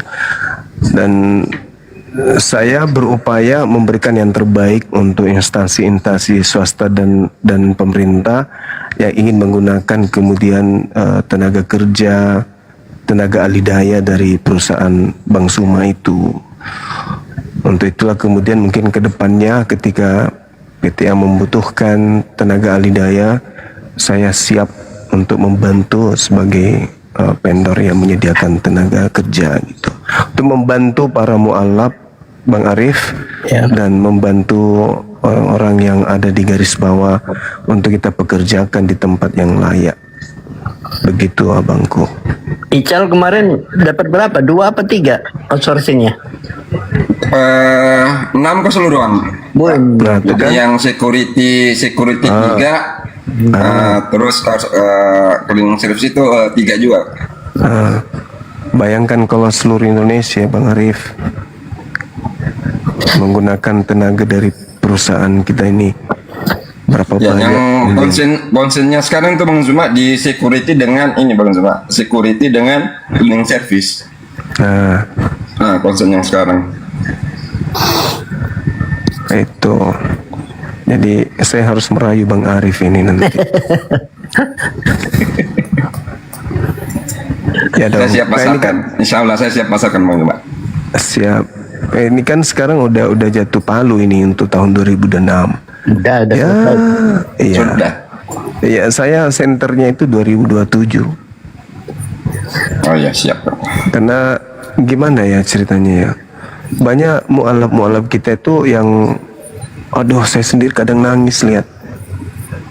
Saya nangisnya apa? Datang ke Bang Suma, aku lapar, Bang Suma aku butuh mau beli beras, Bang Suma datang dong ke kosanku. Aku datang ke kosnya, ya Allah, tidur dengan belau, dengan tikus. Terus saya tanya, selama kamu mualaf makan apa? Saya ngajar TPA Bang, ngajar anak-anak yang tak mampu aku ngajarin. Terus kamu dapat upah dari mereka? Enggak. Lalu orang tuanya kadang beli nasi, aku juga dikasih karena anaknya laporkan guruku belum makan gitu. Aduh saya miris sekali. Suatu hari saya ingat dulu pernah saya berjanji akan mendirikan sebuah perusahaan yang bisa memberikan lapangan pekerjaan terhadap orang-orang yang mualaf yang tidak mampu. Nah, sinkronnya adalah ketika instansi-instansi pemerintah ini membutuhkan tenaga itu, dan saya percaya diri bisa menyiapkan tenaga yang berkualitas. Ataupun kalau sudah ada, misalnya gini, ada dari contoh misalnya di bank ini sudah ada personil tenaga kerjanya kan ya. Kita tidak ingin membuat mereka kehilangan pekerjaan. Jadi caranya kita hanya menggantikan bendera. Tenaga kerjanya tetap itu, cuman seragam yang kita ganti. Maksudnya bendera perusahaan kita ganti, tenaga kerjanya tetap dia. Kemudian kita memberikan kelebihan-kelebihan yang kita punya seperti pendidikan bela diri, privat. Kemudian penataran, pembekalan excellent service kepada TAD yang kita gunakan, yang kita fungsikan di instansi swasta dan pemerintah. Nah, itulah nanti yang akan kita jual kualitas. Terkait dengan penghasilan mungkin sama aja, yang penting mereka punya pekerjaan kan gitu. UMR Bang ukurannya. Iya benar, UMR Bang Arif, UMR. Maka dari itu ya saya harus meraih Bang Arif ini. Maksud saya begini loh Bang, kalau besok-besok udah masa pensiun kan ada kendaraan baru.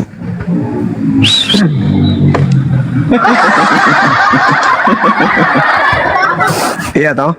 Bayangkan kalau TAD kita dipakai 4.000 TAD seluruh Indonesia.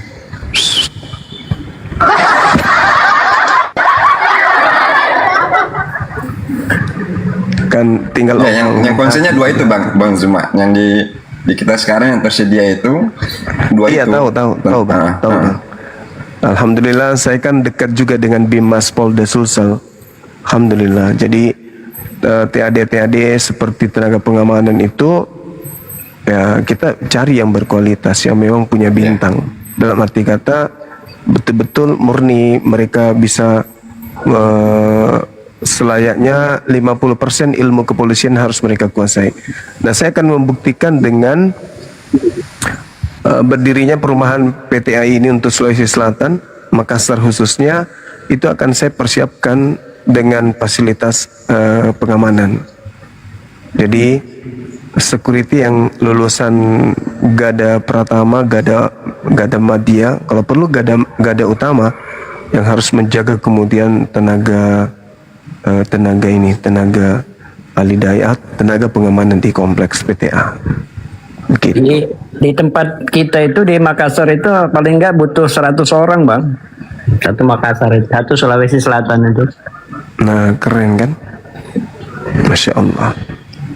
Nanti kita butuh berbincang serius Bang Arif tentang hal ini, boleh ya? Siap. Alhamdulillahirrahmanirrahim. Oke, kembali ke tema kita. Silakan, mungkin ada dari saudara kita non muslim yang ingin berdiskusi, waktu dan tempat disilakan. Baik, kita sapa Ragaso. Ini kayak orang Brasil ya. Ragaso. Macam-macam lah ini ya. Tidak je tahu itu merek semen rambut Bunda Itu Rahma. Ragasso. Oh, salah pencet mesin Ragasso. Merek semen sepatu itu. Bang Andi, Bunda, ada yang tanya tuh, ada yang mau donasi dari luar negeri, gimana caranya itu? Siapa namanya? Masya Allah. Di bawah di Kasih api. Siapa mau berdonasi teman-teman? Ada yang dari luar negeri, gimana caranya? Gitu. Kasih aja rekening api itu. Rekening api, Bang. Nih kita ketik. Siapa namanya, Pak? Pak Mari.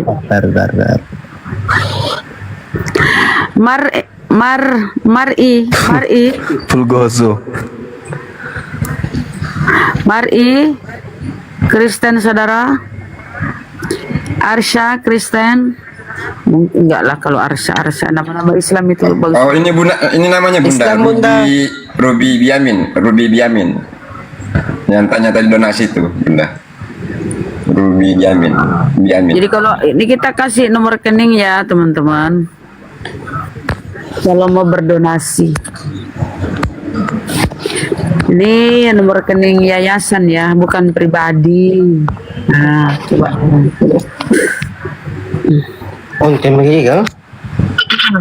Mari Muslim, apa yang disampaikan saudara? Itu dari Singapura katanya. Abang kita Ruby Yamin. Muslim kan? Mbak Ruby. Maksudnya perempuan, oh ya. Mbak Ruby Yamin. Saya tulis ya BNI nomor rekening 75 kali 51770 ya, atas nama Yayasan Apologet Indonesia. Marki udah open cap tuh. Beliau ibu. Yayasan Apologet 51770 Indonesia. Tadi yang open cam itu kenapa beliau? Kenapa? Mau diskusi mungkin. Bon, siapa mana? Kenapa diturunkan?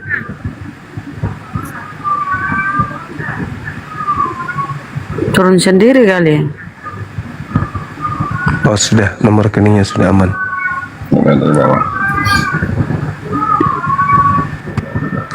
Saudara Arsya Aca. Siap Bang, siap. Iya. Sekarang Bunda Mari. Apa yang disampaikan Bun? Cowok Bunda. Cowok, tapi namanya Mari. Mariam. Nama panjangnya tanya Mariuddin. Halo juga Bang. Ini saya mau bertanya Kanda. Iya, dari agama mana Ki?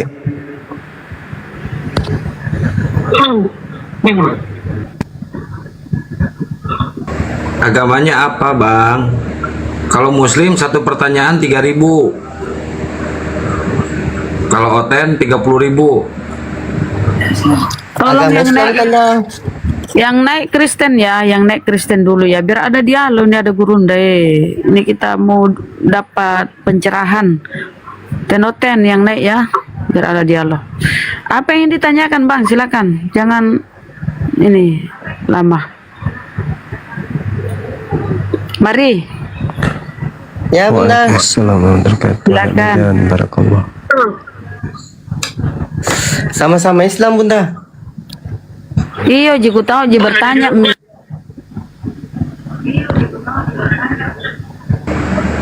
Bang Mari mau beli kaos, Bang?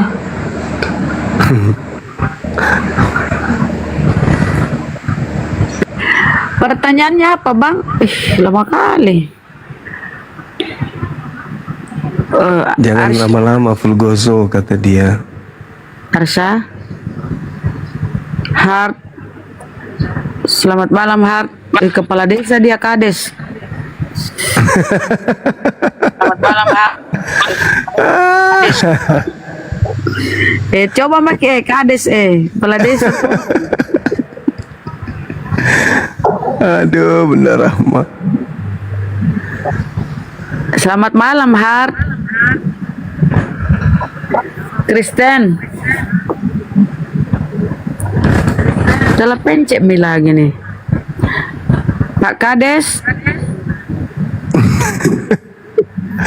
Ngapa nama Kades, Bun? Itu tulisannya kepala desa ini tahu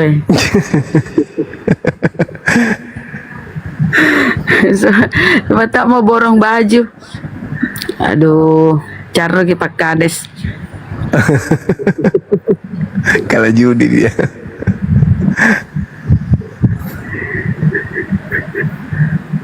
Oi!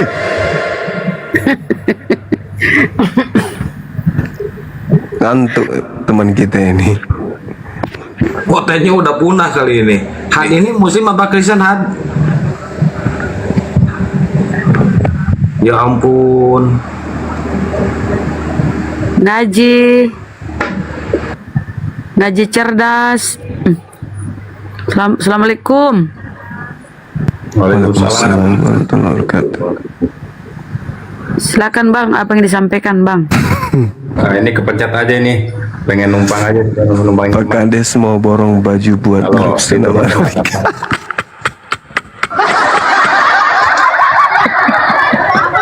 Kades, mandrasa Pak Kades.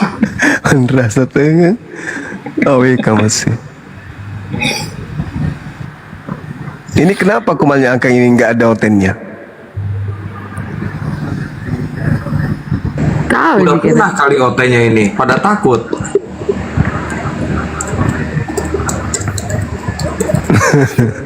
Bunda Rahma lucu deh.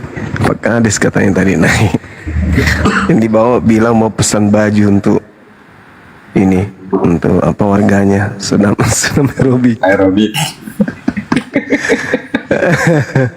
Pakai baju apologet untuk senam, bagus juga.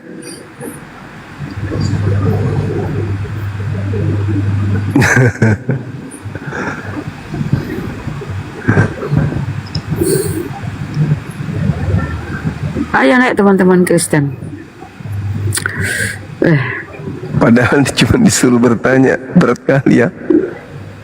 Takut ditanya. Gimana kalau temanya Kristen untuk ditanya? Tidak ada yang naik. Mungkin Arsam naik lagi mau borong baju Bang Arsam. Woi Arsam. Selamat malam. Iya. Ya, izin mau bertanya sama Bang Juma. Gimana Bang Juma? Aku mau beli baju, silakan. Ya, silakan Abang. Boleh juga lah untuk pilih-pilih bajunya Bang. Bunda. Mantap. Berapa Bang? Berapa lembar Bang? Saya pun dapat Bang. Insya Allah Bunda. Muslim. Insya Allah pun. Iya Muslim Bang. Oh. Iya. Teman sama Bang Kian Santa. Tapi kalau mau bertanya Bang, beli baju dulu. Jangan. Tidak boleh gitu. Bercanda itu Bunda Rahma. Bercanda. Bahaya Ki Bunda. Ya, tahu. Orang di mana Ki ini kah? Makassar. Bantaeng Bunda. Oh Bantaeng. Orang Bugis. Lanjut Maki. Makassar. Oh, Makassar. Iya. Bukan Bugis. Iya. Bantaeng dekat Bulukumba. Iya, betul. Iya, betul sekali Bang Juma. Iya. Siap. Iya. Apa namanya sare batang? Iya, ada kan? Apa itu Bang Juma? Anjir mereka kupitana apa? Ada apa? Ngapa Ki? Adakah garis lolo malam ini? Gas.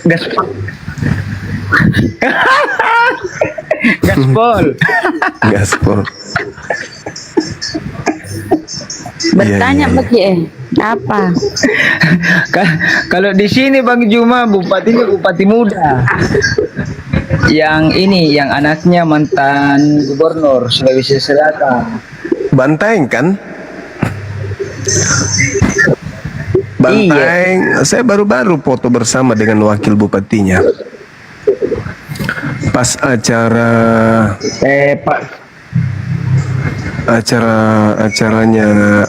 Wahda dengan Menteri Pertanian dan Wakil DPD RI Sulsel, Pak Tamsin Limrung. Tamsin Limrung ya? Oh iya, karena baru-baru ini yang MTQ ini kayaknya ini Bang Juma. Masya Allah. Begitu nih barangkali.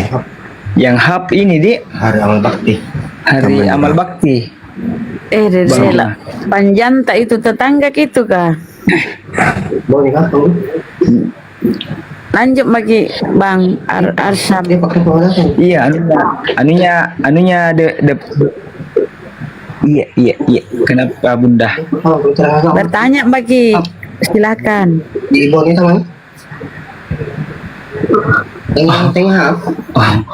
Mau Kak bertanya sama Bang Juma, tapi bertanya-tanya bagaimana nih, karena tidak ada Kristen di sini di Bang Juma. Iya, malu-malu naik tahu ah. Banyak cuma nyimak saja.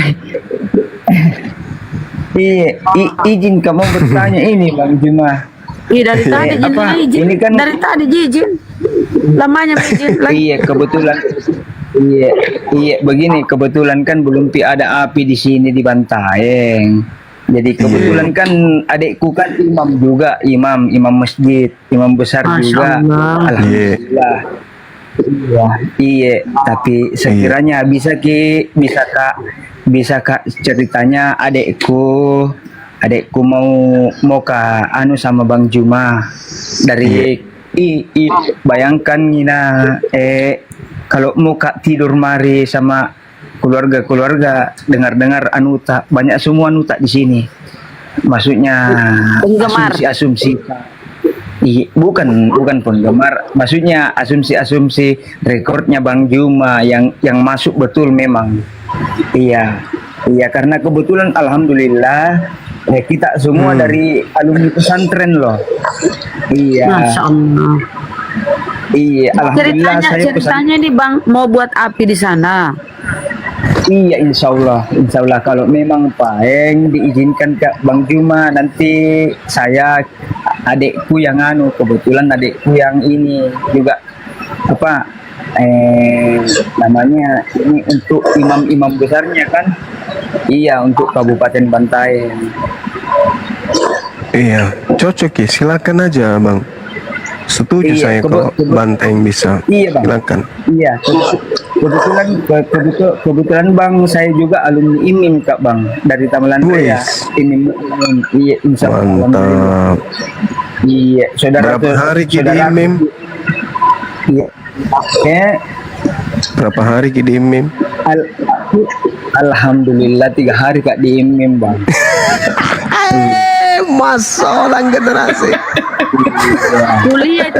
Kuliah masa 3 hari.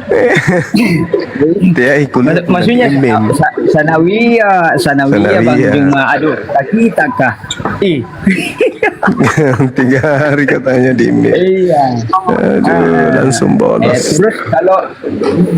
Terus kalau yang ini adekku, yang ini yang imam, yang ini yang di Maros itu Bang Juma, yang depannya itu yang kantor pertanian itu, ada itu pesantren yang di dalam masuk. Gombara. Coba. Oh, kalau enggak salah deh. Yang pokoknya yang di depannya pertanian Bang Juma. Pertanian mana dulu? Maros.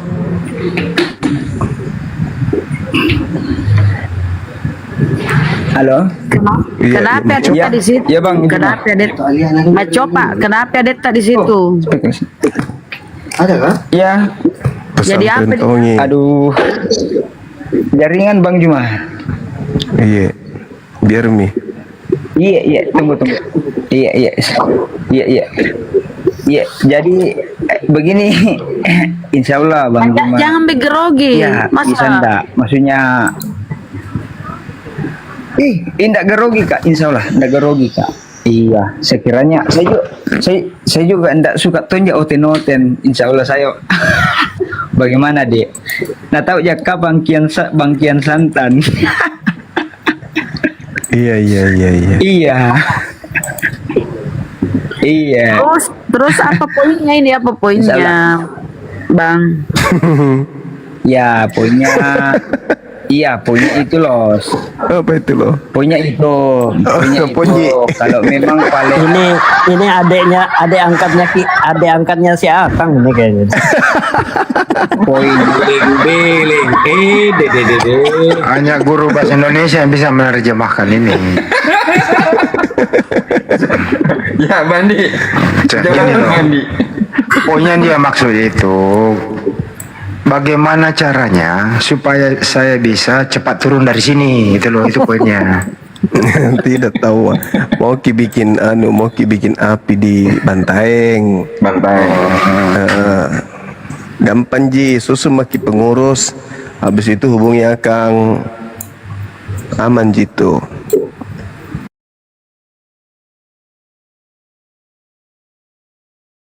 Itu.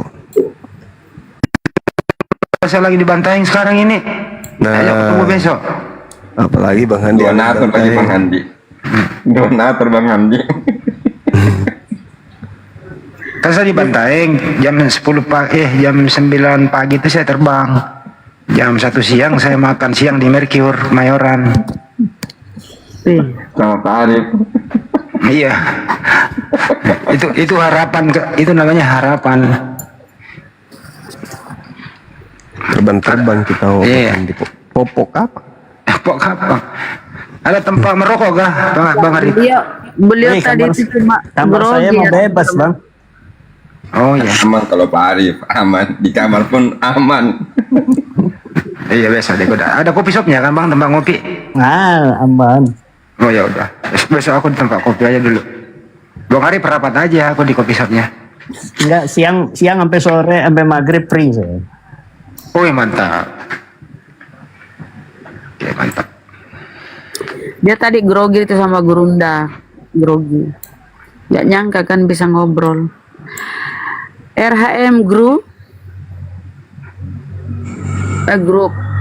RHM.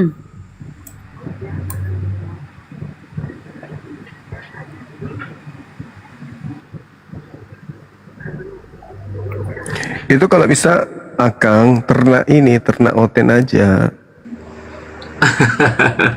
Akang nggak bisa. Akangnya galak. Kayak siapa? Dinda Pandi itu banyak oten di situ. Bang Arif. Tuh.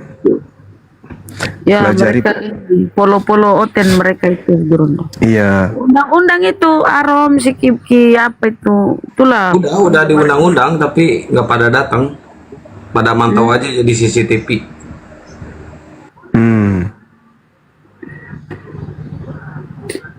Ya mungkin bagus kalau buka kajian biar mereka terpancing ya.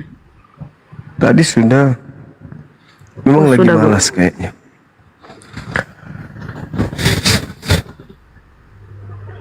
Tapi emang bocoran dari si Arum gini Gurunda. Ya. Jadi mereka itu melarang oten-oten yang suka naik itu dilarang sama mereka. Dilarang. Itu bocoran dari Arum. Makanya hampir semua room muslim sepi. Otennya itu aja. Kelihatannya memang mereka pilih-pilih Bang. Yang masih komal yang dimana mereka masih bisa berkelit, masih bisa jarang untuk disekat, mereka ke situ. Yang masih bisa tawuran. Ya, yang masih bisa berkelit lah intinya. Bisa menyerang Islam. Kelihatannya sih mereka di situ. Yang saya perhatikan tuh di Komal Kucang Onyot itulah. Waduh itu tawuran bener itu. Anak Bugis itu gimana tinggal di Mangkoso. Iya, baru. Iya. Oh. Kalau di sini nggak bisa Gurunda, Bang Handi, tawuran kayak gitu soalnya selalu banyak yang ngelepin di YouTube, nanti nggak baik. Iyalah. Iya, jangan. Jangan lah. kita juga harus mengingatkan debater-debater Islam ini tidak boleh juga terlalu frontal gitu. Yang paling parah itu kalau sudah saling menghujat menyebutkan anggota tubuh. Nggak boleh loh menyerang Tuhan mereka dengan anggota tubuh gitu loh. Yang edukasi aja, yang akademik gitu loh. Ya siapapun pasti marah lah. Kalaupun demikian adanya, tapi nggak boleh lah terlalu kayak gitu. Iya betul. Gitu. Nah itu juga mau ditertibkan Bang Handi. Jangan sampai mereka melakukan perbuatan itu mengatasnamakan Islam, sengkit, apologet gitu Ya, betul. Islam. Jadi sebisa mungkin ya dihindarkan. Kalau ada link ke sana, nasihati aja. Jangan menghujat.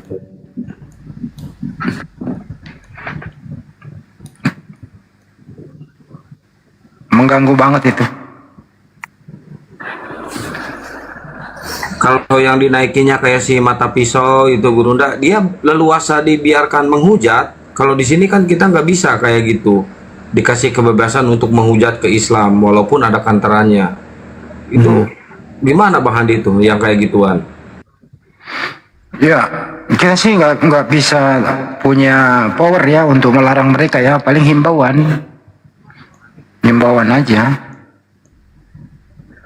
Iya betul, kita himbau aja untuk jangan menghujat gitu. Ya sampaikan berdasarkan dalil aja. Jadi kalau sudah berbalas pantun itu ya, aduh, menyerang Nabi kita, waduh, naudzubillah min salik caranya gitu ya. Mereka juga menyerang, ya udah, kayak mau perang dunia ketiga gitu loh.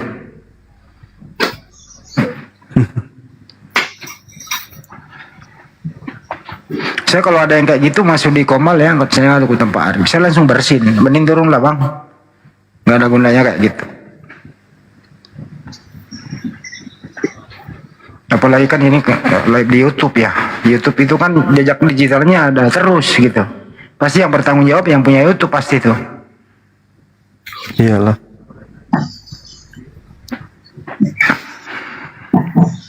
Ya, yuk, selamat malam yuk. Kita sampai Yohani. Kristen Bang. Muslim. Silakan apa disampaikan.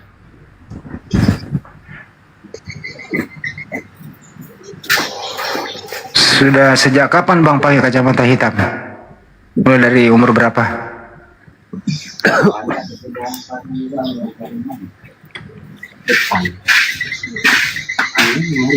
Kayaknya bang ini lagi di kamar mandi deh. Enggak lah. Allahu Akbar.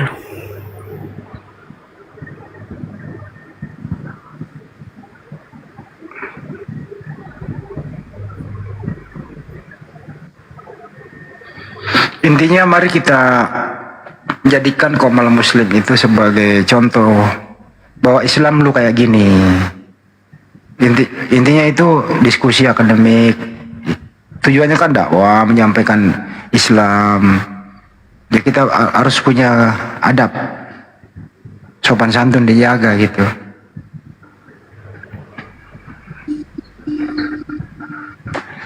Ada lo Komal kayak gitu. Apalagi kalau seorang perempuan yang berbusana muslim ya, memang mengeluarkan kata-kata kayak gitu, gimana ya? Kita sebagai muslim merasa jijik gitu loh. Ada loh itu. Nggak bisa berubah.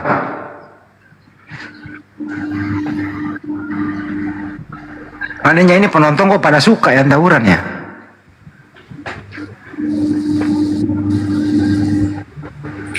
Cahaya. Assalamualaikum. Cahaya.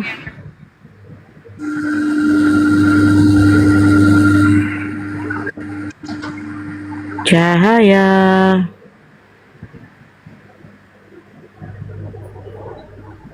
Nggak bisa gitu Bang Tegar, biar impas. Kita nggak boleh balas pantun. mendingan menghindar saja. Kok ikut berdosa lo itu? Yang mending di kick kalau udah mulai hujat, kick aja lempar. Haka, mudah-mudahan kau oten Haka. Haka? Bahaya lah bunda. Mudah-mudahan. Oten Bunda Rahma. Saking kacau. Capek menunggu. Udah lama juga nih teman-teman semuanya ya.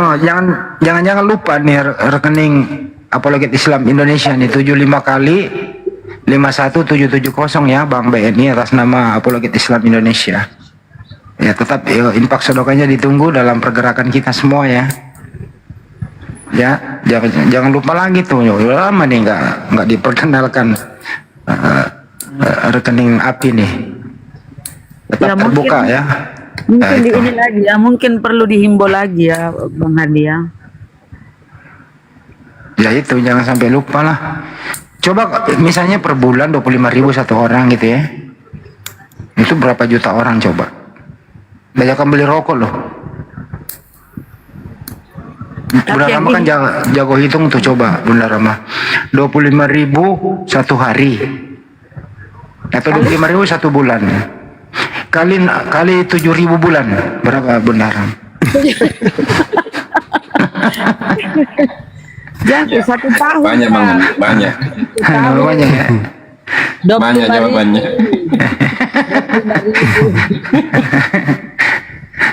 25.000 kali 1 tahun kan, misalnya 12 tuh 300.000 per orang. Ya, kali 2 juta orang aja. Kali 2 juta. Wis, banyak itu kali 2 juta. Bunda Rama kan dulu juara satu kelas waktu matematika dulu. 2 kali 3 berapa Bunda?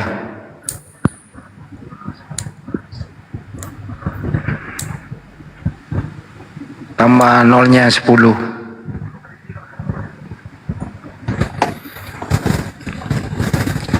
Bingung Bunda Rama ngitung duit. Bingung dia ngitung duit. Yang Saskia. Iya, Saskia Gotik. Silakan. Assalamualaikum warahmatullahi wabarakatuh. Yes, good. Waalaikumsalam, dijawab pula lah.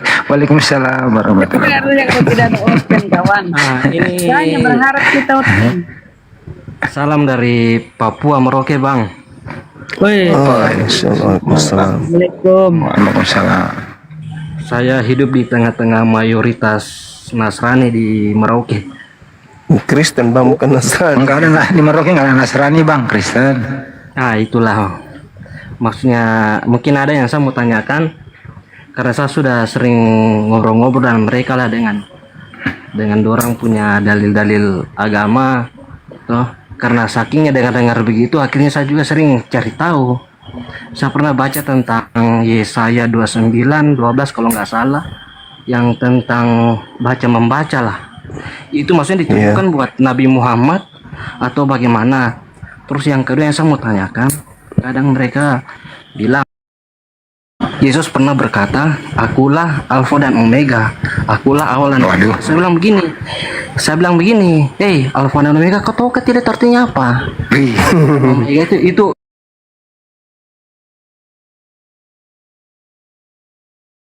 itu apa Yesus berkata begitu? Ini kan saya cuma jawab asal-asalan, karena saya bilang di awal itu ada oknum yang mengaku Yesus kalau dia itu adalah Tuhan. Makanya di akhir nanti Yesus sendiri yang datang konfirmasi kalau itu bukan dia. Itulah. Terus saya jawab asal-asalan. Terus yang ketiga mereka juga sering berkata begini. Kau tahu nggak di dalam kau punya kitab suci Al-Quran itu kau pernah mendengar kata Injil toh? Saya bilang iya betul. Ini Injil ini kasih tunjuk saya kitab Bible kah apa kal kitab ini sudah yang disebut Injil. Saya bilang kau tahu Injil ke tidak di dalam Al-Quran itu seperti apa? Saya bilang Injil itu firman Tuhan kepada Yesus, bukan buku, bukan kepada Nabi Isa. Ya, saya bilang kayak gitu sama mereka lah, menurut pemikiran mereka, supaya mereka ngerti lah sedikit. Mantap itu. Ini, apa saya bilang di sini kristenisasi ini sangat luar biasa. Iya. Karena hidup di tengah-tengah mayoritas banyak denominasi Kristen di sini, aduh sangat luar biasa. Ada 40 lebih kayaknya di sini. Tapi mereka akur kan? Oh, toleransinya tinggi sekali. Cuma ya kadang-kadang kalau kita bertemu dengan mereka, ya kayak gitu macam teman, sahabat, teman akrab. Mereka bilang, kau tahu Injil kita dalam Al-Quran, ini sudah. Dan tunjuk atau apa? Iya. Mungkin. Berarti mereka menganggap bahwa kitab mereka itu Injil. Iya, Injil yang dalam Al-Quran ini sudah. Tapi kan saya bilang di mereka, saya bilang, sejak kapan Injil itu pernah diberikan sama Paulus, Yohanes, setelah saya sama Nabi Isa ke dalam Islam. Iya. Kalau mereka mengakui Injil dalam Al-Quran, berarti mereka juga harus mengakui bahwa firman Tuhan yang datang kepada Bani Israel berupa Torah dan juga Injil itu oleh pemiliknya mereka mencampur adukkan dengan perkataan manusia. Antara hak dan batil itu mereka campur adukkan. Nah itu sudah. Mereka kan taunya ya kitab Bible ini ya untuk seluruh umat manusia. Karena mereka kan pernah membaca katanya ada yang bilang sebarkanlah Injil ke seluruh dunia. Injil yang mana yang minta disebarkan? Ya tidak tahu, yang setelah Yesus katanya bangkit dari kubur, terus Yesus berpesan kepada murid-muridnya, beritakanlah Injil ke seluruh dunia. Injil yang mana yang minta Yesus beritakan? Karena Yesus juga melarang murid-muridnya ke bangsa lain. Nah itu, tapi pemahamannya mereka kan seperti itu. Iya, jadi perlu dibahas sama teman kita, Yesus yang mana ini yang minta ke seluruh bangsa? Karena Yesus yang anak Maria melarang pengikutnya ke bangsa lain. Matius 10 nomor 5, nomor 6, Yesus berpesan kepada ke-12 muridnya jangan ke bangsa lain. Jadi kalau ada yang merintahkan lagi ke bangsa lain, ini kok bertentangan, jangan-jangan ada dua Yesus kan gitu. Pertanyaan, jangan-jangan kita tidak mengatakan bahwa ada dua, tapi jangan-jangan. Terus kadang juga saya bilang ke mereka, tanya aja ke mereka, kenapa Tuhanmu cuma terkutuk? Aduh, kalau itu sangat sensitif kalau hal yang kayak begitu. Oh, marah dia. Yang terkutuk, nggak ada yang terkutuk. Ini Papua. Galatia 3:13 Bang Aldos. Menanggung kutuk itu Bunda. Menanggung kutuk. Mana itu Gurunda? Menanggung kutuk dengan jalan menjadi apa? Menjadi kutuk. Nah, itu menjadi kutuk. Kan menanggung kutuk juga. Iya, betul itu dalam kaidah iman saudara. Tapi menanggung kutuk itu dengan jalan menjadi kutuk. Berarti kan Tuhan itu rela menjadi kutuk demi manusia yang jatuh dalam dosa. Ya, itu sifatnya kan gini abangku. Kalau di Islam dan di Yahudi, ketika Tuhan itu marah, maka hamba menginginkan kemudian tindakan lanjutan dari kemarahan Tuhan, yaitu mendekatkan diri kepada Tuhan, kurban. Makanya dikatakan kurban itu artinya mendekatkan diri, akrab kepada Sang Pencipta.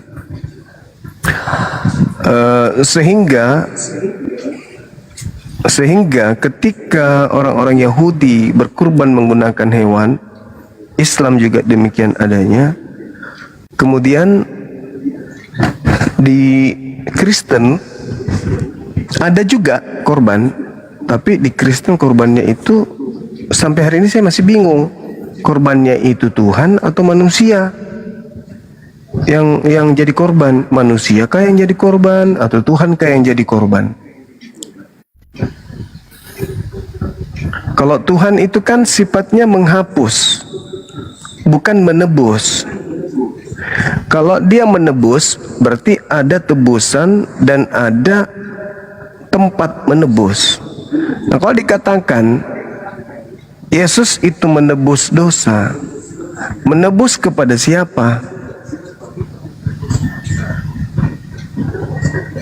Oh, itu kan pemahaman manusia, Bang Juma.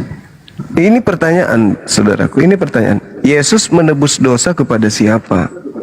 Seperti misalnya saya menebus utang kepada siapa? Saya menebus kemudian pinjaman kepada siapa? Nah, Yesus menebus dosa kepada siapa? Kepada Allah Bapa lah, kan Tuhan Yesus itu kan anaknya yang tunggal. Berarti ada dua oknum kan di situ?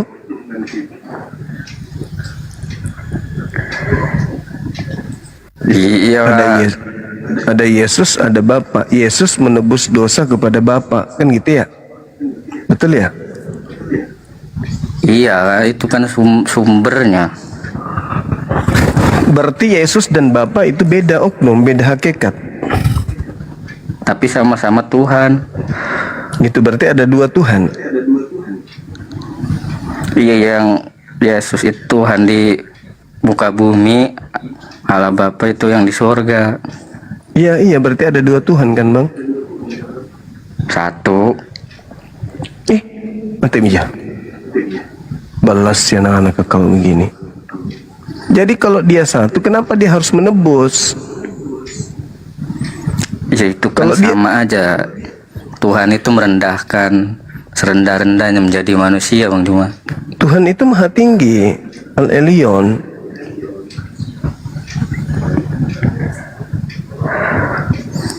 Kenapa jadi rendah? Ya.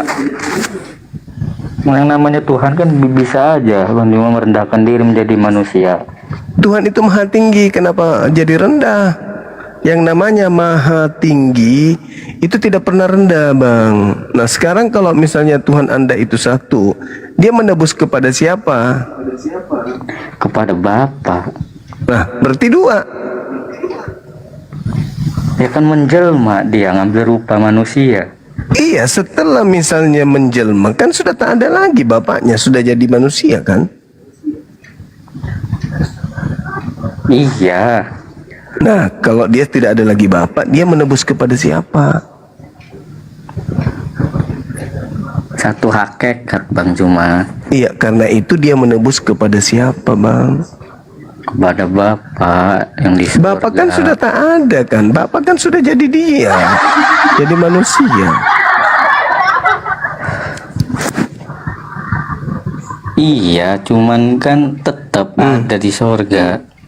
Nah, yang jadi manusia siapa? Ya anaknya. Ya, bukan bapak yang jadi manusia. Susah ya kalau belum Kristen susah. Iya, kan nggak bisa dibodoh-bodohi. Yang menjadi manusia ini siapa, abangku? Bapa menjelma menjadi manusia. Ngerti? Setelah Bapak menjelma manusia, nggak ada lagi Bapak kan, karena sudah jadi manusia kan? Membelah diri. Membagi dua, dirinya dibagi dua gitu.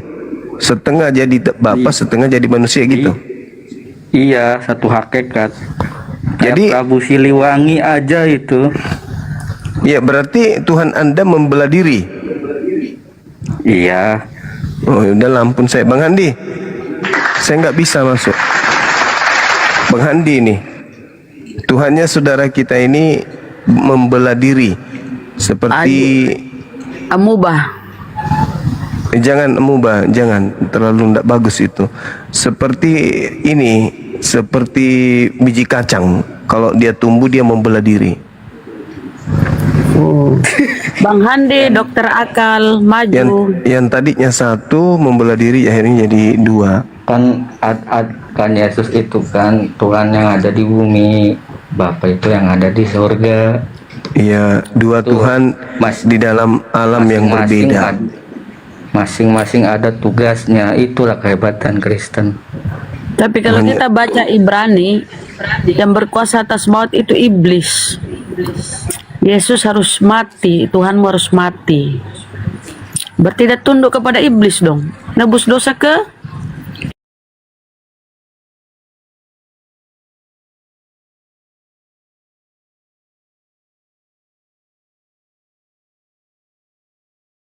Bang siapa? Arif. Bang Zuma, si Aldos ini bisa ngaji loh. Coba Dos ngaji Dos. Coba. Kamu bisa Al-Fatihah, coba. Nggak bisa, malu aku. Nah, dia oten Bang, cuman dia bisa ngapal-ngapalin ayat Quran Bang. Yang memualaf dong. Ayo Pit, baca Pit. David siapa? Nah, baca kulhu.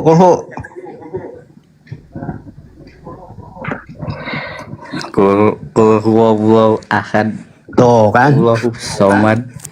Lam yalid wa lam yulad wa lam yakul lahu kufuwan ahad. Nah, itu bagus. Kenapa tidak ikuti bacaan itu aja? Tuhan itu satu, tidak beranak, tidak diperanakkan.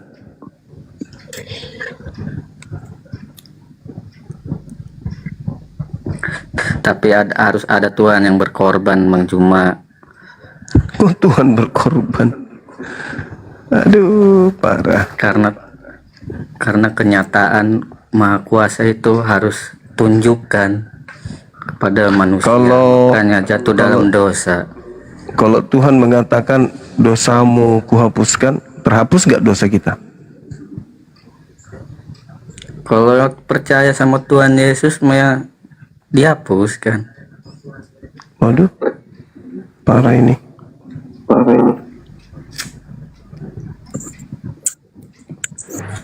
David ini nyalain kodrat dia. Dia ini orang Serang, orang Banten Bang. Cuman jarang orang Banten yang beragama Kristen tuh jarang. Ini salah kodrat dia.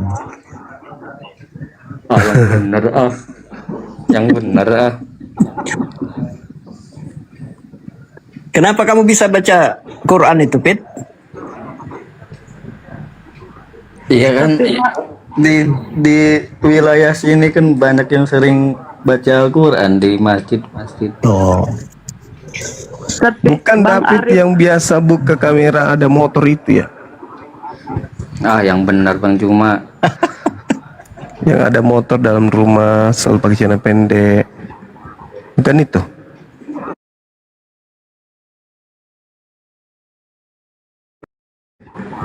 Bukan itu? Bos. Emang David itu satu doang, banyak. Tapi kalau orang Banten itu masa namanya David. Nggak ada orang Banten. Kalau Banten asli ya. Gaya itu mah gaya doang, biar keren.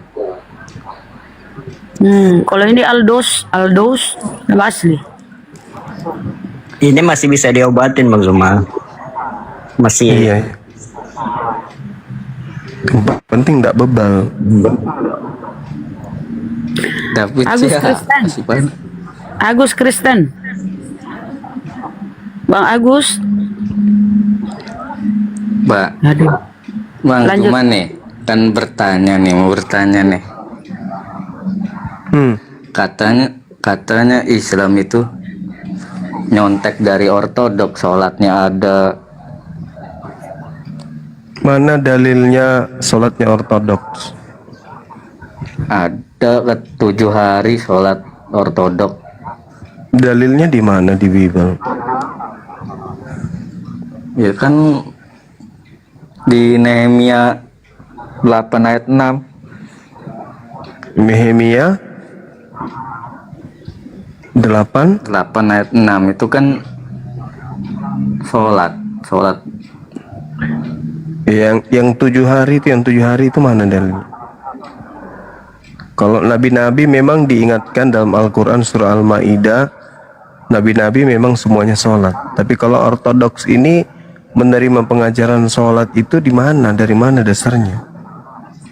Buktinya sama itu. Berarti ortodoks yang ngikut Islam. Kan kekristenan dulu yang datang awal, Bang. Ya mungkin Kristen dari awal datang, tetapi kalau kita berbicara mengenai sholat, di mana ajaran sholat itu, prosesinya di mana?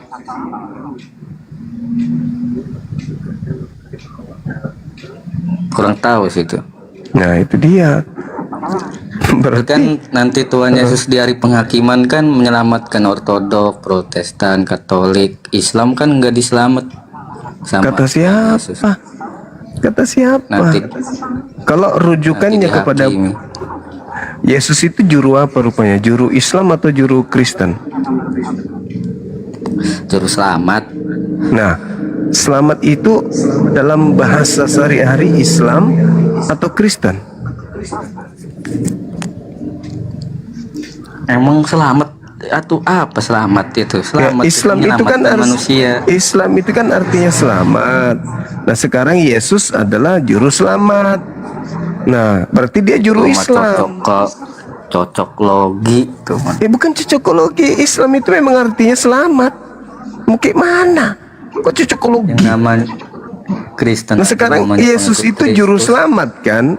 Berarti Yesus itu Iyalah. juru Islam. Yang Nah, percaya sama Yesus. Sekarang Selamat pertanyaan itu. saya, kenapa Yesus itu tidak jadi juru Kristen? Bang, namanya Kristen aja udah pengikut Kristus. Ya Kristus, tapi hati-hati. Ada nggak Kristus palsu menurut Yesus? Ada ya ini yang ngaku-ngaku tuh. Nah, ada kan? Nah, sekarang apakah Bang Suma ini pengikut Kristus? Ada di Al-Quran itu yang katanya pengikut Isa Al-Masih. Ya, emang Al-Masih itu Yesus. Mulai.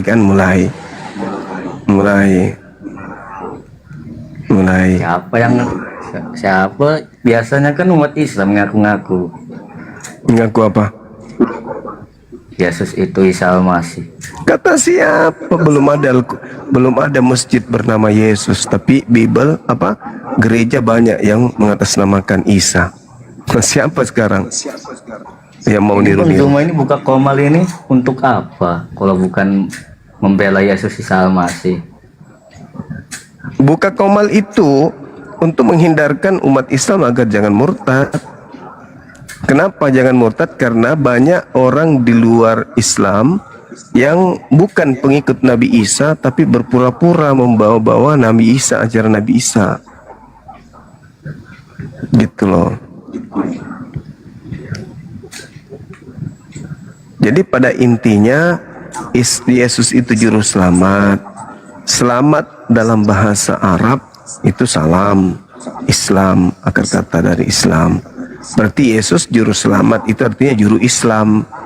Nah, di mana pernah nggak Yesus disebut juru Kristen? Kan nggak ada. Ya, Yesus kan bukan orang Arab. Kenapa diartiin orang Arab? Lah, saya tidak mengertikan Arab, tapi Yesus itu adalah orang Yahudi yang menggunakan bahasa Aram. Bahasa Aram itu bahasa yang serumpun dengan bahasa Arab. Jadi salam, Islam, shalom itu sama. Yesus juru selamat, artinya Yesus itu bisa dikatakan sebagai juru Islam. Nah, kenapa? Kemudian Shalom itu kan damai sejahtera. ya, Islam artinya damai sejahtera. Gimana dong? Ya enggak gimana-gimana, itu kan pemahaman orang Islam. Nah, berarti kalau Yesus itu juru selamat, berarti Yesus itu juru Islam, kan gitu. Nah, pernah nggak bisa nggak Yesus itu disandingkan dengan Kristen? Disandingkan seperti gimana? Ya, selayaknya tadi Yesus juru selamat, Selamat adalah Islam, berarti Yesus juru Islam. Nah, boleh nggak kemudian Yesus disebut juru Kristen? Ya Kristen itu kan pengikut Kristus. Bukan Kristus yang saya tanya, Yesus.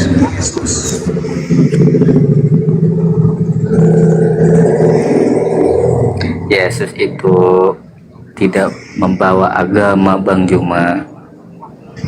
Yesus tidak membawa agama, berarti tidak membawa Kristen. Udah selesai kita. Mengikuti ajarannya. Tetapi Yesus disebut sebagai juru selamat, berarti dia juru Islam. Dan dia tidak mengajarkan agama, berarti dia tidak mengajarkan Kristen. Udah selesai. Sederhana kan kawan?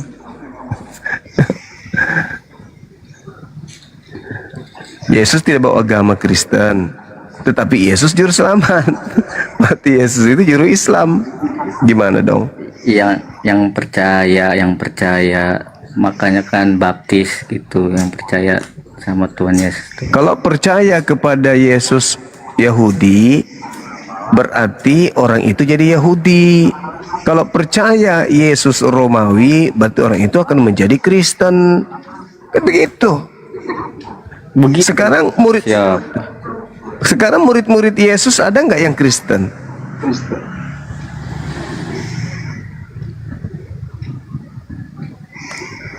Iya kan Kristen itu pengikut Kristus, Bang Juma.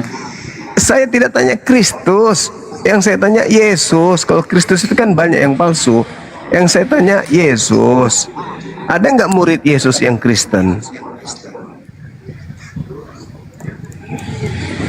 Ya nggak ada, maksudnya gimana sih? Nah, nggak ada. Tapi ada nggak kemudian murid Yesus yang selamat? Ada. Ya, berarti murid Yesus Islam. Tidak ada yang Kristen, adanya Islam. Bagaimana dong? Berarti saya juga selamat ngikut Kristus. Ya berarti Anda bukan Kristen, Anda Islam. Sekarang pembuktiannya apa kebenaran Anda Islam? Islam itu kan itu apa sih, ada sholat 5 waktu. Nah, Yesus mengajarkan bahwa kerajaannya akan diberikan kepada bangsa yang membuahkan, yang menghasilkan buah kerajaannya. Yesus sholat, sujud, buah kerajaannya sujud dong. Nah, kalian sujud nggak? Sujud itu kan bukan diartikan sholat, bukan merujuk kepada apapun sholat. itu proses Buddha juga badan sujud. ketika Hindu juga sujud. Proses badan ketika beribadah ya sujud. Kan begitu? Iya, Mas. Iya, sujud kan bukan Islam doang. Cuma apakah agama Hindu itu Islam kalau sujud? Pada intinya mau dia Hindu, mau dia Buddha, proses sujud itu adalah proses yang dicontohkan oleh para nabi. Kan begitu? Tapi kan bukan Islam. Enggak, tunggu dulu. Disebut Islam karena dia kemudian mengikuti ajaran selamat. Nah, Yesus sujud gak dalam beribadah? Sujud. Nah, Kristen sujud gak dalam beribadah? Ya, ortodok itu sujud. Ya, saya enggak tanya ortodoksnya, Kristennya. Kagak. Nah, kagak. Sekarang siapa yang pengikut Yesus? Islam atau Kristen?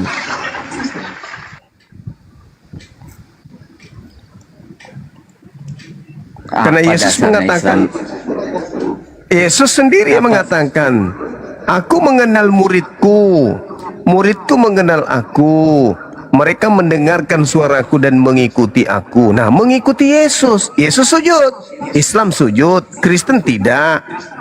Jadi siapa yang lebih pantas disebut pengikut Yesus berdasarkan ucapan Yesus sendiri? Aku mengenal pengikutku, pengikutku mengenal aku, mereka mengikuti aku. Nah, Yesus sujud dalam beribadah.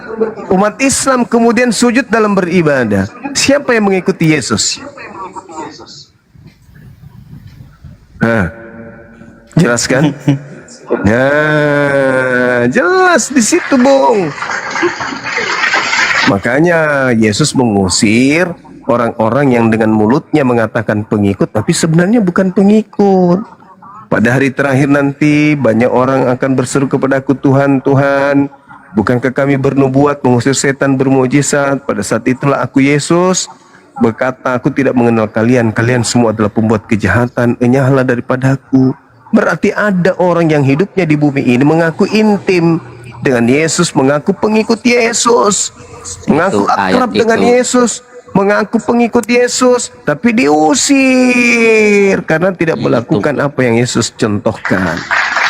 Itu kan orang yang bermaksiat, makanya yang diusir itu orang-orang yang bermaksiat. Yang bermaksiat itu yang menyembah selain daripada yang dicontohkan Yesus. Yesus mencontohkan menyembah siapa, Abang? Ayo.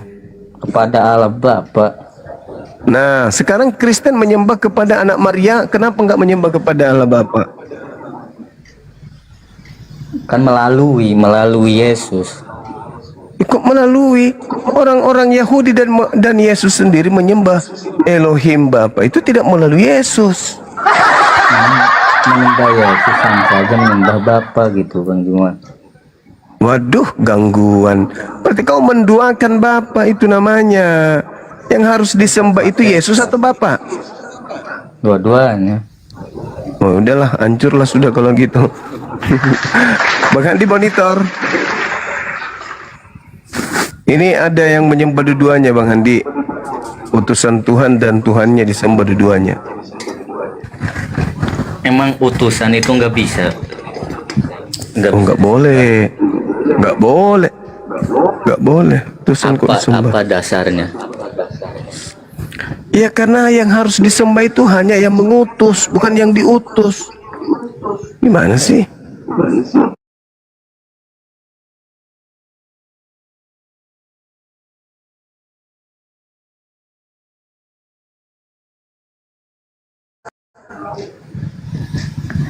Ya kan yang ada di lokasi pada zaman itu, Bang Juma. Lokasi gimana? Yesus memberikan validasi nggak kepada penulisnya?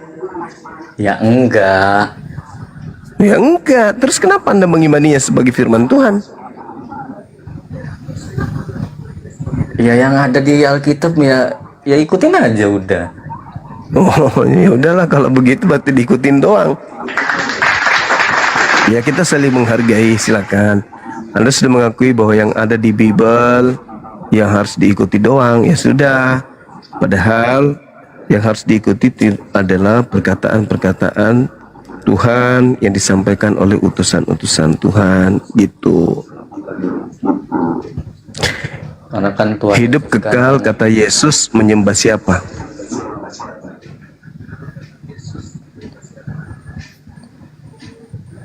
Ya kan karena Tuhan Yesus juga banyak berkorban untuk manusia. Orang-orang lumpuh bisa berjalan, membangkitkan. Justru kalau kita menghargai Yesus atas karyanya itu, kita harus mendudukkan dia sebagai utusan. Jangan kita rendahkan dia dengan kita anggap dia Tuhan itu sendiri.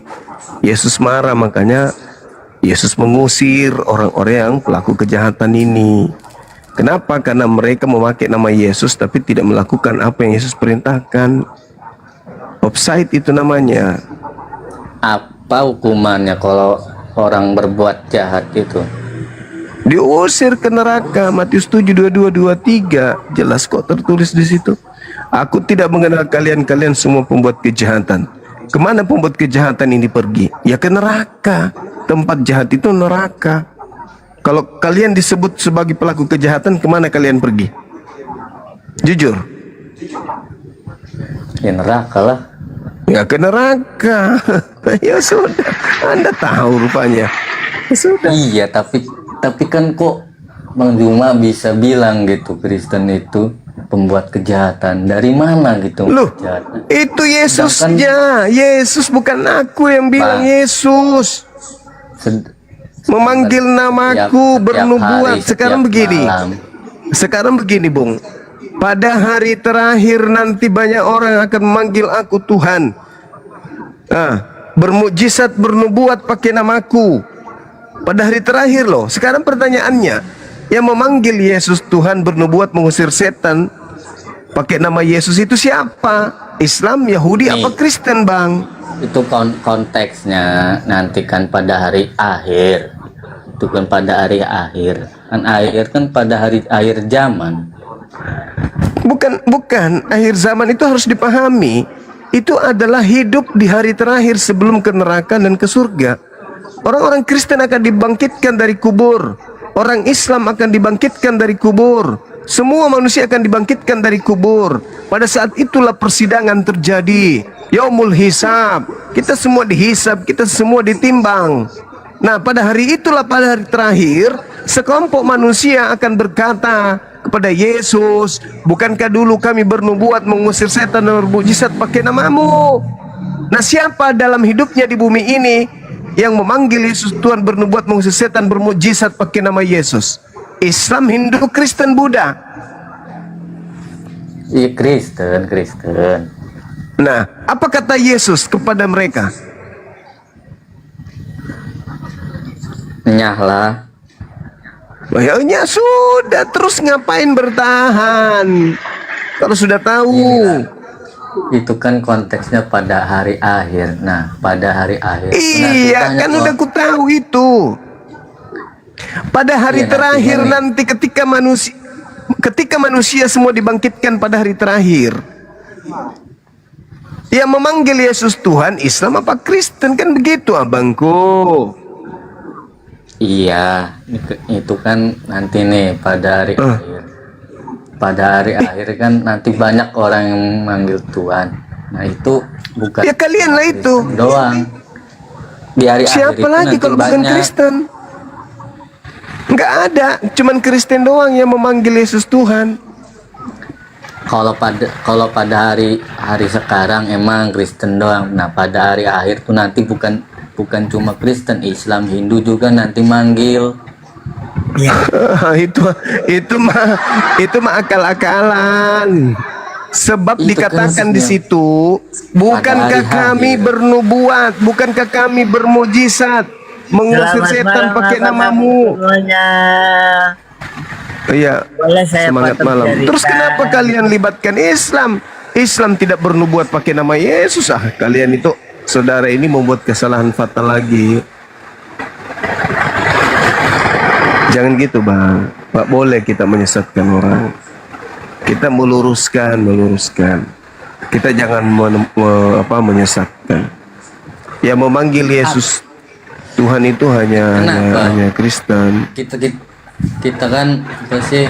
Selamat malam abang semuanya. Saya potong cerita, apa boleh saya bertanya abang-abang semuanya? Agamanya apa Bang Kenji? Ateis. Wah, nggak ada tempat buat ateis di sini. Oh iya, saya paham. Iya. Terima kasih.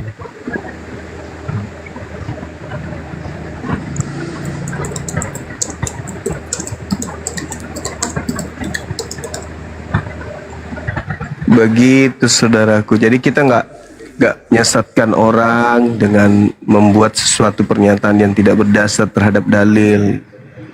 Pada hari terakhir nanti banyak orang berseru kepadaku, Tuhan, bukankah kami bernubuat pakai namamu, bermujizat, mengusir setan? Nah, itu siapa yang bermujizat pakai nama Yesus? Kok Islam lagi yang dibawa-bawa? Enggak mungkin kan, mulut saya setiap hari, setiap malam kan terus memuji dalam nama Yesus. Enggak mungkin Yesus itu mengusir orang-orang Kristen. Itu dalilnya. Itu dalilnya ada, kok nggak mungkin. Dia bantalah Yesus. Bantalah dia. Yesus itu baik. Ya, jadi dalil itu bohong. Ya, konteks itu tuh kan pada hari akhir. Iya, pada hari akhir itu kan nanti semua kita hidup kembali. Nah, makanya sekelompok orang akan berseru, bukankah dulu kami bernubuat, mengusir setan, bermujizat pakai namamu? Pada saat itulah aku Yesus berterus terang, aku tidak mengenal kalian, kalian semua adalah pembuat kejahatan. Itu kata Yesus, bukan kata saya, abangku.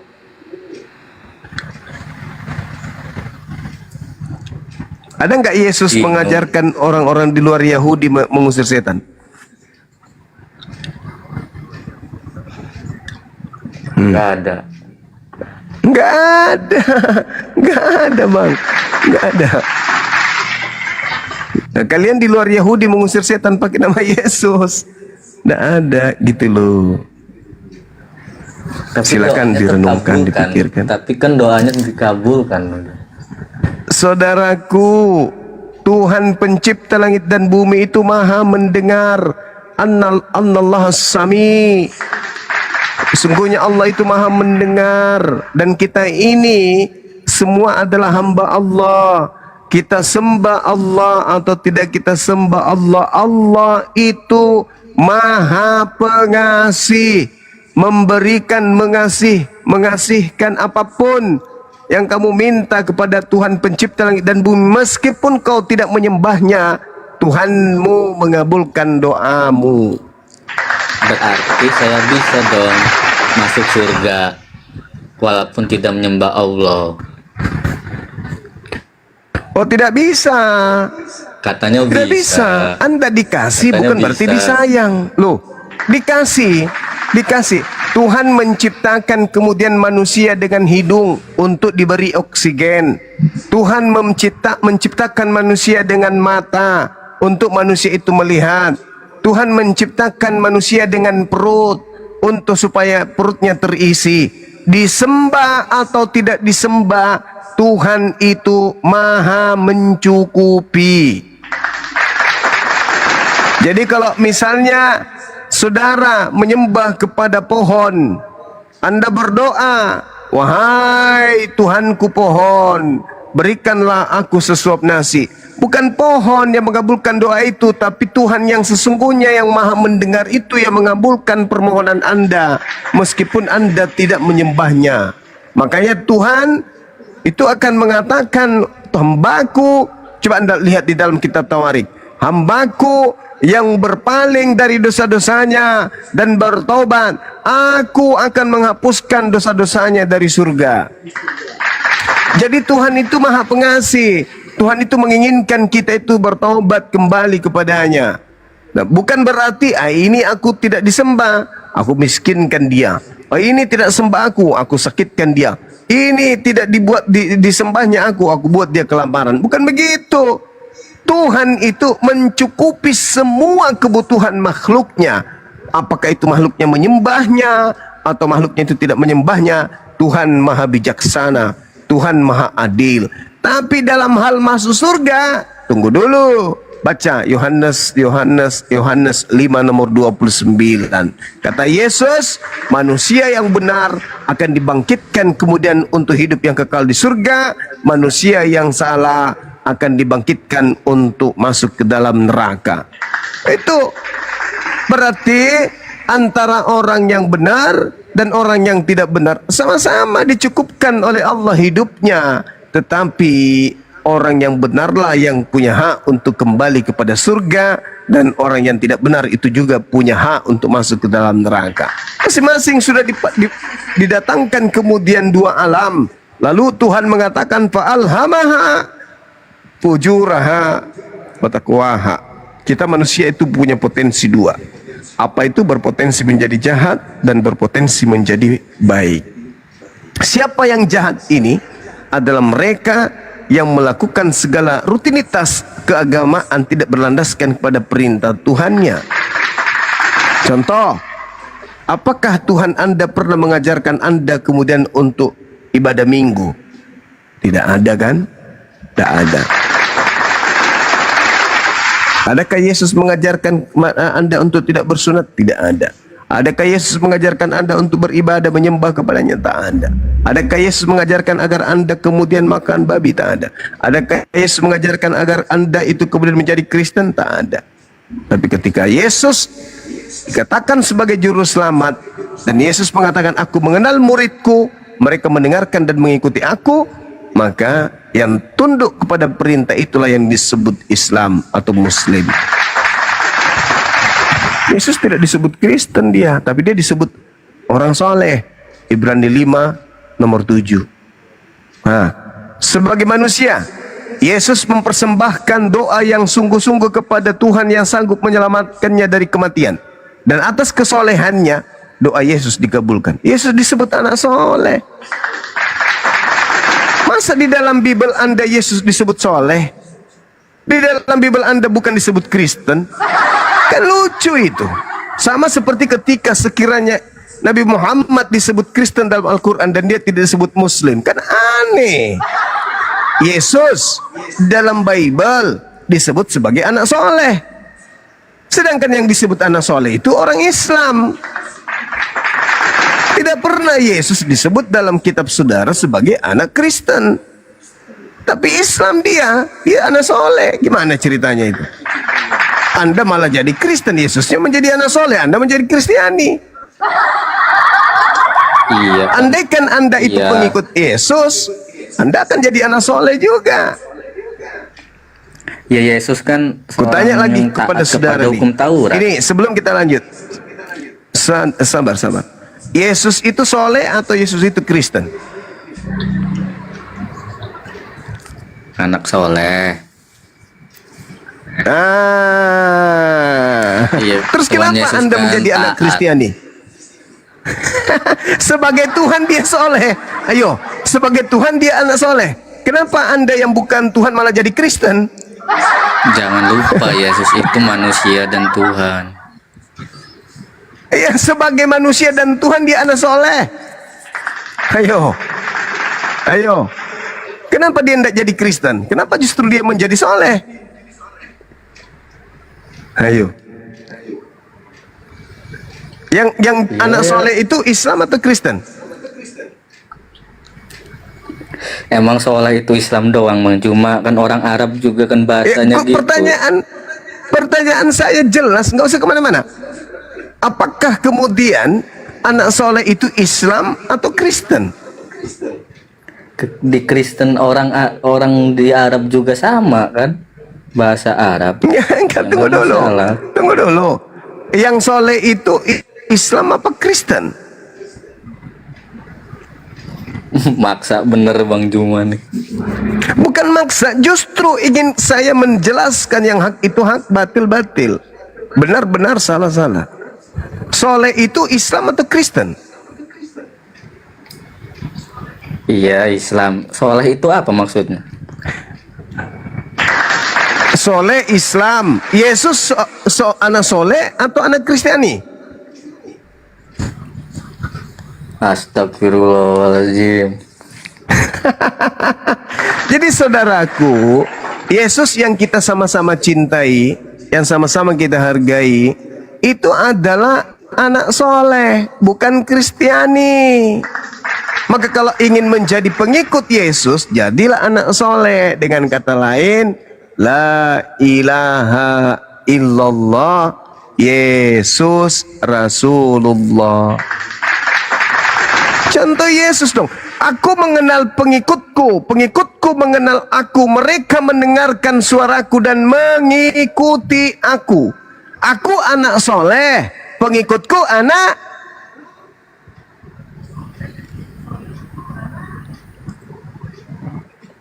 Aku anak soleh, pengikutku anak Kristus. Soleh lah. Enggak nyambung. Anak durhaka. Iya dong. Matius, Yohanes 10 nomor 27, Yohanes 14 nomor 16. Apa kata dia? Aku mengenal pengikutku mendengarkan suaraku dan mengikuti aku. Aku anak soleh, pengikutku yang mengikuti aku harus menjadi anak yang Itu kan bahasa Arab, sama seperti Muslim. Muslim kan artinya berserah diri. Masalah generasi. Kristen juga sama berserah kenapa diri. Inilah saya mewanti-wanti dan sering membawa kemudian tema waspadalah kepada Kristus palsu. Kristus asli pengikutnya soleh, Kristus palsu, pengikutnya salah. Itu kenapa saya selalu mengusung materi itu, antara Yesus yang anak soleh dan Yesus yang bukan anak soleh. Nah, apakah Anda menemukan diri Anda soleh? Kalau Anda soleh berarti Anda syahadat, Anda puasa, Anda sholat, Anda zakat, Anda berhaji. Kalau Anda soleh.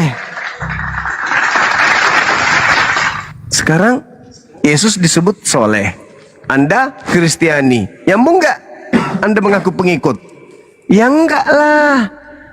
Kami umat Islam disebut sebagai orang soleh. Yesus disebut sebagai orang soleh. Pengikutnya ya kami dong. Makanya kami nggak terima kalau ada orang Islam atau orang di luar Islam yang menghina Yesus. Kenapa? Karena Yesus itu orang soleh. Tidak layak dia dihina, apalagi dikutuk.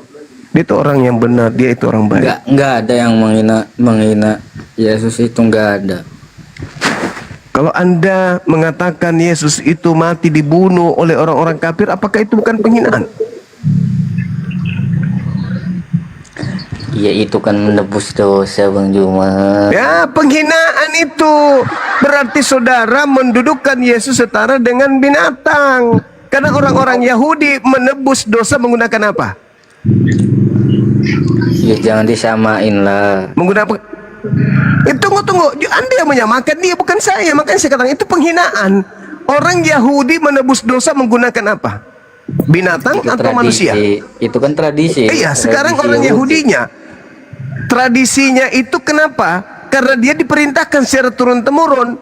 Imamat 1 nomor 2 perintah katakanlah kepada orang Yahudi, bila mana mereka hendak mempersembahkan kurban penebus dosa kepada Tuhan, hendaklah dia mempersembahkan hewan ternak, domba, kambing, sapi, lembu.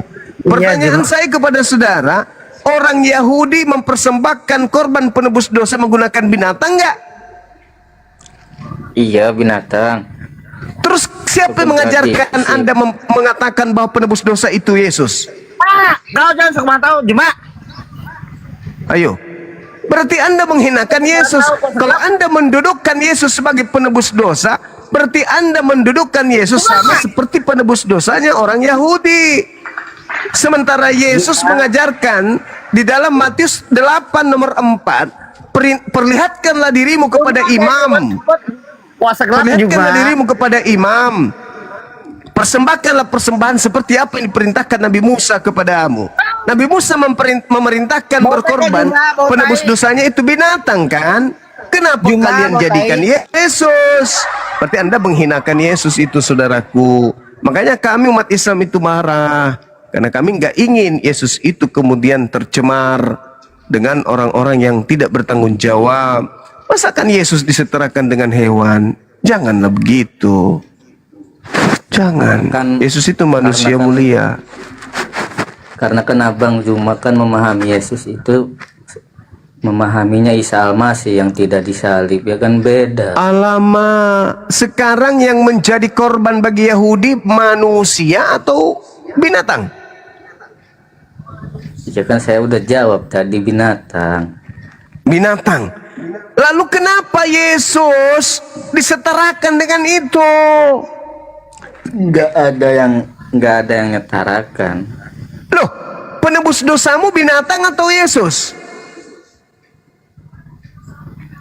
Yesus. Orang Yahudi menebus kemudian dosanya dengan binatang kan? Iya, jangan disamain lah. Lah, terus dari mana konsep nebus dosa dengan menggunakan manusia? Orang Yahudi kan nggak percaya Yesus, Bang Juma. Jadi nggak percaya sebagai?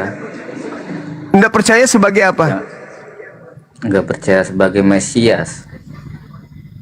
Nggak percaya sebagai Mesias. Bukan nggak percaya sebagai Tuhan. Sama aja, sebagai Tuhan juga kan nggak percaya. Astagfirullahaladzim, ya Allah ya Karim. Sejak kapan Yesus memperkenalkan dirinya sebagai Tuhan? Di mana Yesus memperkenalkan kepada kaumnya, akulah Tuhan? Di mana? Ya nggak ada. Ya nggak ada. Terus siapa kamu yang hidup 2000 tahun setelahnya kok sok tahu mengatakan Yesus Tuhan?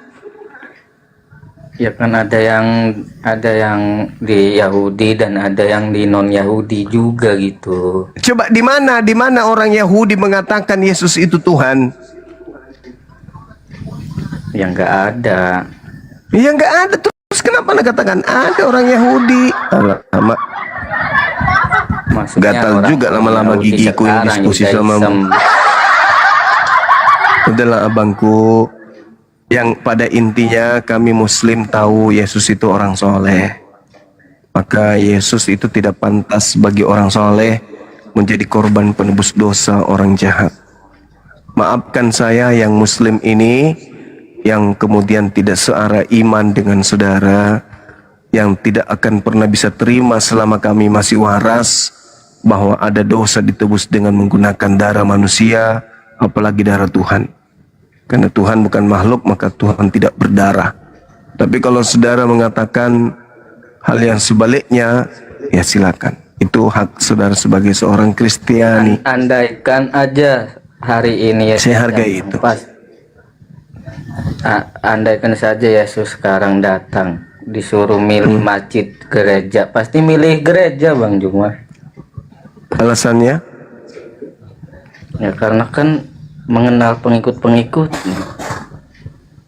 Alamak. Pengikut Yesus bersunat nggak? Pengikut Yesus makan babi nggak?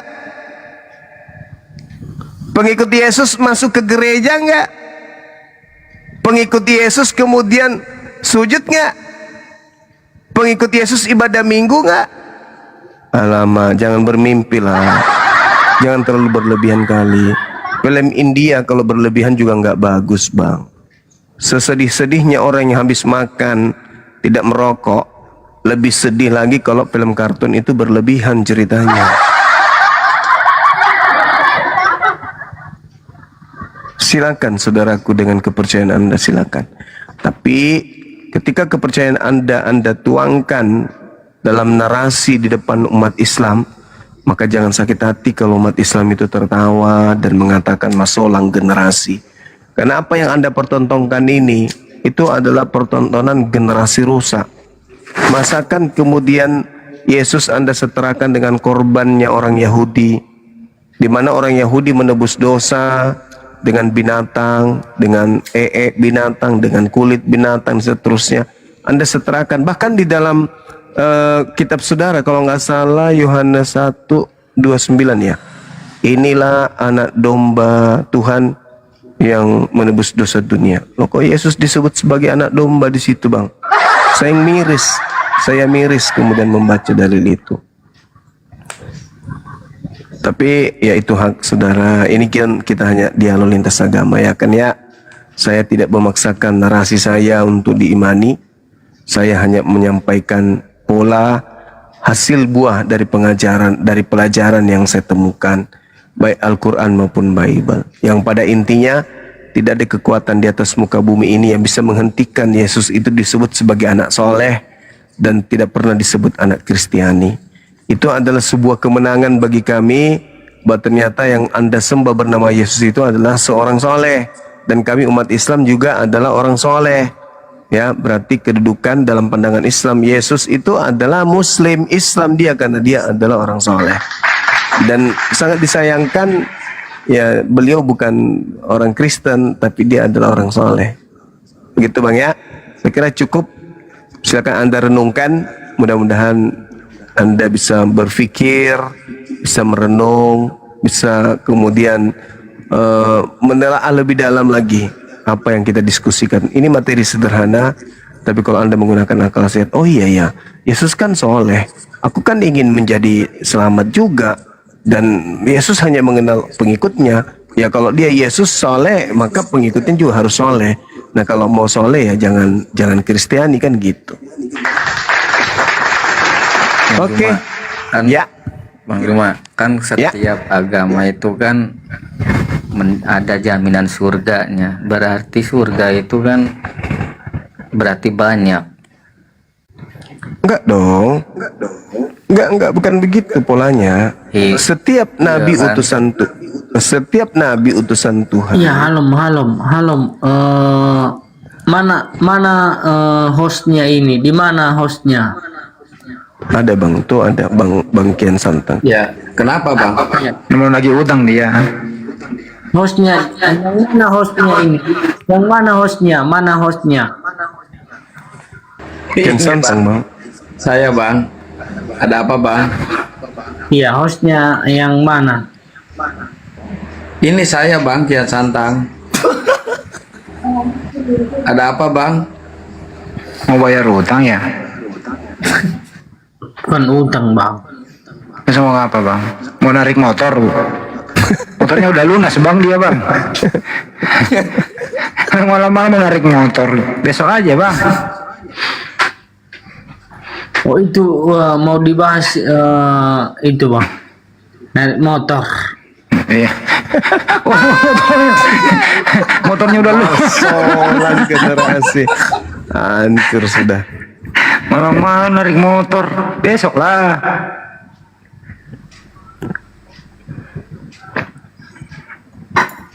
Abang ada kolektor ya bang? Mana hostnya? Mana hostnya?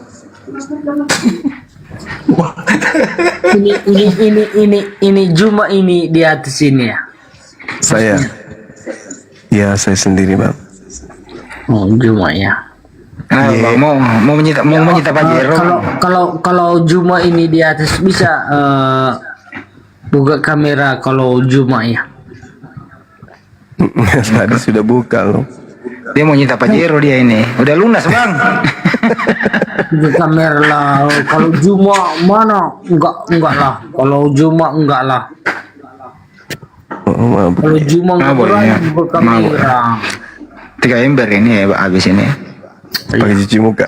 Iya. Iyalah, iya. Ya itu kan iyalah.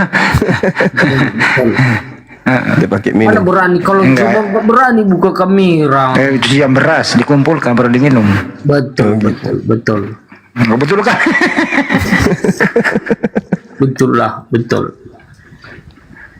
Gimana bang? Motor kamu udah lunas? Ya itu udah lain cerita bro. Terus mau cerita apa? Mendalam sekali nih bang Andi lukanya. Apa keluhannya kira-kira bang? Nggak ada. Pernah disakiti janda mungkin? Nggak ada. Terus masalahnya apa bang? Nggak ada. Oh nggak ada masalah. Pernah dicekek lehernya sama mertua. Nggak ada. Nggak ada. Atau abang malam-malam diusir mertua? Nggak ada. Ini yang diserempet kereta api nih bang. Nggak ada.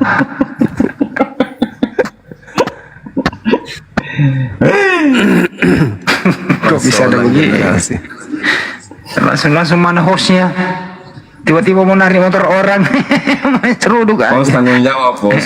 Host tanggung jawab. Mabuk dia. Mabuk dia. Diusir sama mertua.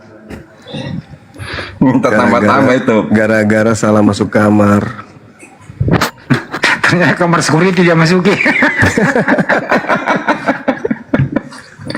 Kamar security. Seru Kitty. Seru Kitty. Ada aja nih anak ini. Siapa sih? Si Don aja ketawa. Don, motor lu udah lunas Don.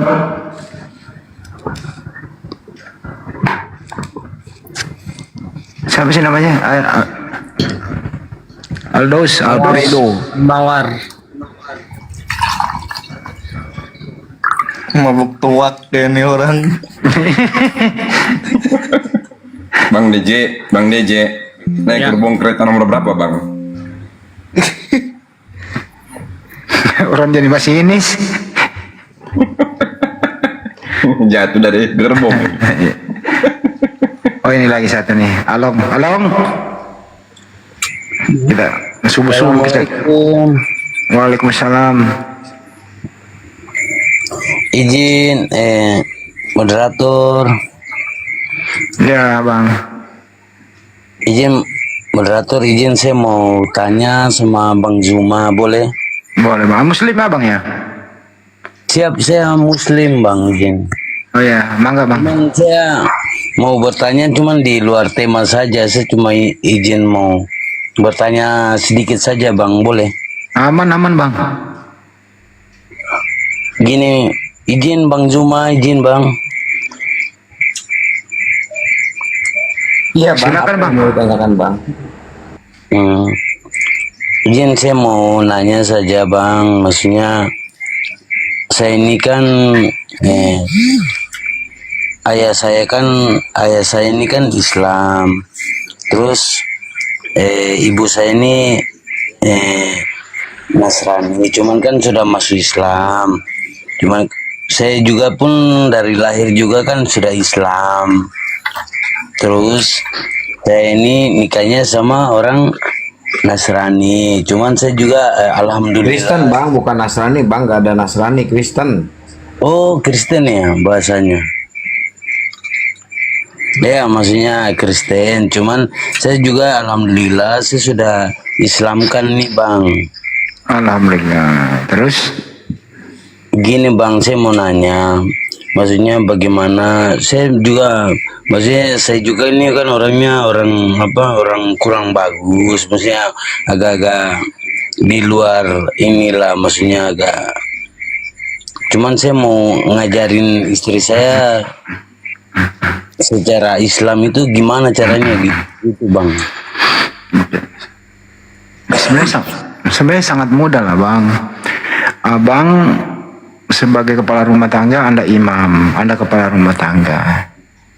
Ajarkan yang Anda tahu aja. Kalau belum tahu ya abang belajar yang basic-basicnya dulu. Iya bang ya. Jadi perbaiki diri aja dulu bang. Berbagai ucapan sama istri sama anak. Sekali-sekali ajak sholat berjamaah.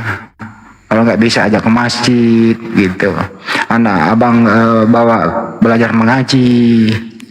Nah, itu aja dulu caranya yang basic bang. Gitu. Mau saya ajarin nggak istrinya bang? Jangan bercanda. Tuh ya. Tidak bang, maksudnya saya ini kan mau nanya saya, soalnya saya juga kan kalau macam orang juga, maksudnya orang berdosa, maksudnya cuman saya juga mau ajar, cuman istri saya juga kan gini bang, sewaktu masuk Islam itu istri saya langsung dia tidak mau lepas kerudung itu loh bang, pas waktu saya Islamkan itu bang. Ya bagus lah itu bang. Nah makanya itu saya bilang bang, izin bang, maksudnya untuk motivasi ataupun untuk masukan untuk biar bagaimana, biarpun namanya laki-laki tapi istri saya untuk soleha itu gimana bang? Iya pertama abang juga harus soleh dulu, artinya abang harus belajar sholat. Itu pertama, harus belajar sholat. Kemudian abang harus bisa menjadi imam sholat berjamaah di rumah. Basicnya di situ abangku. Itu yang penting di situ dulu. Siap bang. Abang jangan marah ya, maksudnya saya cuman minta masukan saja bang, maksudnya. Enggak, aman lah aman. Tapi kalau masalah sholat atau apa, saya juga kan namanya Islam ini kan saya sudah mendalami sedikit, cuman kalau baca Al-Quran saya sudah maksudnya sudah bisa lancar-lancar lah sedikit, cuman istri saya ini yang kurang terlalu, cuman dia cuma ikut-ikut macam pengajian macam-macam gitu-gitu, cuman saya juga kurang pantau ke situ juga sih. Oh iya nggak apa-apa, biarkan istri ikut majelis taklim sama ibu-ibu tetangga atau di masjid gitu loh bang, biarkan dia belajar, kan namanya juga mualaf toh. Itu jangan dilarang, kalau belajar Islam jangan dilarang abang, harus didukung. Iya bang, saya tidak pernah larang bang, saya tiap hari saya antar bang, tiap hari Kamis tuh saya antarkan malam Jumat itu kan, saya hari Kamis kan yasinan tuh bang. Masya Allah, itu baru suami yang benar itu bang. Ya. Siap bang, maksudnya saya cuma maksudnya ini bang, saya cuma minta pendapat saja, maksudnya biar abang kasih saya semangat, biar saya saya juga kan kurang baik, jadi maksudnya biar saya ingin loh bang. Bang, kalau Anda pergi sholat Jumat, itu tiap hari itu, setiap selalu seminggu itu ya. Itu kalau khatib lagi khutbah itu selalu mendoakan sesama muslim. Jadi rajin-rajin sholat Jumat bang, gitu ya. Jadi mendoakan sesama muslim. Oh, siap, itu. siap. Itu aja bang. Yang penting itu tutur kata dijaga, budi pekerti, sikap, nafkahi, jangan membohongi istri, ya anak. Ya, kalau bisa ikut ngaji, istri jangan dilarang. Saya rasa rukun kok keluarga kayak gitu bang. Oke bang. Oke bang. Bang makasih banyak bang. Saya cuma jangan marah bang. Saya cuma minta masukan saja bang. Aman bang. Baru maksudnya baru gabung-gabung begini bang. Jadi agak ini bang. Yang paling dilarang itu bang, yang paling nggak benar itu bang, pulang-pulang mabok, terus memarahi anak istri di rumah. Jangan sampai itu bang terjadi ya. Ah iya bang. Saya kalau soal rumah tangga cuman itu bang, soal agama aja bang. Soalnya saya belum bisa ngatur aja bang. Oke, siap bang. Makasih banyak ya bang. Ya bang ya, semangat bang Along. Semangat bang. Siap bang Hendy. Siap. Banyak bang, izin bang turun bang. Ya, siap bang. Yuk. Assalamualaikum. Waalaikumsalam. Waalaikumsalam warahmatullahi wabarakatuh. Ya, Pardisu. Selamat malam. Pardisu.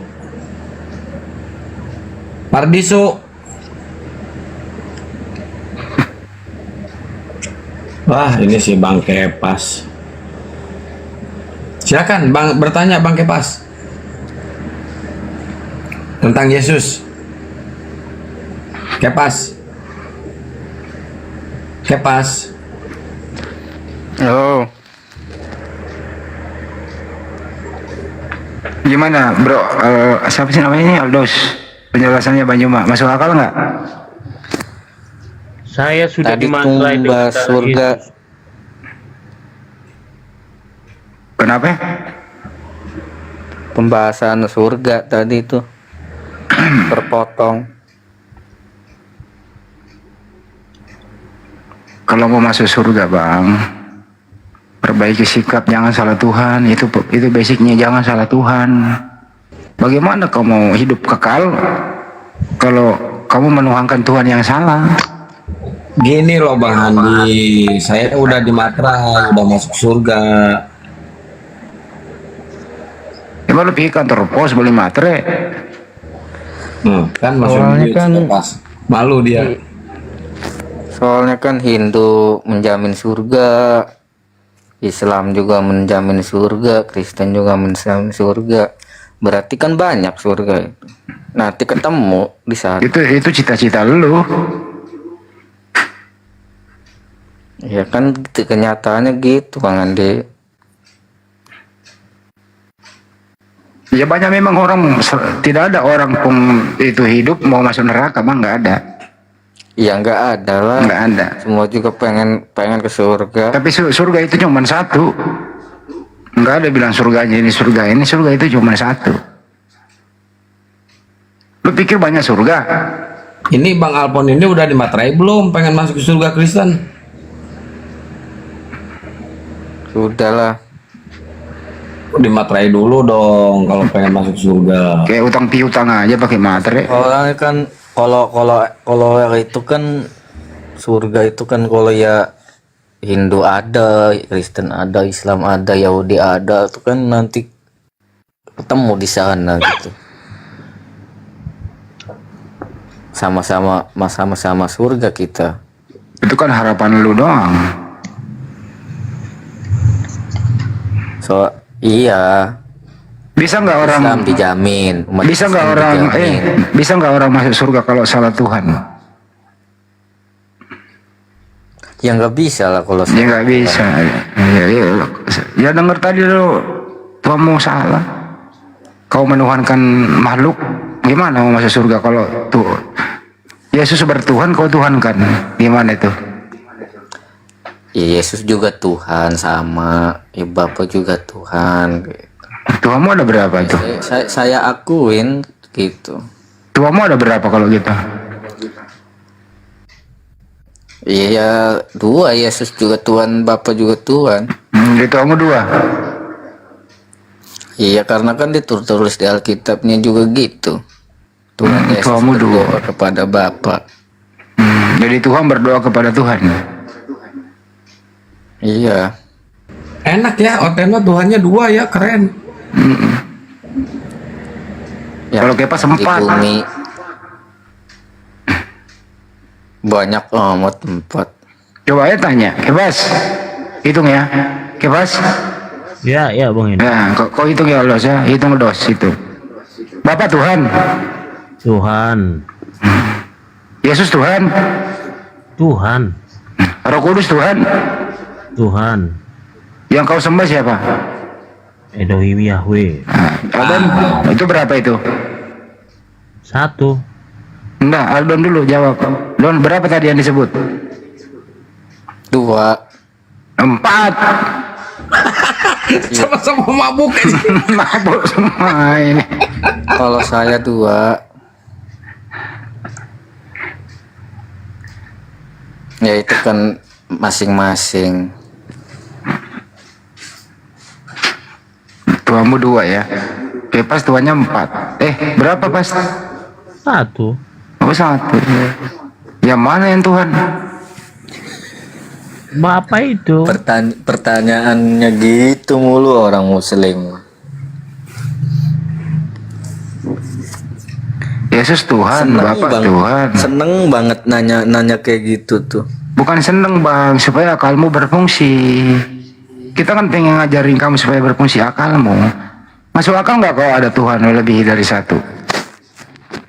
Ya kan kepercayaan Islam itu nggak bisa ditabrak dengan. Bukan masalah kepercayaan, ini akal. Masuk akal nggak kalau Tuhan 2? Ya kan yang di bumi ada, yang di sorga ada. Kan sekarang ini udah nggak ada di bumi semua. Yesus sudah nggak di bumi. Ya kan tapi pernah ke bumi. Bangkit ya. Di bumi ngapain?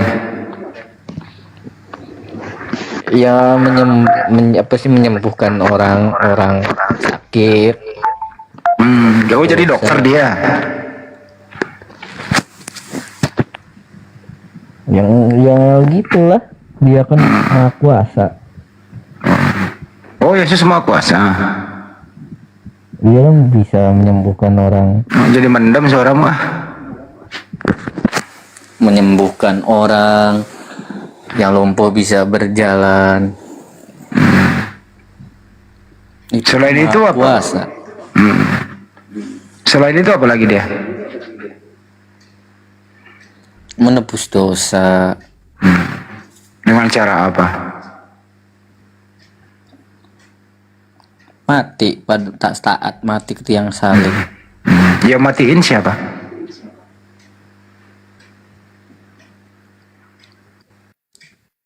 Yang itu, yang Bapak itu. Oh, Bapak yang matiin Yesus. Iya. Bukannya tentara Romawi yang nangkep dia. Ya kan yang nyabut nyawanya kan Bapak Bang Andi. Oh, Tuhan mencabut nyawa Tuhan.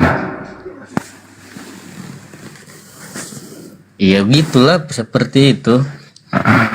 Nah, sebelum ini Keren masih. Keren Tuhan Kristus mencabut nyawa Tuhan. Tuhan mencabut nyawa Tuhan. Keren ini, keren. Mantap ini. Astagfirullah. Kepas ini siapa ini Kepas ini begini pas? Itulah yang namanya Maha Kuasa. Kepas ajarin dulu di anak buah lu Pas. Enggak, gini Bang Heri. Kristen ini Kristen ini kan banyak denomnya. Masa Tuhan mencabut nyawa Tuhan? Ini suara abang ini kecil banget. Kalau yang mencabut nyawa Bunda Maria siapa dong? Tuhan. Tuhan siapa? Yang di sorga. Siapa namanya? Allah Bapa. Oh, bukan Yesus. Bukan. Oh, jadi Yesus nggak mencabut nyawa? Bukan. Cuma Yesus dicabut nyawanya gitu ya? Iyalah. Oh ya udahlah. Ini anak buah lu Kepas gimana ini? Itu data dari mana, Aldos? Tuhan mencabut nyawa Tuhan. Iya kan Yesus kan dari mana dapatnya itu? Juga sama Bapak. Enggak, dapatnya dari mana data itu?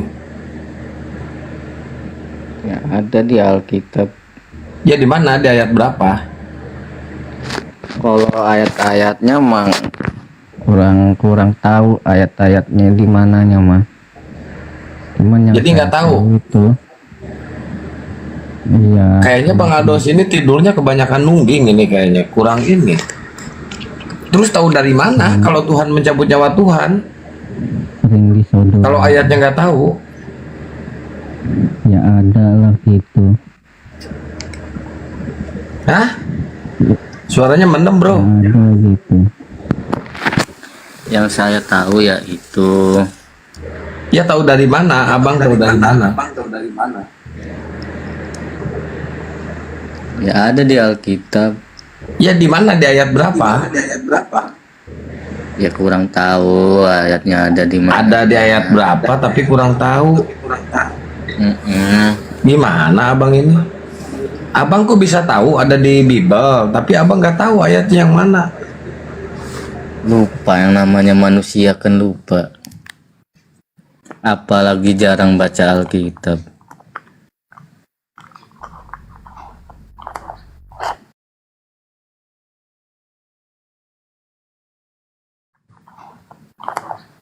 Turun dulu, mau tidur.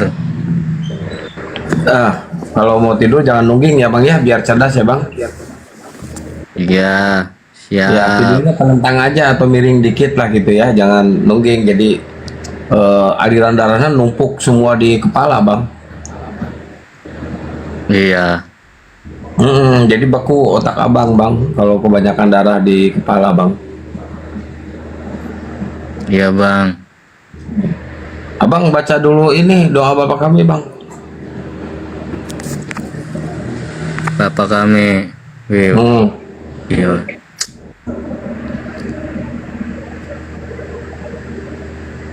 Tuh baca doa Bapak kami aja bang. Menjadikanlah karena di bumi seperti di surga, berikanlah kami pada hari ini makanan kami yang secukupnya, dan ampunilah kami akan kesalahan kami seperti kami juga mengampuni orang yang bersalah kepada kami, dan janganlah membawa kami ke dalam percobaan, tetapi lepaskanlah kami dari pada yang jahat, karena Engkaulah yang mempunyai kerajaan dan kuasa. Loh, kok di situ bang doanya? Bang, kok di situ doanya masih minta diampuni, Bang? Bukannya Tuhannya Bapak ini udah menebus dosa kalian dengan cara disalib, Bang? Kok masih minta diampuni, Bang? Enggak tahu saya, udahlah pusing, mau tidur dulu. Kok pusing, Bang? Berarti ada masalah dong dengan ajaran Kristen, Bang. Kan dosa Abang udah ditebus sama orang yang nyangkut di kayu salib. Kenapa abang masih berdoa minta diampuni bang? Yang namanya manusia mah ya gitulah. Iya ya, emang manusia mau gitu ya bang ya. Iya. Tidak lupa. Kalau kayak gitu mending di Islam bang. Kalau di Islam Tuhannya nggak perlu capek-capek turun ke dunia untuk nyangkut di kayu salib bang. Cukup kita berdoa kepada Allah minta ampunan bertobat bang. Sama, Kristen juga gitu. Beda bang, Kristen harus ada yang nyangkut. Iya, tapi kan itu kan. Ya berarti beda dong. Tapi sekarang kan kalau dosa juga bertobat bang. Loh berarti sia-sia dong kematian Yesus bang? Enggak ada yang sia-sia, enggak ada. Ya gagal kalau misalkan abang berdosa terus masih bertobat, berarti gagal dong. Harus bertobat lagi abang.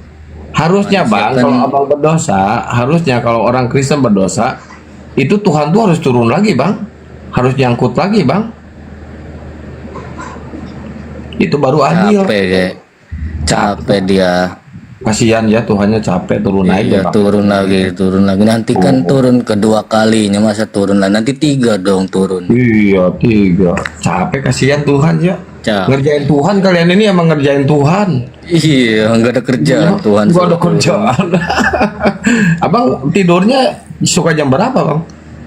Kadang saya suka heran Kristen doa datanglah Tuhan, kiamat datang Tuhan. Kiamat datanglah Tuhan ya Bang ya. Abang Kristen bukan? Doaku datangnya Tuhan. Iya, saya juga heran dengan abang tadi kok Tuhan mencabut nyawa Tuhan. Emang Kristen ini bikin heran ya Bang. Sepatu nomor berapa Bang? Udahlah Bang, nggak tidur ini. Jangan tidur dulu dong Bang. Kasihan Yesus kalau abang tidur jam segini. Parah ya Bang ya. Iya, seru ya kan ngomongin Kristen itu kan? Seru Bang. Bang, iya, Yohanes Islam 1 pasal 1 Bang. Yohanes 1 Islam nggak menarik ya. Yohanes 1 pasal 1 Bang. Bentar Bang. Islam nggak menarik ya. Bukan gitu. Di Yohanes 1 pasal 1 ya. Pada mulanya adalah firman. Firman bersama-sama dengan Allah dan firman adalah Allah. Betul nggak Bang? Bang, ngomongin Kristen Islam nggak menarik ya. Islam itu udah finish konsep ketuhanannya Bang. Kalau Kristen kan belum. Ya udah lah, nggak usah bahas Kristen. Ya makanya kita nggak bahas Islam karena konsep ketuhanannya. Lakum dinukum waliyadin. Bener Bang. Iya kan, ya udah bener mau nggak usah agamaku. Panjang. Jadi gini Bang, itu lakum dinukum ini gini Bang, dengerin dulu. Lakum dinukum ini agamamu, agamaku. Milikku. Itu tahu udah. Dengerin dulu, jangan dipotong dulu. Surabi Hanet, jangan dipotong dulu. Milikku, milikmu. Betul nggak Bang? Nah, jadi milik agama Islam jangan kalian ambil. Lakum dinukum. Nggak ada yang ngambil. Ada Bang. Alkitab itu bahasa apa? Ibrani, Yunani. Oh, Alkitab bahasa Yunani. Abang belum minum pel tidur ya Bang ya? Belum. Oh, udah cepet kapan sih mau tidur nih? Udah belum? Belum Bang, dikit lagi Bang, saya udah minum jamu soalnya. Belum tuak, saya udah. Oh, minum tuak, abang tuak, saya jamu Bang.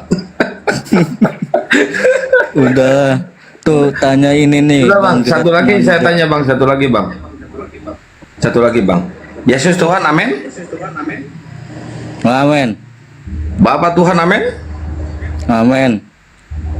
Yesus mati terkutuk di kayu salib, amin? Menanggung kutuk, iya. Kok tidak amin Bang? Harusnya amin dong. Amin dong. Udah. Intinya yang maha kuasa itu Allah Bapa yang di surga. Udah. Tuhan memberkati. Bentar. Yang maha kuasa itu Allah Bapa. Kalau Yesus maha kuasa enggak? Kalau dikasih mukjizat dia maha kuasa. Kalau enggak ya enggak. Dikasih mukjizat sama siapa? Sama Allah Bapa. Oh, dikasih mukjizat sama Allah Bapa. Yang disembah sama Bang Alphonse siapa? Udah. Sebutin dulu siapa? Sebutin dong. Dua-duanya. Iya. Itu kembar atau gimana sih Bang? Dempet. Oh, dempet.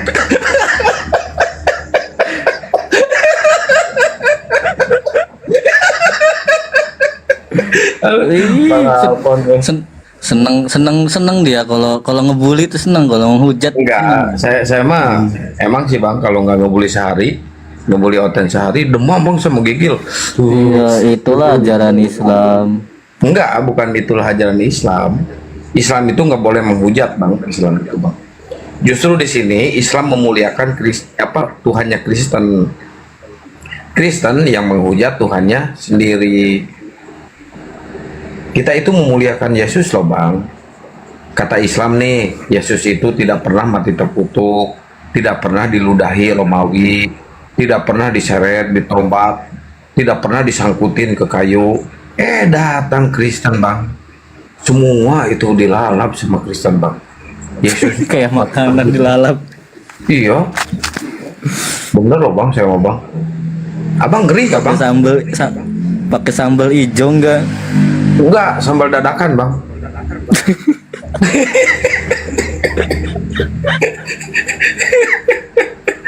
emang seru Kristen itu. Seru bang, bener seru. Yakin saya bang. Kapan dibaptis Bang Kian? Dibaptis, saya tiap hari dibaptis bang.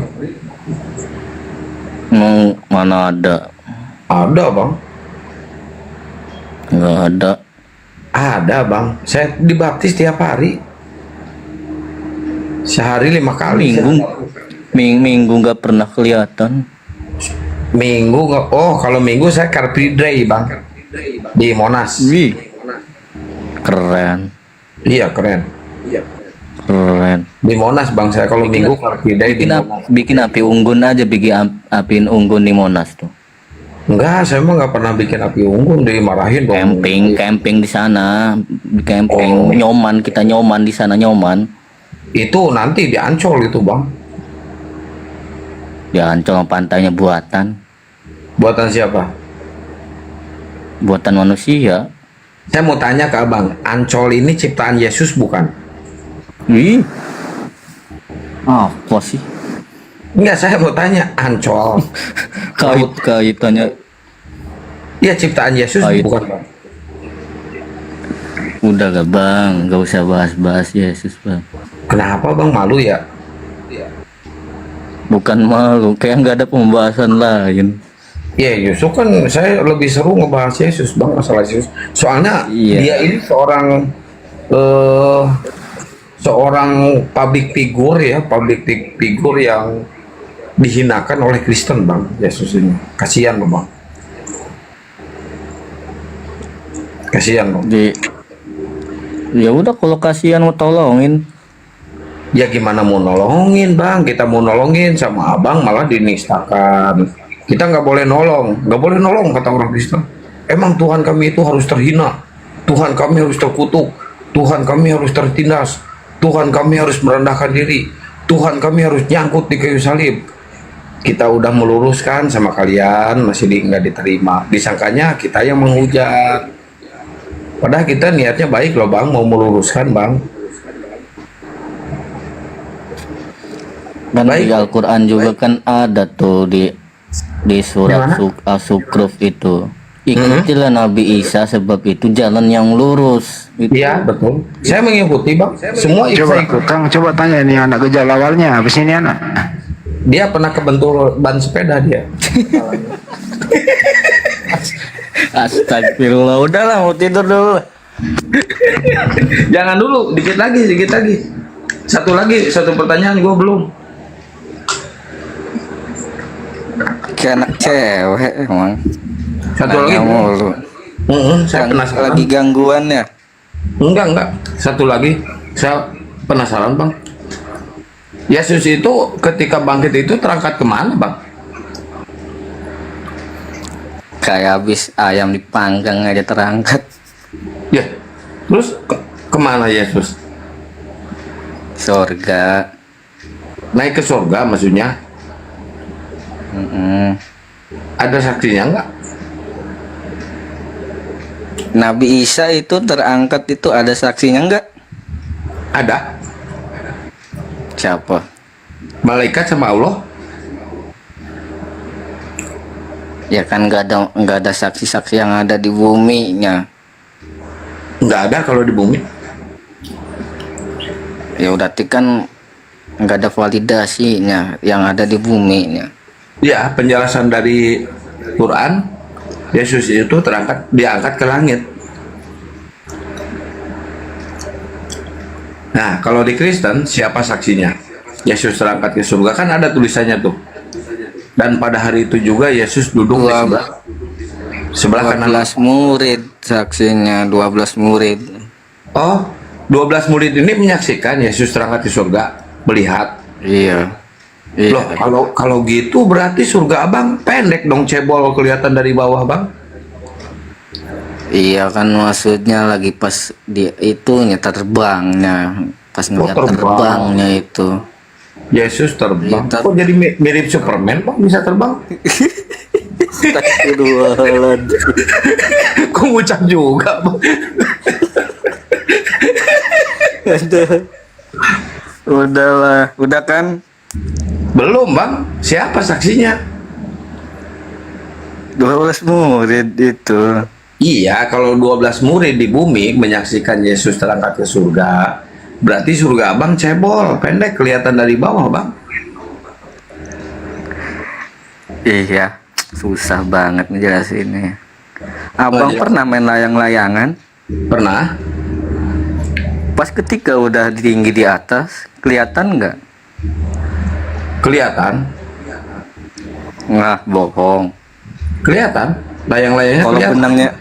kalau benangnya banyak, panjang, pasti nggak kelihatan layangan itu. Masih kelihatan, bang. Masih. Soalnya itu masih di bawah langit, masih di bawah awan. Bohong, nggak bakal kelihatan kalau udah ke atas mah. Mata saya masih normal, bang. Bohong. Berdusta dalam 3 hal. Enggak. Kalau Islam itu boleh berdusta dalam 3 hal. Boleh. Nah, kalau di Kristen kan berdusta dalam semua hal. Nah, atau layangan ketika diterbangin udah naik ke atas itu nggak bakal kelihatan. Ya terus kenapa main layangan kalau masih nggak kelihatan, bang? Nah, nggak kelihatan kan? Kelihatan lah, bang. Kalau yang layangan kelihatan. Makanya layangan itu dikasih warna, ada yang merah, ada yang putih, ada yang hitam, ada yang biru, dikasih warna, bang. Kalau layangannya transparan? Layangannya transparan, tapi masih kerasa ditarik, masih ada layangan. Kerasa, bisa aja. Oh, berarti Tuhan abang naiknya berarti di bawah awan dong kalau gitu, kalau disamain dengan layangan. Iya kan, itu kan perumpamaan, katanya kalau itu mah cebol gitu kan. Atau sama layangan juga ketika di atas kan nggak kelihatan naik ke atas. Kelihatan, bang, masih kelihatan kalau layangan, bang. Masih kelihatan, bang.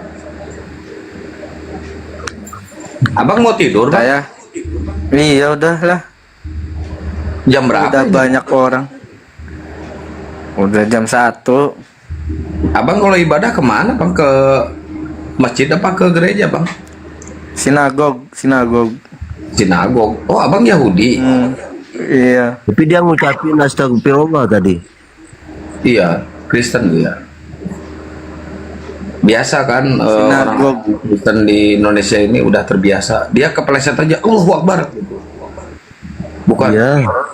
Yesus Akbar, bukan. Allahu Akbar. Yesus Akbar.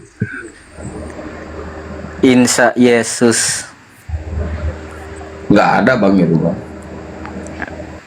Ada juga Yesus Insap. Yang ada itu Yesus Insap, bang.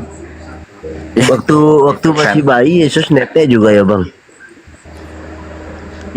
Ini menghujat ini yang bagian menghujat ini. Bang Alpon ini ke gerejanya tiap hari apa, bang? Minggu. Ada perintahnya nggak dari Yesus? Kalian Alpon, umat-umat alite, beribadahlah ke gereja hari Minggu. Ada nggak? Ada. Di mana, bang? Hari ke-7 itu kan Minggu kalau di kita. Oh, kalau di Kristen hari ke-7 Minggu. Sabat berarti ya, bang?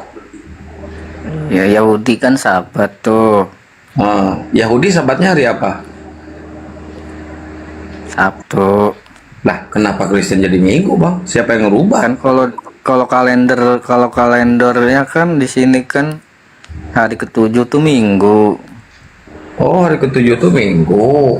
Iya, habis itu CFD ke mall, enak kan kita, ya enggak? Pulang dari gereja ke CFD. CFD itu apa, bang? Iya, CFD ke Frida itu. Abang kalau ke gereja jam berapa, bang? Jam 7. Jam 7 pagi. Ya. Katanya ini, bang, katanya bener nggak sih, bang?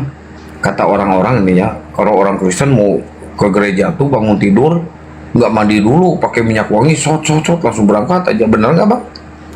Kan lagunya kayak gini kan, pada hari Minggu turut ayah ke kota, naik delman istimewa, ku duduk di muka. Oh, itu tuh lagu gereja, bang? Iya. Oh. Abang dulu kayaknya sekolahnya cuma nyampe gerbang ya bang, nggak nyampe kelas.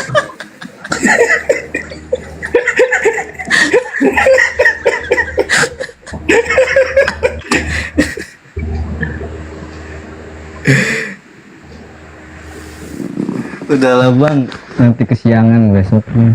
Emang mau kemana besok bang? Mau ngajar layangan. Oh ngajar layangan. Iya. Ya udah bang. Iya, yuk. Dadah dulu dong bang, dadah gitu bang. Dadah. Besok lu ada rencana nggak manjat pohon?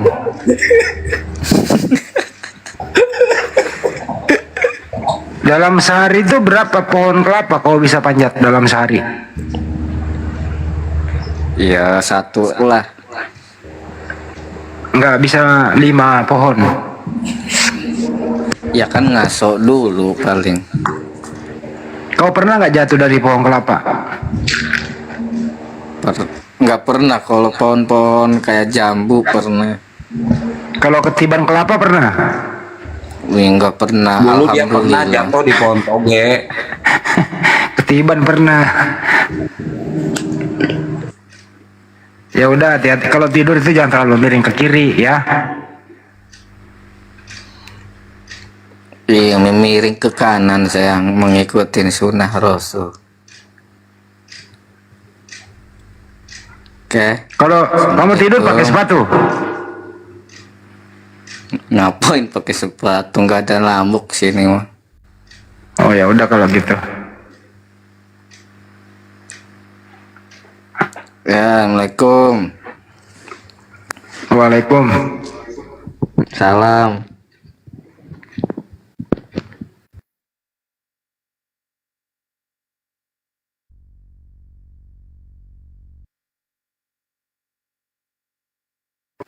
Itu Kang, terusin dulu Kang. Oh, nggak gimana ini diskusi kayak gitu. Ini yang baru naik siapa nih?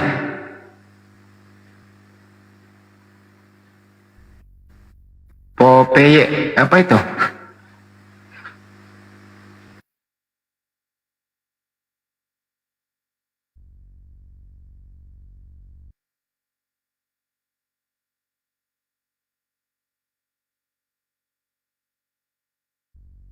Ya, ini ada siapa ini?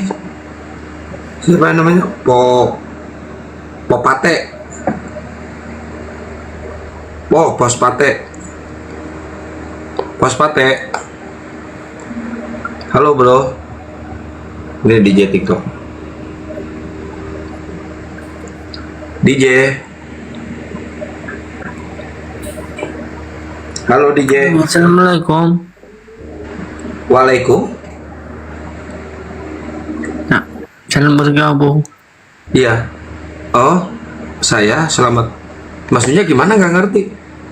Abang baru naik, selamat bergabung. Berarti saya tamunya dong kalau gitu bang. Betul, betul. Oh iya, saya tamunya. Ya bang. Boleh ya bang ya, ikut bergabung boleh bang? Ya betul, betul. Boleh saya ikut bergabung bang? Betul, ya bisa. Temanya apa bang ini bang? Izin saya bergabung. Oh, abang yang izin bergabung, kirain saya yang bergabung bang.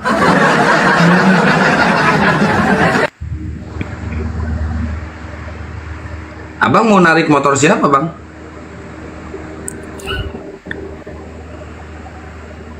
Masalahnya motor apa ini, host? Nggak tahu saya juga, abang mau narik motor siapa? Apa ini masalahnya, bang? Motor saya udah lunas bang, masa mau ditarik? Ya, kenapa bisa gitu ngomong abang narik motor? Ya nggak tahu, saya juga mana saya tahu, itu abang. Ya gitu juga saya nggak tahu, bang. Kenapa abang nggak tahu? Aku izin dulu Kang ya, Bang Andi. Ya siap-siap. Ya, istirahat dulu. Ya, makasih Bang Kang. Assalamualaikum warahmatullahi wabarakatuh. Waalaikumsalam warahmatullahi wabarakatuh.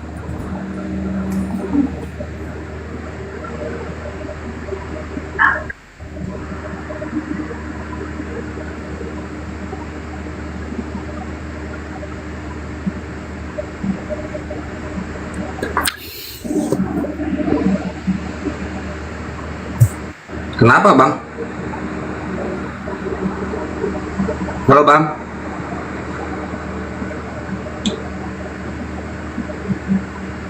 Habis berapa botol bang malam ini bang?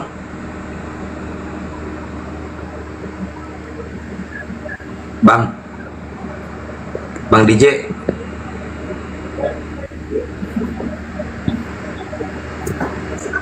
Nggak, Oten ada-ada aja.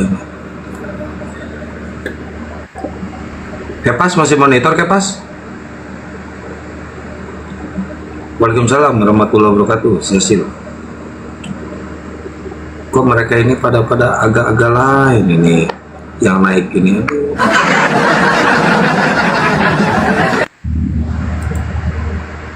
Nggak ada kok hotel yang waras malam ini. Masa nggak ada yang waras, weh?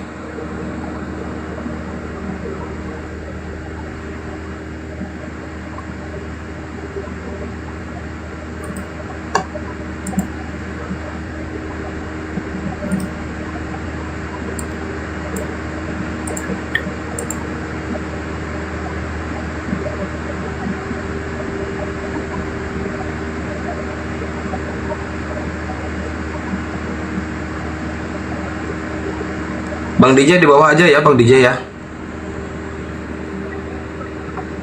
Kita cari yang waras ah. Res naik res. Ya Bang Malik, selamat malam Bang Malik.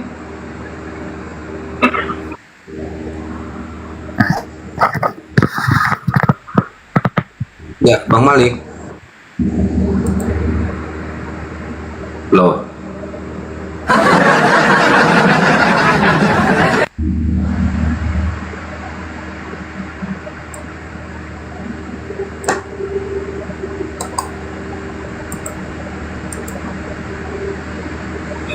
Langsung kabur dia Pak.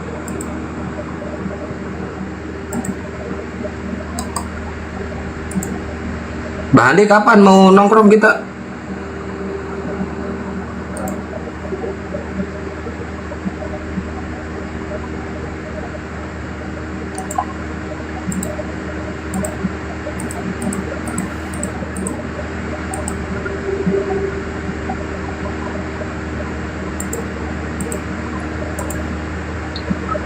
Umi. Assalamualaikum warahmatullahi wabarakatuh Umi. Halo Umi. Umi, kepijit kayaknya ya Umi ya. Izin saya turunkan ya.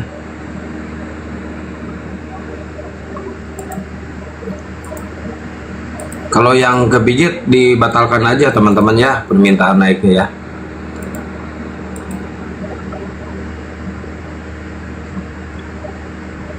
Nanti kalau kebanyakan yang multinya minta naiknya suka nge-lag, ini HP-nya nggak bisa digeser-geser.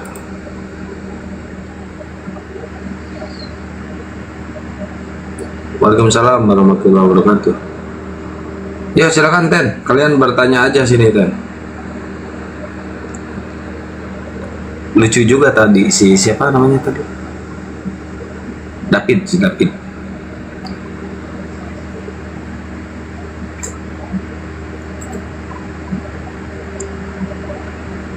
Waalaikumsalam warahmatullahi wabarakatuh yang baru hadir. Coba yang naik teh yang Kristen yang paham Bibalnya, coba jangan yang ngawur-ngawur kayak gitu. Aduh, ini si Kepas jadi berhala lagi, gua turunin lo Kepas kalau nggak ngomong.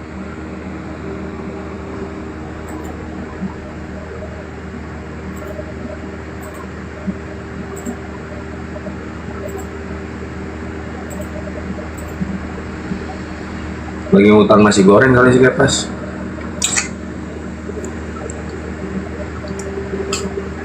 Waalaikumsalam warahmatullahi wabarakatuh.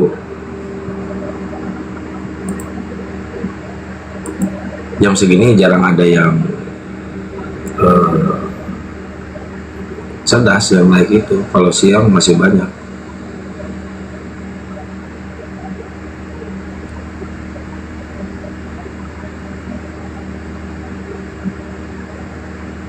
Ini banyak kali yang minta naik. Ya Gurunda udah rehat di sana, udah jam 2:30 di sana. Halo Wiwin, selamat pagi. Ipang Wiwin. Halo. Waalaikumsalam warahmatullahi. Halo Wiwin. Kepijit ya? Saya turunin ya. Ipang.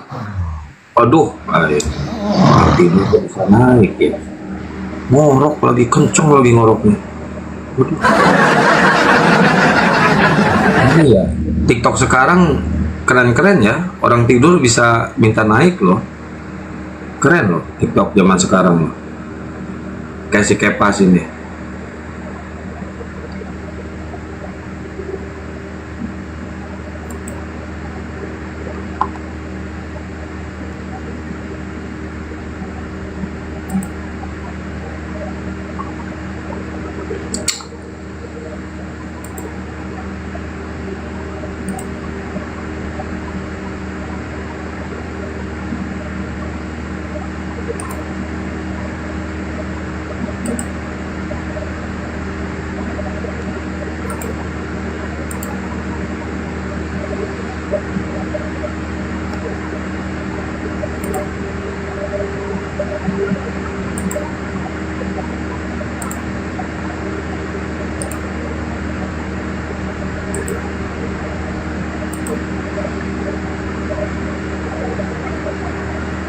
Sini tenek dan kita diskusi aja, kalian bertanya aja sepuasnya ya, sepuasnya kalian bertanya aja, nanti kita jawab sesuai dengan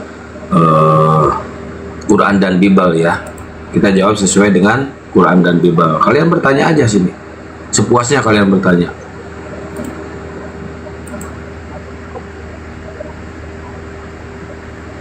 Season ini memang parah-parah, ditanya apa jawabannya apa.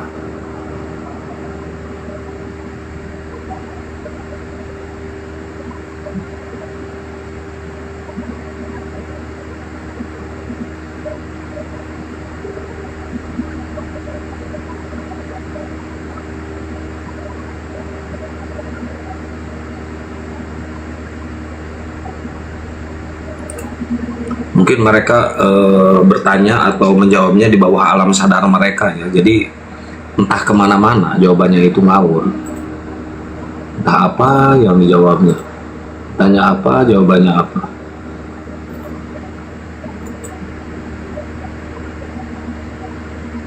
Nah, ini kali yang bikin berat.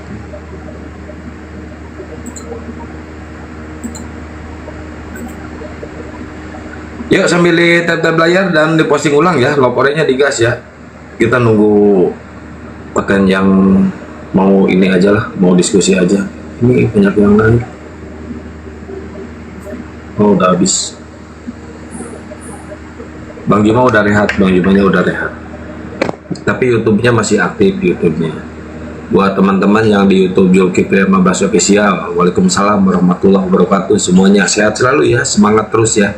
Buat kalian semuanya ya,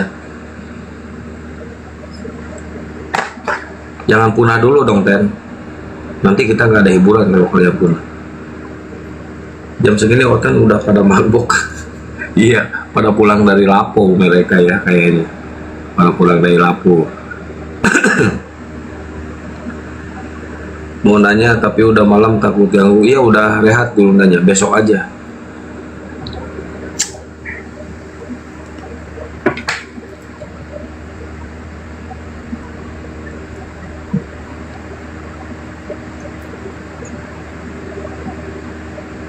Amin ya Allah. Bang Kopi Pahit, doa yang sama buat Bang Kopi. Cuma masalahnya tadi nggak ada yang berani oten-oten naik ke sini, nggak ada yang berani, nggak tahu kenapa.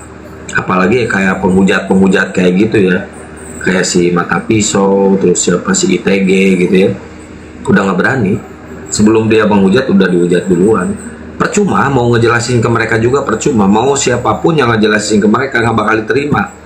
Mereka itu nggak butuh jawaban dari kita, secuil pun nggak butuh jawaban dari kita.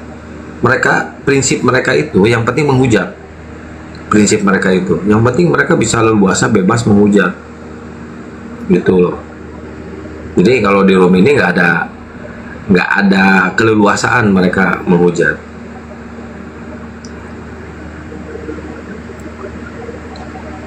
Kami di sini nggak butuh viewer, tapi kami di sini hanya mengedukasi teman-teman yang di bawah, mencerdaskan teman-teman yang di bawah, ya. Pengacara dudul dia.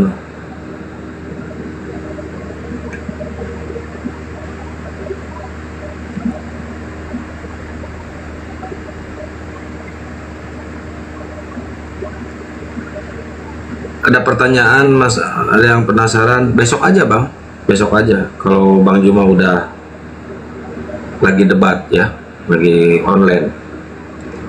Kan mau bertanyanya ke Bang Juma. Si Kores mana si Kores, Kacung? Udah lama nggak lihat si Kores ya?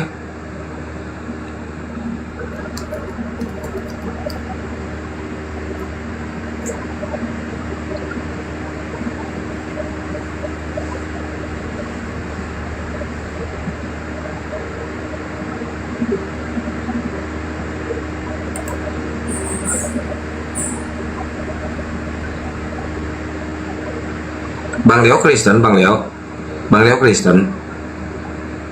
Kalau Bang Leo Kristen naik aja ke sini, tanya aja. Naik aja ke sini kalau Kristen.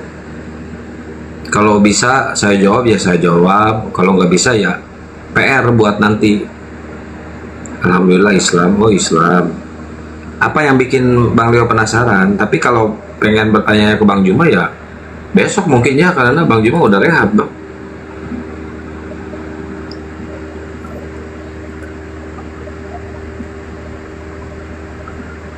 Sekarang di sana udah jam 2:30 Bang, mau jam 3. Kecuali random. Ya udah besok aja. Kalau lagi online Bang Jumanya ya besok ya. Besok bertanya ke Bang Juma. Di sini masih 1:30. Ya sama. Kan Bang Juma di sana di Makassar, beda waktu Bang.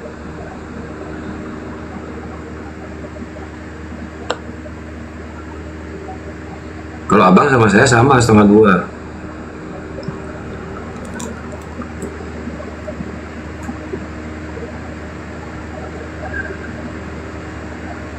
Bang Leo mau bertanya tentang apa Bang Leo?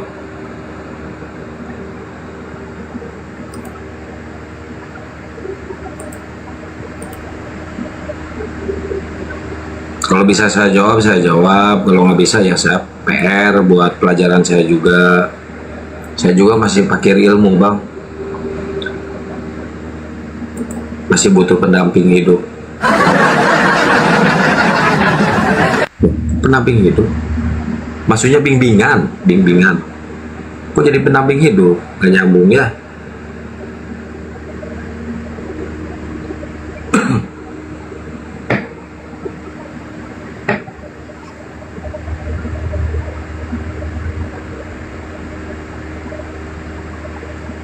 Halo, assalamualaikum Mbak Mel.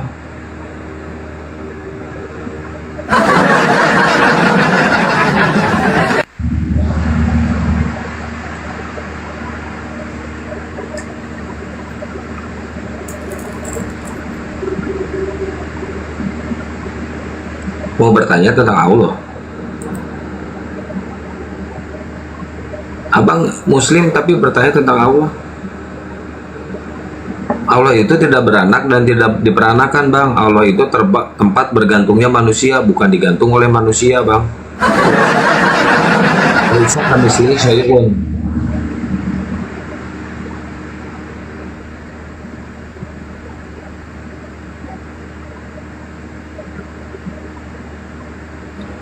Tetangganya Paulus, saya saudaranya.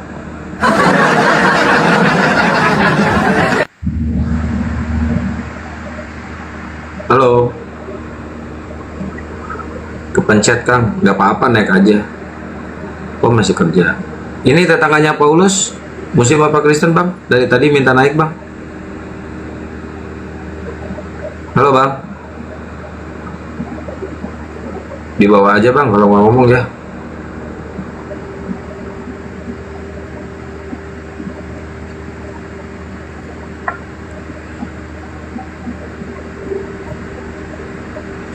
Pura-pura kepencet itu Bang Kacung, pura-pura kepencet, butuh perhatian itu.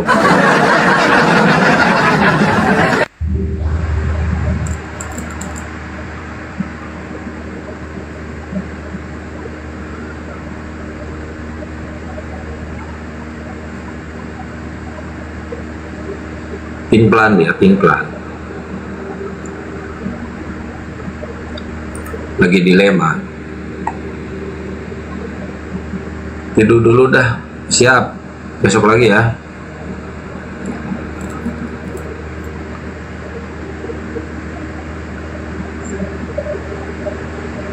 Aduh, ini merah kenapa ini?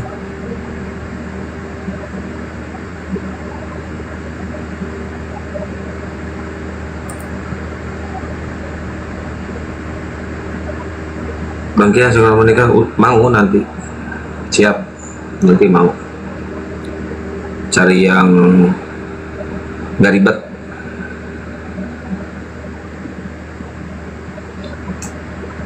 Yang ribet mah buang ke laut aja dah.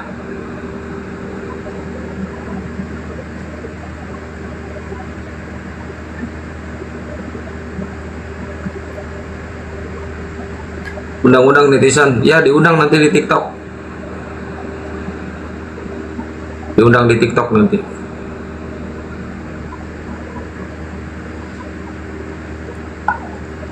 Ini nggak bakal bisa nyampe subuh nih kalau nggak ada Oten nih.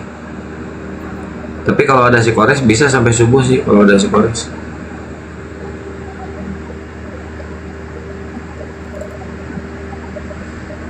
Soalnya si Kores mah kalau subuh-subuh suka bahas percintaan. Sama nenek aku 60. Boleh, boleh. Mana sini bawa.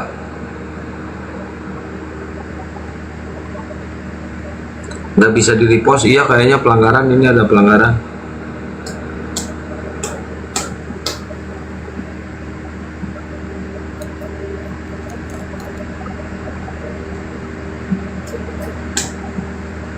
Kalau OTN ke room ini kayaknya udah segan mereka. Soalnya ini room angker ini.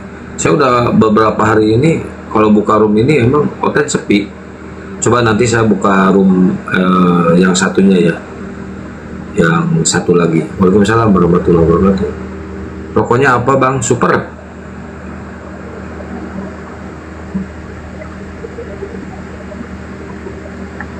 Waalaikumsalam warahmatullahi wabarakatuh.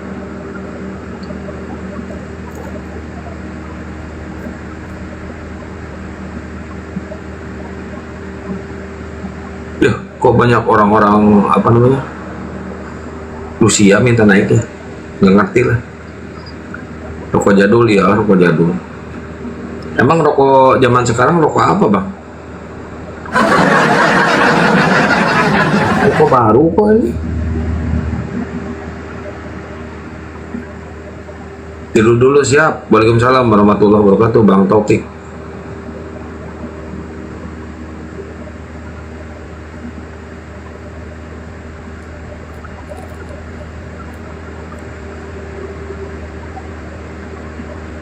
Rokok esek mahal, nggak kebeli rokok esek mah 45.000 bayangin.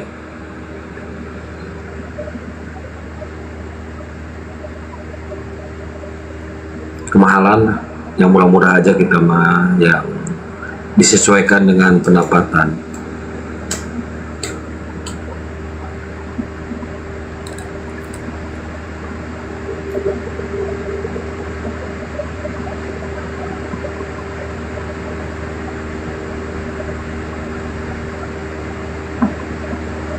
Kocak ini ngotan-ngotan emang udah nggak ada keberanian lagi anjir.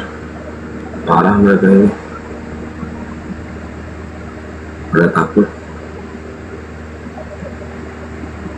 Rokok sayap apa itu rokok sayap? Apa rokok sayap itu? Nggak paham ya.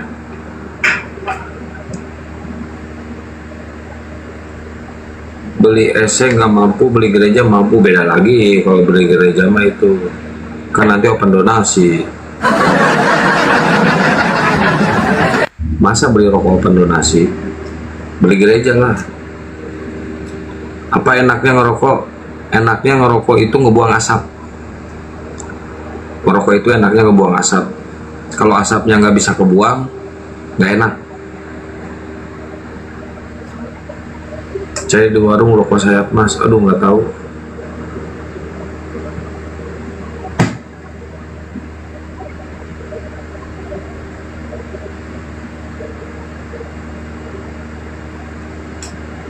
Iya, mana ada bakar duit, bakar rokok lah.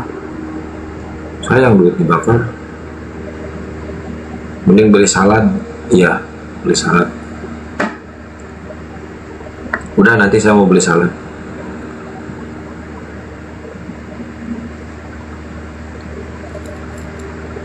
Kan rokok dibeli pakai duit, tapi duitnya nggak dibakar, rokoknya nggak dibakar. Iriani, selamat pagi Iriani.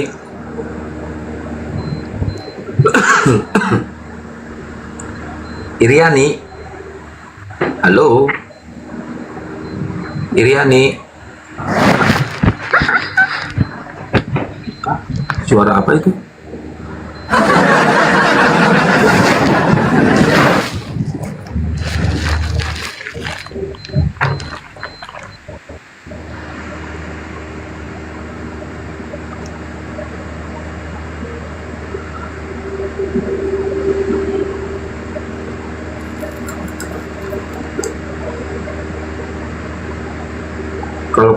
Kalau berhenti merokok, gua kenalin sama adik gua. Iya bang, makasih banyak bang.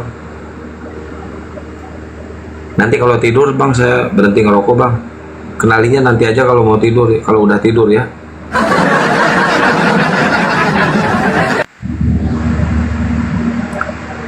Kok jadi bahas rokok? Ayo Oten naik Ten, sini kita diskusi lagi Ten.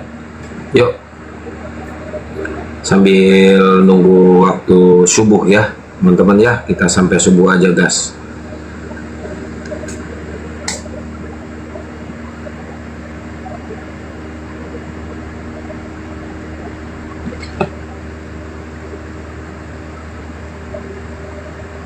Mana ada orang tidur merokok? Ya kan kata saya juga, saya berhenti ngerokok kalau tidur bang. Apa saya salah jawabannya ya?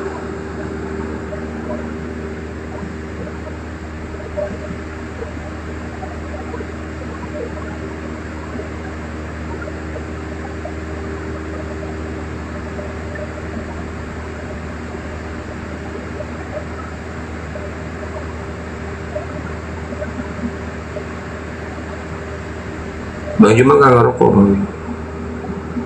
Kenapa jadi bahas rokok sih bang?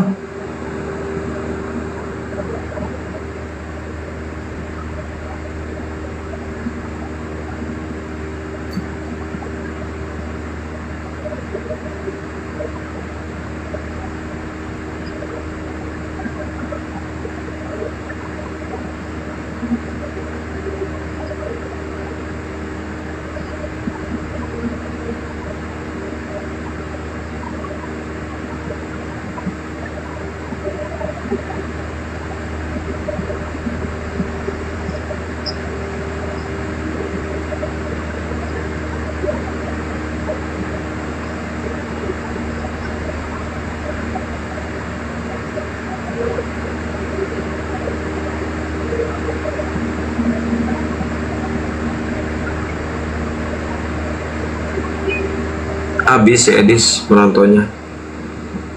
Sekarang dia kalau live tinggal 1K si Edis ini kalau live. Habis banget penontonnya. Udah ditinggalin ya.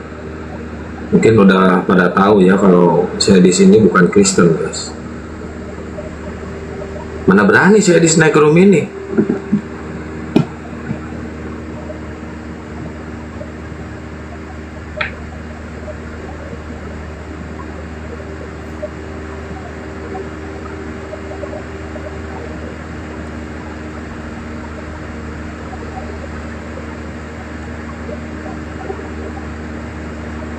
Ya, yes. Selamat pagi, yes. Halo, yes. Yes. Selamat pagi, Bang. Yes. Nah, siapa naik menjadi berhala nih. Nah, minta naik itu ngomong. Teman-teman kalau naik jangan lupa dibawa mulutnya ya biar bisa ngejawab salam saya ya. Kalau nggak dibawa mulutnya ya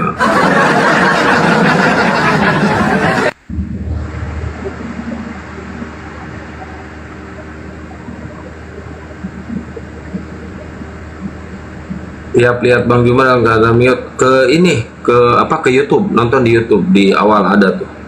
Kalau mau dengerin narasi Gurunda.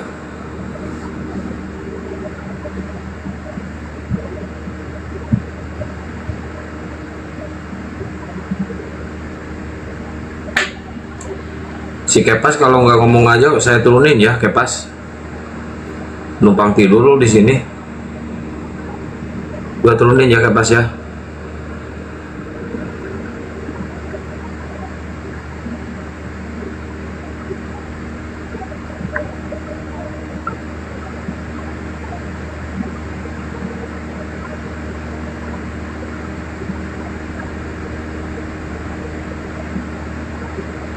Kepas itu setia sama Akang, setia dari Hong Kong.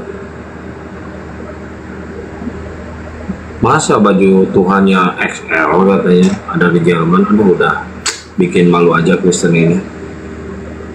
Kocak Kristen ini, bikin malu.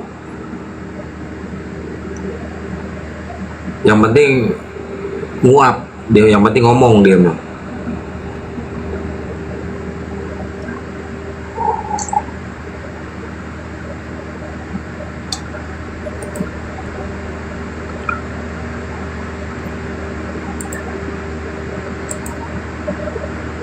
Tapi emang udah beberapa hari ini Oten ke room saya kurang banyak, kurang ada. Soalnya mungkin ngerasa pasti langsung kena tampol.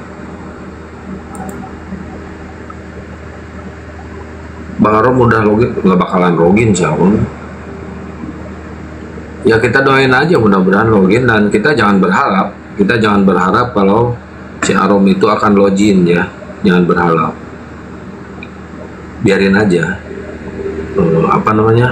mengalir aja, ya. Nggak usah kita berharap orang-orang seperti itu tuh login ke Islam. Soalnya apa? Soalnya hidayah itu free will milik Allah. Siapapun orangnya yang ngasih penjelasan ke orang itu, kalau dianya belum ada dikasih hidayah sama Allah, susah juga, sulit guys.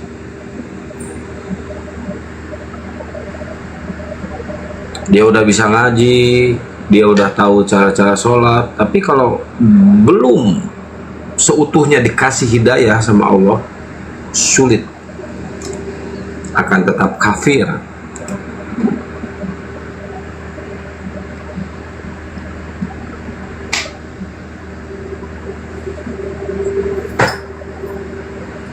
Saya selama gaul sama si Arom, sering ketemu sama si Arom, nggak pernah saya sekalipun mengajak dia untuk mu'alaf bersahadat, nggak pernah saya.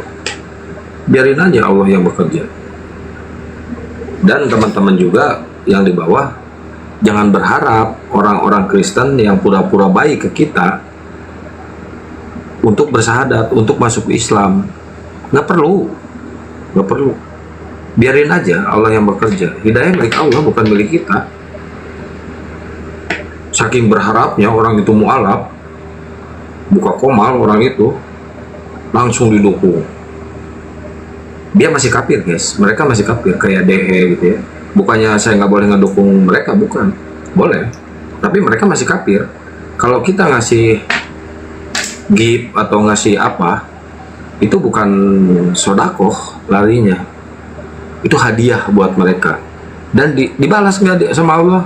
Apa yang kita berikan dibalas, cuma untuk di dunia, bukan untuk di akhirat. Beda dengan ke muslim. Kalau kita ngasih ke muslim ya, misalkan di Komal Muslim nih, dibalasnya 2 kali lipat. Di dunia iya, di akhirat juga iya nanti. Jadi ladang pahala. Itu bedanya. Nah kalau ngasih ke kafir, walaupun dia kayak gimana gitu ya, baik, ya tetap nggak bakal ada ganjaran pahalanya. Tapi kebanyakan sih yang pura-pura baik gitu ya, yang ini ujung-ujungnya buka komal, penontonnya muslim semua. Keren kan? Keren lah, Masya Allah.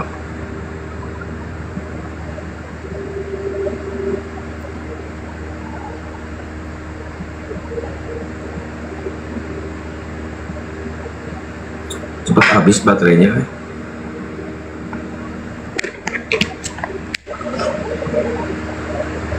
Bunda Rahma kayaknya udah tidur ya, Bunda Rahma ini. Ya, Bunda Rahma ya. Kalau nggak ada Oten nggak seru. Iya. Sekalinya ada Oten tadi 2 orang disuruh turunin. Kalau nggak ada Oten nggak seru.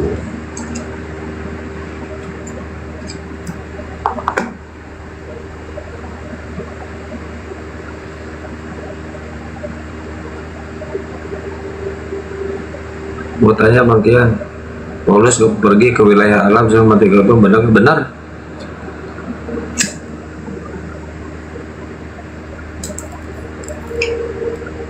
Iya, sekalinya ada Oten disuruh turunin. Nggak ada Oten, nggak diturunin. Jadi gitu teman-teman ya. Jadi kita jangan berharap lah, jangan berharap. Oh, jangan kasar. Dia lagi belajar Islam loh. Kita nggak pernah kasar loh sama mereka. Cuma kita menjelaskan, kita meluruskan kayak Bunda Rahma gitu kan. Nah kalau mau masuk Islam kan bukan hak kita, bukan keinginan kita, bukan priwil kita. Itu priwil Allah itu. Allah yang menentukan dia itu dapat hidayah atau enggaknya gitu ya. Ujung-ujungnya siapa yang kena prank? Kita yang kena prank.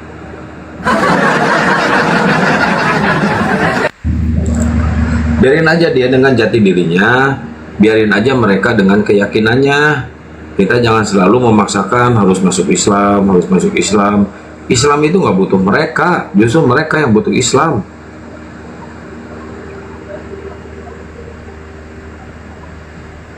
Nasrani itu pengikut Nabi Isa. Kalau Kristen itu pengikut Paulus, itu bedanya. Nabi Isa atau Yesus nggak pernah kenal dengan Kristen, nggak ada kenal dengan Kristen, itu bedanya. Nasrani, Nasoro itu pengikut Nabi Isa itu zamannya itu. Cuma mereka ada sebagian yang tegar tengkuk, yang bebal gitu ya, yang tidak mau mengikuti ajaran dari Allah. Banyak. Tapi setelah datangnya Rasulullah,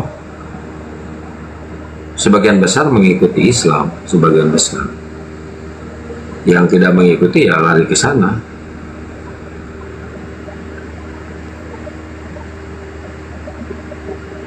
Gitu ya. Mana Otennya nih? Yuk naik lagi sini Ten. Biar kita diskusi ya. Saya di sini nggak mencari pembenaran, tapi saya di sini mencari kebenaran. Kalian bertanya aja sepuasnya ya, sampai mati kalian bertanya di sini sepuasnya. Jawab di sini.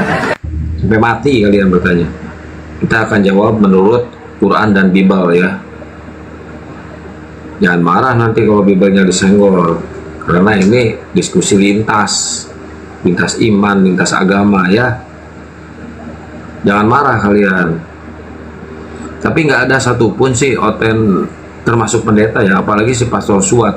Pastor Suat udah kayaknya udah jijik ke saya, marah terus kalau diskusi sama saya, langsung marah dia mau bawaannya. Belum juga diskusi belum apa udah ngamuk-ngamuk, udah marah-marah. Entah kenapa dia itu dendam kali ke saya itu. Berapa kali saya bal-bal itu si Pastor Suat itu. Udah kapok mungkin sekarang ya, dia udah nggak berani lagi. Biasa nantang-nantang PK gitu ya, udah gak berani sekarang. Kasihan dia.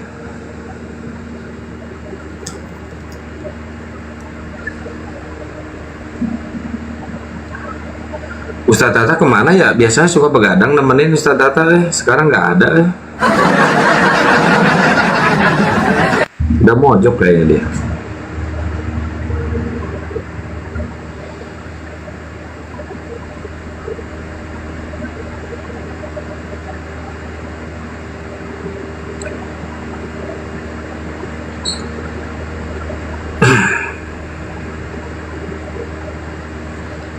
Yang asik itu sebenarnya diskusi itu dengan Pak Noce, pendeta Noce itu asik dia, pendeta Noce. Dia orangnya santai, nggak pernah nyinggung-nyinggung Islam. Dia pengennya itu ditanya tentang kekristenan, sampai bosen itu ditanya dia tentang kekristenan. Masalahnya dia sinyalnya jelek, dia kan di kampung ya, di hutan-hutan gitu, sinyalnya jelek, di pegunungan dia. Tapi kadang dia suka melaut juga. Bagus loh dia kalau diskusi, bagus dia kalau diskusi. Beda dengan si Pastor Suat itu, belum apa-apa udah ngamuk. Nah kalau Rahmat, kayaknya Rahmat udah kapok, Rahmat nih kayaknya. Rahmat udah kapok, udah apa ya, baperan. Dia itu baperan, si Rahmat itu, pendeta Rahmat itu baperan, bawaannya baperan dia. Karena belum merasakan diskusi online kayak gini, dia offline, seringnya offline. Kalau offline kan ada moderatornya, kalau offline bisa menjelaskan sepanjang-panjangnya gitu ya. Tapi kalau online kayak gini mana bisa, beda yang dihadapinya kalau online kayak gini. Tapi kalau dia dikasih panggung terus bisa rusak, bisa bubar itu Kristen. Masa yang turun ke dunia itu seekor Tuhan, kan gila itu. Wah benar-benar parah itu. Seekor Tuhan turun ke dunia katanya. Buset dah. Waalaikumsalam warahmatullahi wabarakatuh. Itu bisa ngancurin kekristenan, sekte Kristen bisa hancur sama dia. Terus saya langsung teriak itu, kok seekor Tuhan Pak Rahmat, kata saya. Oh iya salah, diralat sama dia. Ya, seekor Tuhan kata dia, gila. Itu tersebar di YouTube itu. Itu kalau ada yang ngedengar itu kemarin harusnya dijadiin PT itu. Atau tinggal ambil di YouTube tuh, di YouTube saya, di Akang Santang Official ada itu. Tinggal direkam pas itunya aja, seekor Tuhannya aja. Tangkap layar, jadiin PT itu. Itu pasti viral itu. Seekor Tuhan, gila ini, memang benar-benar parah itu orang. Ngeri ya. Ke nabi-nabi aja mereka nyebutnya si, jangankan ke nabi-nabi, ke ibunya Tuhan aja nyebutnya si dia. Itu si Maria waktu melahirkan Yesus gitu. Nyebutnya si, coba gila.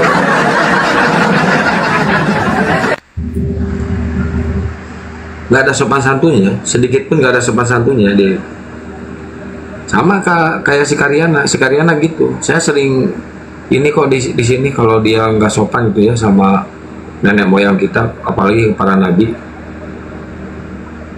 Saya suka ngomongin ke dia, nggak boleh gitulah.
Selamat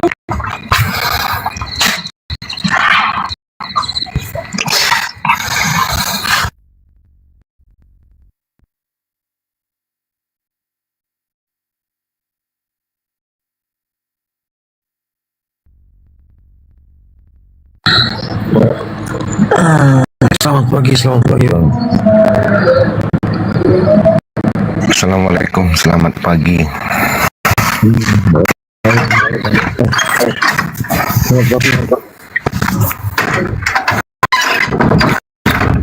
Oke, ada dia nih si Koreng. Selamat pagi Koreng. Kores ya. Sorry.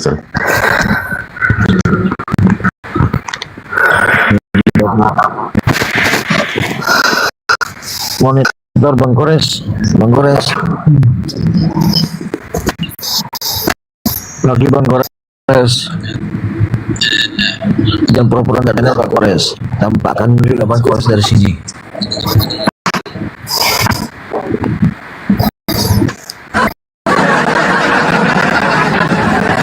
Dia gugup terhadap saya, Bang.